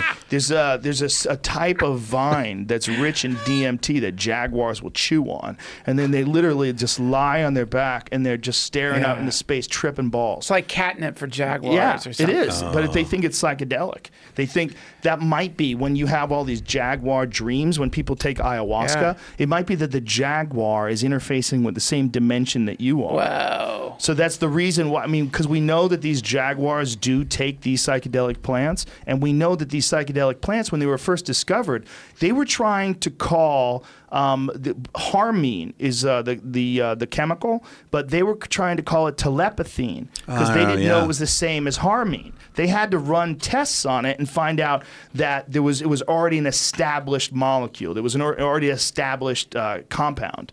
So the reason why they called it telepathine was because people were experiencing group states of consciousness while they were taking this stuff. So they're thinking that these people that do ayahuasca and have these trips with jaguars, they literally might be interacting with jaguars who are also tripping. Cool. Like, see, this thing is just eating these leaves and lying down on its back, clearly in an altered state. Just rolling around on its back with its paws up in the air, staring at things that aren't there. Yeah, I mean, you know look what at it's that staring thing. at? It's like in Brooklyn right now with a bunch of fucking people on ayahuasca and just like hanging out in some loft in Brooklyn with some fucking glass blowers, a couple of accountants. Look at its eyes dilate, its mind's going back and forth. That is so fucking wild. I'm going to Peru in a couple weeks. Are you going to get down with the funky medicine, plant medicine? Yeah, if the right situation presents itself. That's the thing, right? The problem, the people that say plant medicine, they all make you go, The people that are like really into like the plant medicine, you're like, okay, yeah, okay. Like, you might be cool if you use those terms all the time, or you might be one of those fucking weirdos. You know, there's a bunch of people that are into the psychedelic world that they would have been into the Moonies if the Moonies found them. Right? There are lots of different plants that they use, though. It's not just ayahuasca. So if you just use it as a general term, there's San Pedro and all these other... I'm fully aware. It's just the people love saying it. Yeah. They love saying plant also, medicine. Legally, legally, it's probably better to use the term plant medicine. It is. That It's just can so incorporate pretentious. things that aren't going to get you stopped at any borders. Yeah, I think it's pretentious. Like, I get it. Yeah. I understand why you're calling it a plant medicine. But, like, when I'm getting stoned... I'm not thinking, let me take my medicine. I'm thinking, I want to get fucking high, man. I want to like get high, play with my synthesizers. When I'm taking Robitussin, I'm thinking I'm taking medicine right now. It tastes like shit. It's going to make me fall asleep. Honestly, the reason I don't like the term plant medicine is because I think it, and forgive me out there, you guys, but I feel like it in some small way diminishes all the other reasons I want to take this fucking plant. Like when I'm like, and this is such a degraded thing to say. So I'm sorry, but remember when you used to be sponsored by Fleshlights? Yes. And you fucked a fleshlight, right? Yes. And it made you come. But you weren't thinking, as you're fucking the fleshlight for the pure hedonic joy of like experiencing an orgasm with this weird, dumb thing, this tube, you're not thinking to yourself, I'm giving myself medicine now. You're thinking, this is euphoria. I want to come. Yeah. The same way, like with some of these substances, that's hedonism. I'm never getting high with you again, man. It's You're scaring me. It's Hide the fucking houseplants. Jesus. Sometimes it's a plant medicine. Sometimes it's a So why do you fleshlight. get high? Are you saying that sometimes you get high just because it feels good to be high? Yeah, that's exactly what I'm saying. Well, that's why God made nitrous oxide. Duncan, didn't you get your pot license with me from a black guy with dreadlocks who was a doctor who was calling it the medicine? Wasn't it? Didn't you and I go to that place? I don't remember, Sounds Joe. like Venice I'm pretty Beach. sure. This was in the early days when it was like sketchy. It was sketchy. Right. Like grow ops were sketchy. You didn't want people to know where your grow op was. It wasn't legal. across the board. You had to get a doctor's recommendation. Yes. I remember we walked into the doctor's office. Tell me if you remember this. It was this cool black guy with dreadlocks, and he had one of those volcano vapor bags, but it was extra long. He made an extra long bag, like a normal volcano vapor bag's like that big. He had one that was like 3 feet. It was cartoonish. And as soon as he saw us, it was like, y'all look sick. Y'all look sick. Y'all need medicine. Come on, man. Y'all need medicine. That's hilarious. And he was baked out of his fucking mind. He was a legitimate doctor, and he had full-on dreadlocks. No, that wasn't me. I wasn't with you. I would not Damn forget it. that. That was not me. But, you know, again, it is healing. I think it is a medicine, and it can be, obviously it's a medicine. It is a medicine. It heals people for sure. Yeah. I just think it's not just a medicine. I think it's much more than that. Maybe we just don't have the language to describe what it is necessarily yet. But people aren't taking ayahuasca to feel good. It's not like a recreational drug.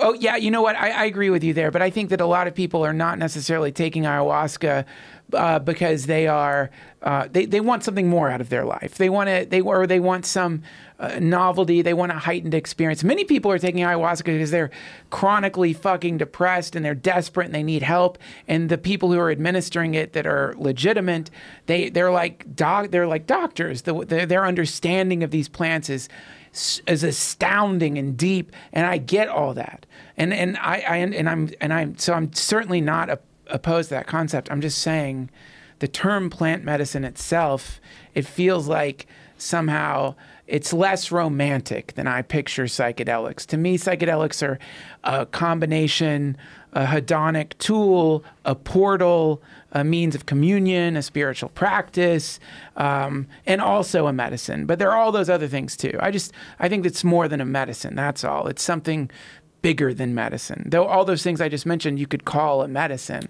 It's just going to reduce the maybe there's fun. an expansion of healing too that goes beyond the physical and into the psychological and emotional and spiritual, you know, which makes me sound like a hippie. But I just got schooled. I was using the term hallucinogens reflexively, and I had Jim Fadiman on my podcast, who's the microdosing guru, and he very quickly said, you know, that's got a lot of baggage because you don't actually hallucinate, you know. Right. And it's like, well, you're right. Psychedelics is definitely a better word term. for it. It's a better term, but what is happening when you're closing your eyes when you're doing DMT? I think it's entirely likely that we don't know, and that you might be actually interfacing with some other place, but you're seeing things that seem like they must be hallucinations. Yeah. It seems like something is interacting with your visual perception abilities where your eyes are seeing things that are impossible. Now, is that because you're actually there and you actually are experiencing these impossible things? Or is it a trick that's happening with chemicals in your eyeballs and your brain and neurochemistry? And that's a question to be answered by people far smarter than us. And what is the difference between those two things? To what extent is your experience your reality? Yeah, that's the real question, right? We want to think that if you can't weigh something on a scale, if I can't bang on it with a hammer, if I can't draw on it with a marker, then it's not a real thing. Right. Right? But if you, I've always said this, like if you had an experience with God where you literally were transported into heaven and you had a communication with God, and then God gave you love and wisdom, and then you came back down to earth into your body, and this actually did happen, or you took a drug and the exact same experience took place in every way, shape, and form. The exact amount of time, the exact feeling, the exact message, the exact visuals, the exact re-examining of your life when you return. They're basically the same thing. I mean, unless you could get God in one of them tuna nets and bring him back here so I could prove that you had God and that you weren't just tripping your fucking balls off, you're basically telling me a story, bro.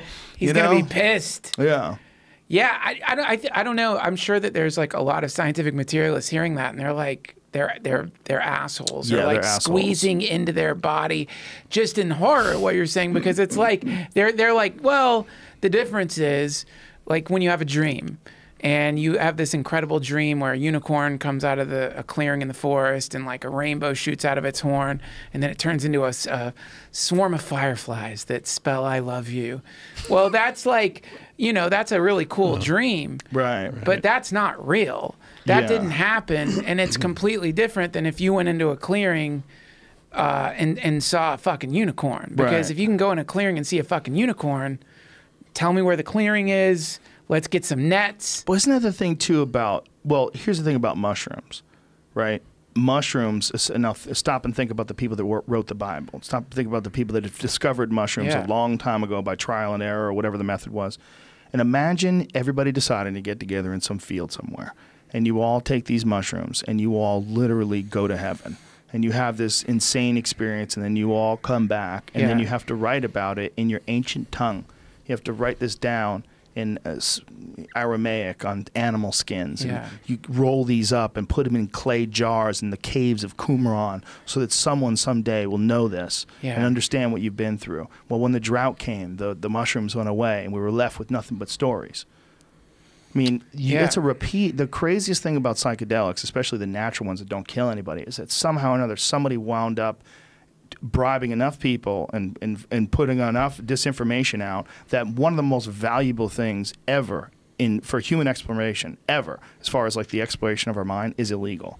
One of the most valuable things that's ever existed for changing the way you view the world, giving you a reset, and doesn't kill anybody. It's illegal. It's illegal in societies that are oriented in a way that would be corrosive. Yeah. Right? And that's why getting back to... Where's it legal? Well, it's legal in Peru and they just decriminalized LSD in, what is it, Sweden? Where do they do? I think it was Sweden. Portugal, everything's legal. Yeah, Portugal's got it nailed. I think in Sweden they made a misdemeanor to, I can't remember. So it's like somewhere recently they just made it a misdemeanor to get caught with acid. You know, mushrooms are on the books for the 2018 elections for California. Yes. Really? We have to organize. Like, this is something we really should go after. Yes. Like, you want to talk, I mean, people, oh, God, that's what you guys going to go after? Mushrooms? No, you really could change the world. And this is not bullshit. If we organize and we got a bunch of people to vote yes on recreational use of mushrooms for adults, I literally think we could change the world. That would be the best. It could change the world because, like medical marijuana, it will spread to recreational marijuana. If recreational mushrooms get passed, and if they do medical mushrooms get passed, then they can start doing tests on mushrooms, like the Johns Hopkins psilocybin studies that they've done. You would see literally a change in the world. You would see a shift in global consciousness, and that's not a ridiculous thing to say, right? No. You know it's probably true. Well, that's why Tim Scully and his partner made all that orange sunshine acid. They weren't. I had him on my podcast. He's such a sweet guy. Not interested in money. He could have made tons of money doing other things. He was this child genius, and he just made the acid and went to prison for it because he wanted to change the world. He really thought it would do it. You know, I've been talking to through email. Who? William Leonard Picard, that dude who got busted with all that acid, who's in jail now for like multiple life sentences. Like when they busted him, he's the guy who was like the missile silo. That that was the guy that had like the girl that lived with him. And they were selling ecstasy, and someone tried to kill somebody or something. Yeah, it's a crazy story. Like the other guy got arrested, right? The girl ratted the guy out. Yep. And holy shit! There's a great book he wrote. If you want to read a really trippy book, he wrote this book called The Rose of Paraclesis. And it's this really cool book, and it's kind of like, it's very intense to read, and the way it's written is really nuts. But it's pretty interesting. It's talking about sort of the life of, the setup is a guy who's going to talk to an LSD chemist, and who is sort of explaining what it's like to have to be as secret as you have to be if you're manufacturing what he calls planetary doses of LSD, which is what they want, planetary doses. And that's what they wanted to do.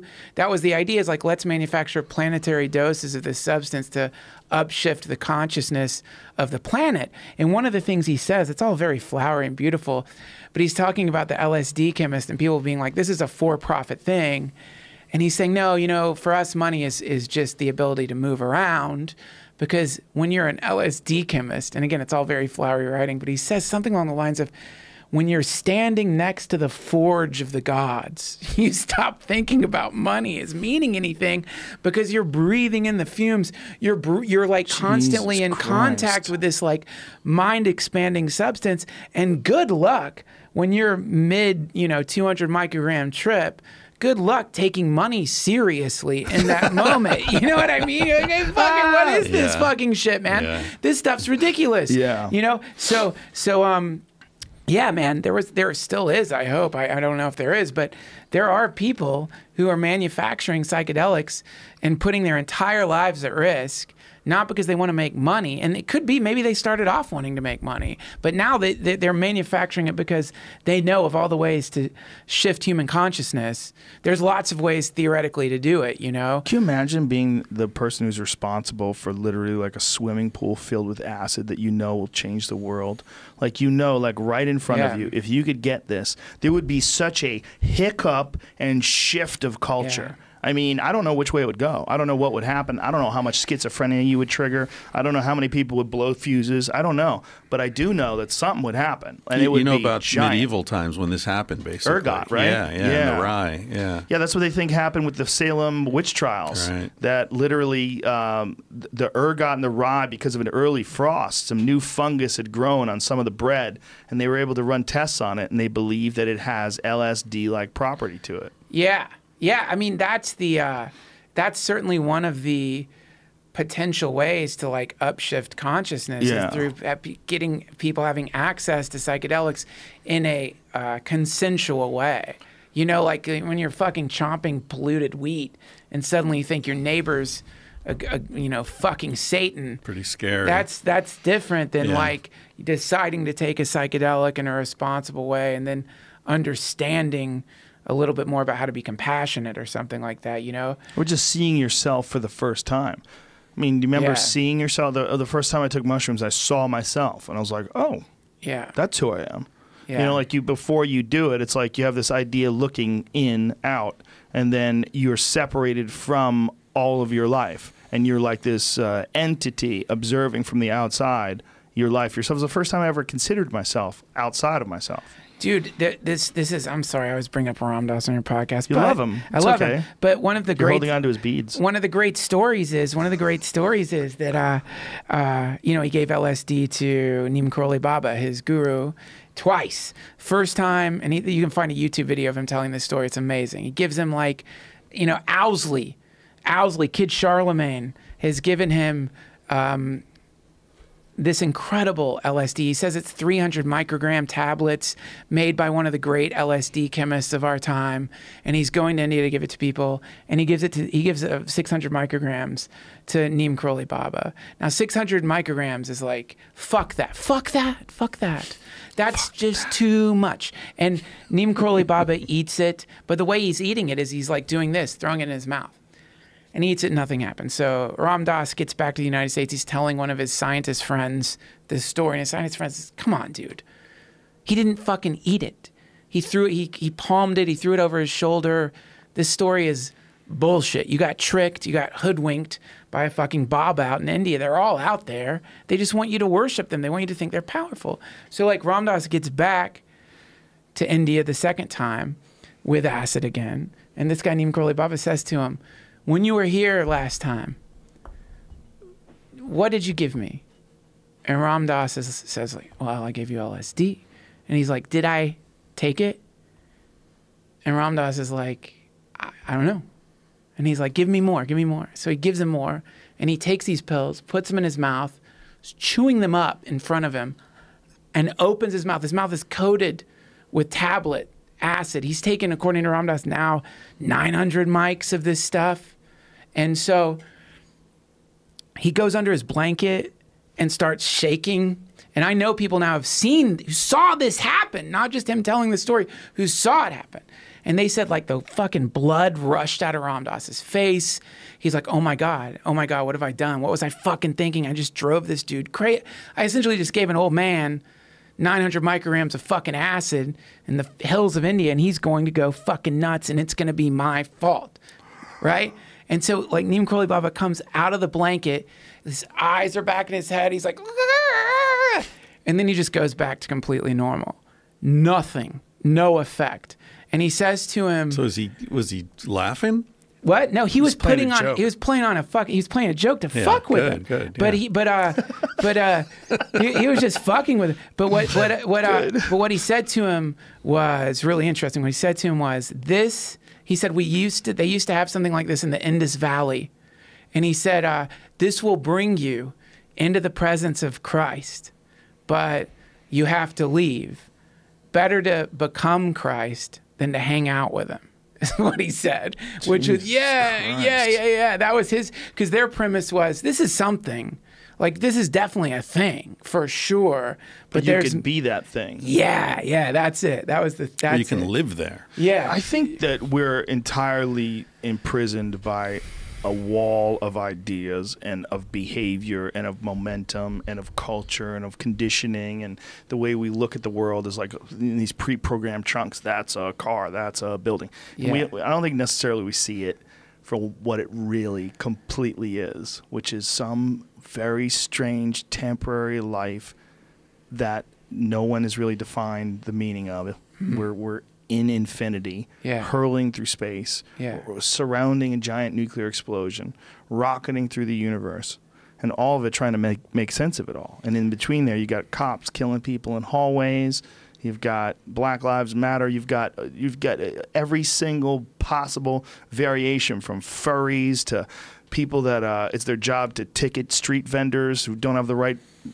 I mean, the whole thing is, this entire thing that we're experiencing is really psychedelic. If you weren't living life, and if life made way more sense, like if the world that we're normally accustomed to was much more controlled and two-dimensional, and you could see the world that we live in for the very first time, you would be overwhelmed by how insane it is. You'd be overwhelmed by the possibilities. You'd be overwhelmed by the internet. You'd be overwhelmed by language. You'd be overwhelmed by feelings and emotions and all of it. If we weren't used to it, all of it would be like, whoa, this is crazy. Like nonverbal expression, the people, strip clubs, race cars, all of it, planes. What? They have metal tubes? They fly them through the air? The fuck? We're just so used to all of it that life itself is very psychedelic. It's just a psychedelic experience that we've grown deeply accustomed to. And I think the psychedelic experience that you have when you're on a heavy-duty thing like a DMT, it's like you venture forth into a dimension that you don't have context for, but you feel familiar. You feel familiar with it, but you don't have context for it. It doesn't fit into your normal patterns. But the normal patterns are just as bizarre, man. The normal patterns. We're taking liquid out of these clear plastic things that are made out of oil that somehow or the other they figured out to turn into a clear plastic. And we fill it up with liquids, and you drink them, and then you chuck these things, and if you follow the path of this plastic bottle, it might eventually wind up in some seagull's gut, choking it to death in the middle of the ocean. You know, I mean, it's bizarre. But then also add to that you're melting into time too while you drink from the bottle. You're not just not the insanity of this bottle is like this bottle's mid-process. It's somewhere from some batch of gooey shit to being a bottle to being in a seagull's gut. You're mid-process too, honey. You're getting honey. You sound like Mitzi. You're getting dissolved. You know what I mean? You're mid-process, and like. And so's the sun. And so is the fucking sun. But you know, a fun thing to do, this is something that occurred to me when I was super high recently. I was sitting in this fucking apartment, and then suddenly it dawned on me, like, wait a minute, how many other people are going to fucking live here? And then I'm thinking, like, wait, how many people have lived here? And then I'm thinking, how many conversations have happened in this fucking apartment where everybody thought these were really serious conversations? Like, oh yeah, we're really getting into it, man. And then you realize, oh my God, I'm just a little eddy of air spinning around in this fucking apartment. I'm gonna leave, and there's gonna be other little eddies of air that spin around in this apartment. The apartment's gonna be around way longer than any of those other eddies of air. So really, just to add to what you're saying, the beauty of the glorious nature of the universe versus our ability to comprehend it is that we are so fucking impermanent. We are so impermanent, and we are so fluid, and we're so melting into time. It's a really amazing thing to allow you. And you say we're used to it. And sometimes I think, yeah, that must be it. But I think also there's a lot of we're ignoring it. We're numb to it. It's too much to deal with. We are overwhelmed. Yes. You know, you think about hunter-gatherers. Hunter-gatherers lived in the world that created them. The world that they evolved in, right? So it's the same world your father and grandfather and great-grandfather, everybody lived in the same world. So the skills you're born learning, you grew up learning, those are the skills that are appropriate to your world. We're in a world now where even people who are alive are in a different world than the one they were born into. Yeah. You know, and I grew up before the internet. Right, me This is too. all new. Yep. I was in my 30s when this shit started. Yeah. It's nuts. But younger people can't imagine what it was like to travel before there was email. Yeah, so you were like 40 when the first iPhone came out, right? I was born in 62. Yeah. So the whole thing is, it's hard to imagine it being any different than it is. But if you really just think of what it is, just the discussions that we've had here today about what the potential issues could be with AI, with advancing technology that has not been mapped out. It's not going to be regulated as far as how far innovation is allowed to continue. It's not going. They're gonna be so far ahead of the people that understand the regulations. The things are going to be coming out like the internet itself. The internet came out itself before they really understood what the implications were. I mean, if the government could go back in time and pull the fucking hey, pop. Let's talk about this first. Yeah. Pull that plug right out of the wall before the internet went on AOL. And let's just talk about what we're going to do with this, and let's manage this, because let me show you what it could be. Yeah. And then you see 25 years later, people like holding on their phones, walking into traffic and getting hit by cars because they're so addicted to checking their Facebook feed. Yeah, man. Yeah, it's nuts. Yeah, imagine if a drug could do what cell phones do. Imagine if a drug came along and the drug made you like stare at your hands all day. If everybody was just like staring at their hands. I mean, it's like praying. Yeah, the only thing difference is you are getting some information. But I mean, if there was a drug that came along that made you want to stare at your hands like 90% of the day. Yeah. Like, if you're playing video games, you're not getting any information. That's true. Yeah. How dare even porn. Well, they say that video games in some ways are good for the psyche, though. Good for the psyche. They make good great for your mind. drone pilots. Yeah. You know what's not good for my psyche? Getting my fucking ass kicked at Hearthstone with this new expansion. Nerd call out. But anyway, hey, but very quickly though, the thing you're talking about, the concept of like a drug that makes you stare at your hands. I think our thoughts at one point, like the ability to think the way we do, was a new technology that started emerging. And so like when you're caught up in your thoughts, what's the difference between that and looking at your fucking cell phone?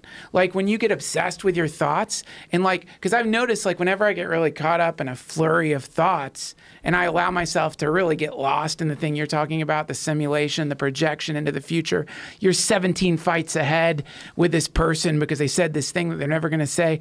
I think that's a form of looking at your cell phone, only it's the internal simulator inside the neurocomputer that your brain is. Right. But I don't think it's too much different. I think both of these things are just different attempts to try to evade the present moment because the present moment is so overwhelmingly, heartbreakingly beautiful that we'd rather have our faces buried in our phones or in our thoughts. I think that's the problem, is the more that we get into the moment, it's fucking amazing here. It is amazing, but I don't think it's the fact that it's beautiful that's making people be distracted. I think it's overwhelming the amount of data that's coming our way, and I don't think we're designed for it. I think that's one of the things that gets people at peace. If you're on a hike in nature, this is all stuff where your brain has a hole for it. We're talking about keys, like keys that fit in the slots. Those keys just fit in. There's the tree, there's the bird. Oh, look at that eagle. Holy shit. Wow, look, the salmon are jumping. There's keys for that. There's receptors for all that stuff. When you're walking down fucking Santa Monica Boulevard and there's people honking their horn and different music is playing in different cars and there's smells that aren't natural and there's so much data coming your way. It's overwhelming. And then you're thinking about your work and your job and your boss keeps giving you massages and you're like this creepy cunt. And, you know, you just want to... Well, it gets back to that natural, unnatural conversation we began with, right? Because, you know, you're describing the metaphor of receptor cells or something for these different inputs. But another way to look at it is your body has expectations, right? Your eyes are designed with an expectation of certain wavelengths of light that are relevant to this animal. Right, those are like the reds of the berries are relevant because now they're ripe, and you know they're different. And blood is shocking and all that. The ears are expectations of certain decibel levels that would be important for this animal to hear. Rabbits have totally different setup, you know. Right. So your whole body, your lungs are an expectation of oxygen-rich air, you know, everything. And when you take that animal out, it's confused because what it's expecting isn't there. So it's not just metaphorical. It's actually physiologically we're living in a world that our bodies don't expect. God damn, what a great way to end this thing. That's After perfect. sitting for 5 hours. Fuck, this was fun. Jesus Christ. Thank you guys. Let's do this more often. Make these easy. We can all we'll triple cast it. You want to do that? We'll all three put it out? Sure. We'll do that all Whatever. the time. Let's Whatever do it. works. I'd love I that. think that's probably the best way to do it Let's all the do it. time. Makes sense. Yeah. So that way nobody has to miss any of them or not subscribe. And you guys are both here now. Yes. You're here? Yes. You're moving back. I'm back. You're done. And you're here. So Unless I get kidnapped in Peru. try to do these a little bit. Yeah. Let's do Tom, it. Let's do them more often. I'm up for it. They're some of my favorite podcasts ever. Thanks, Thank you guys. Joe.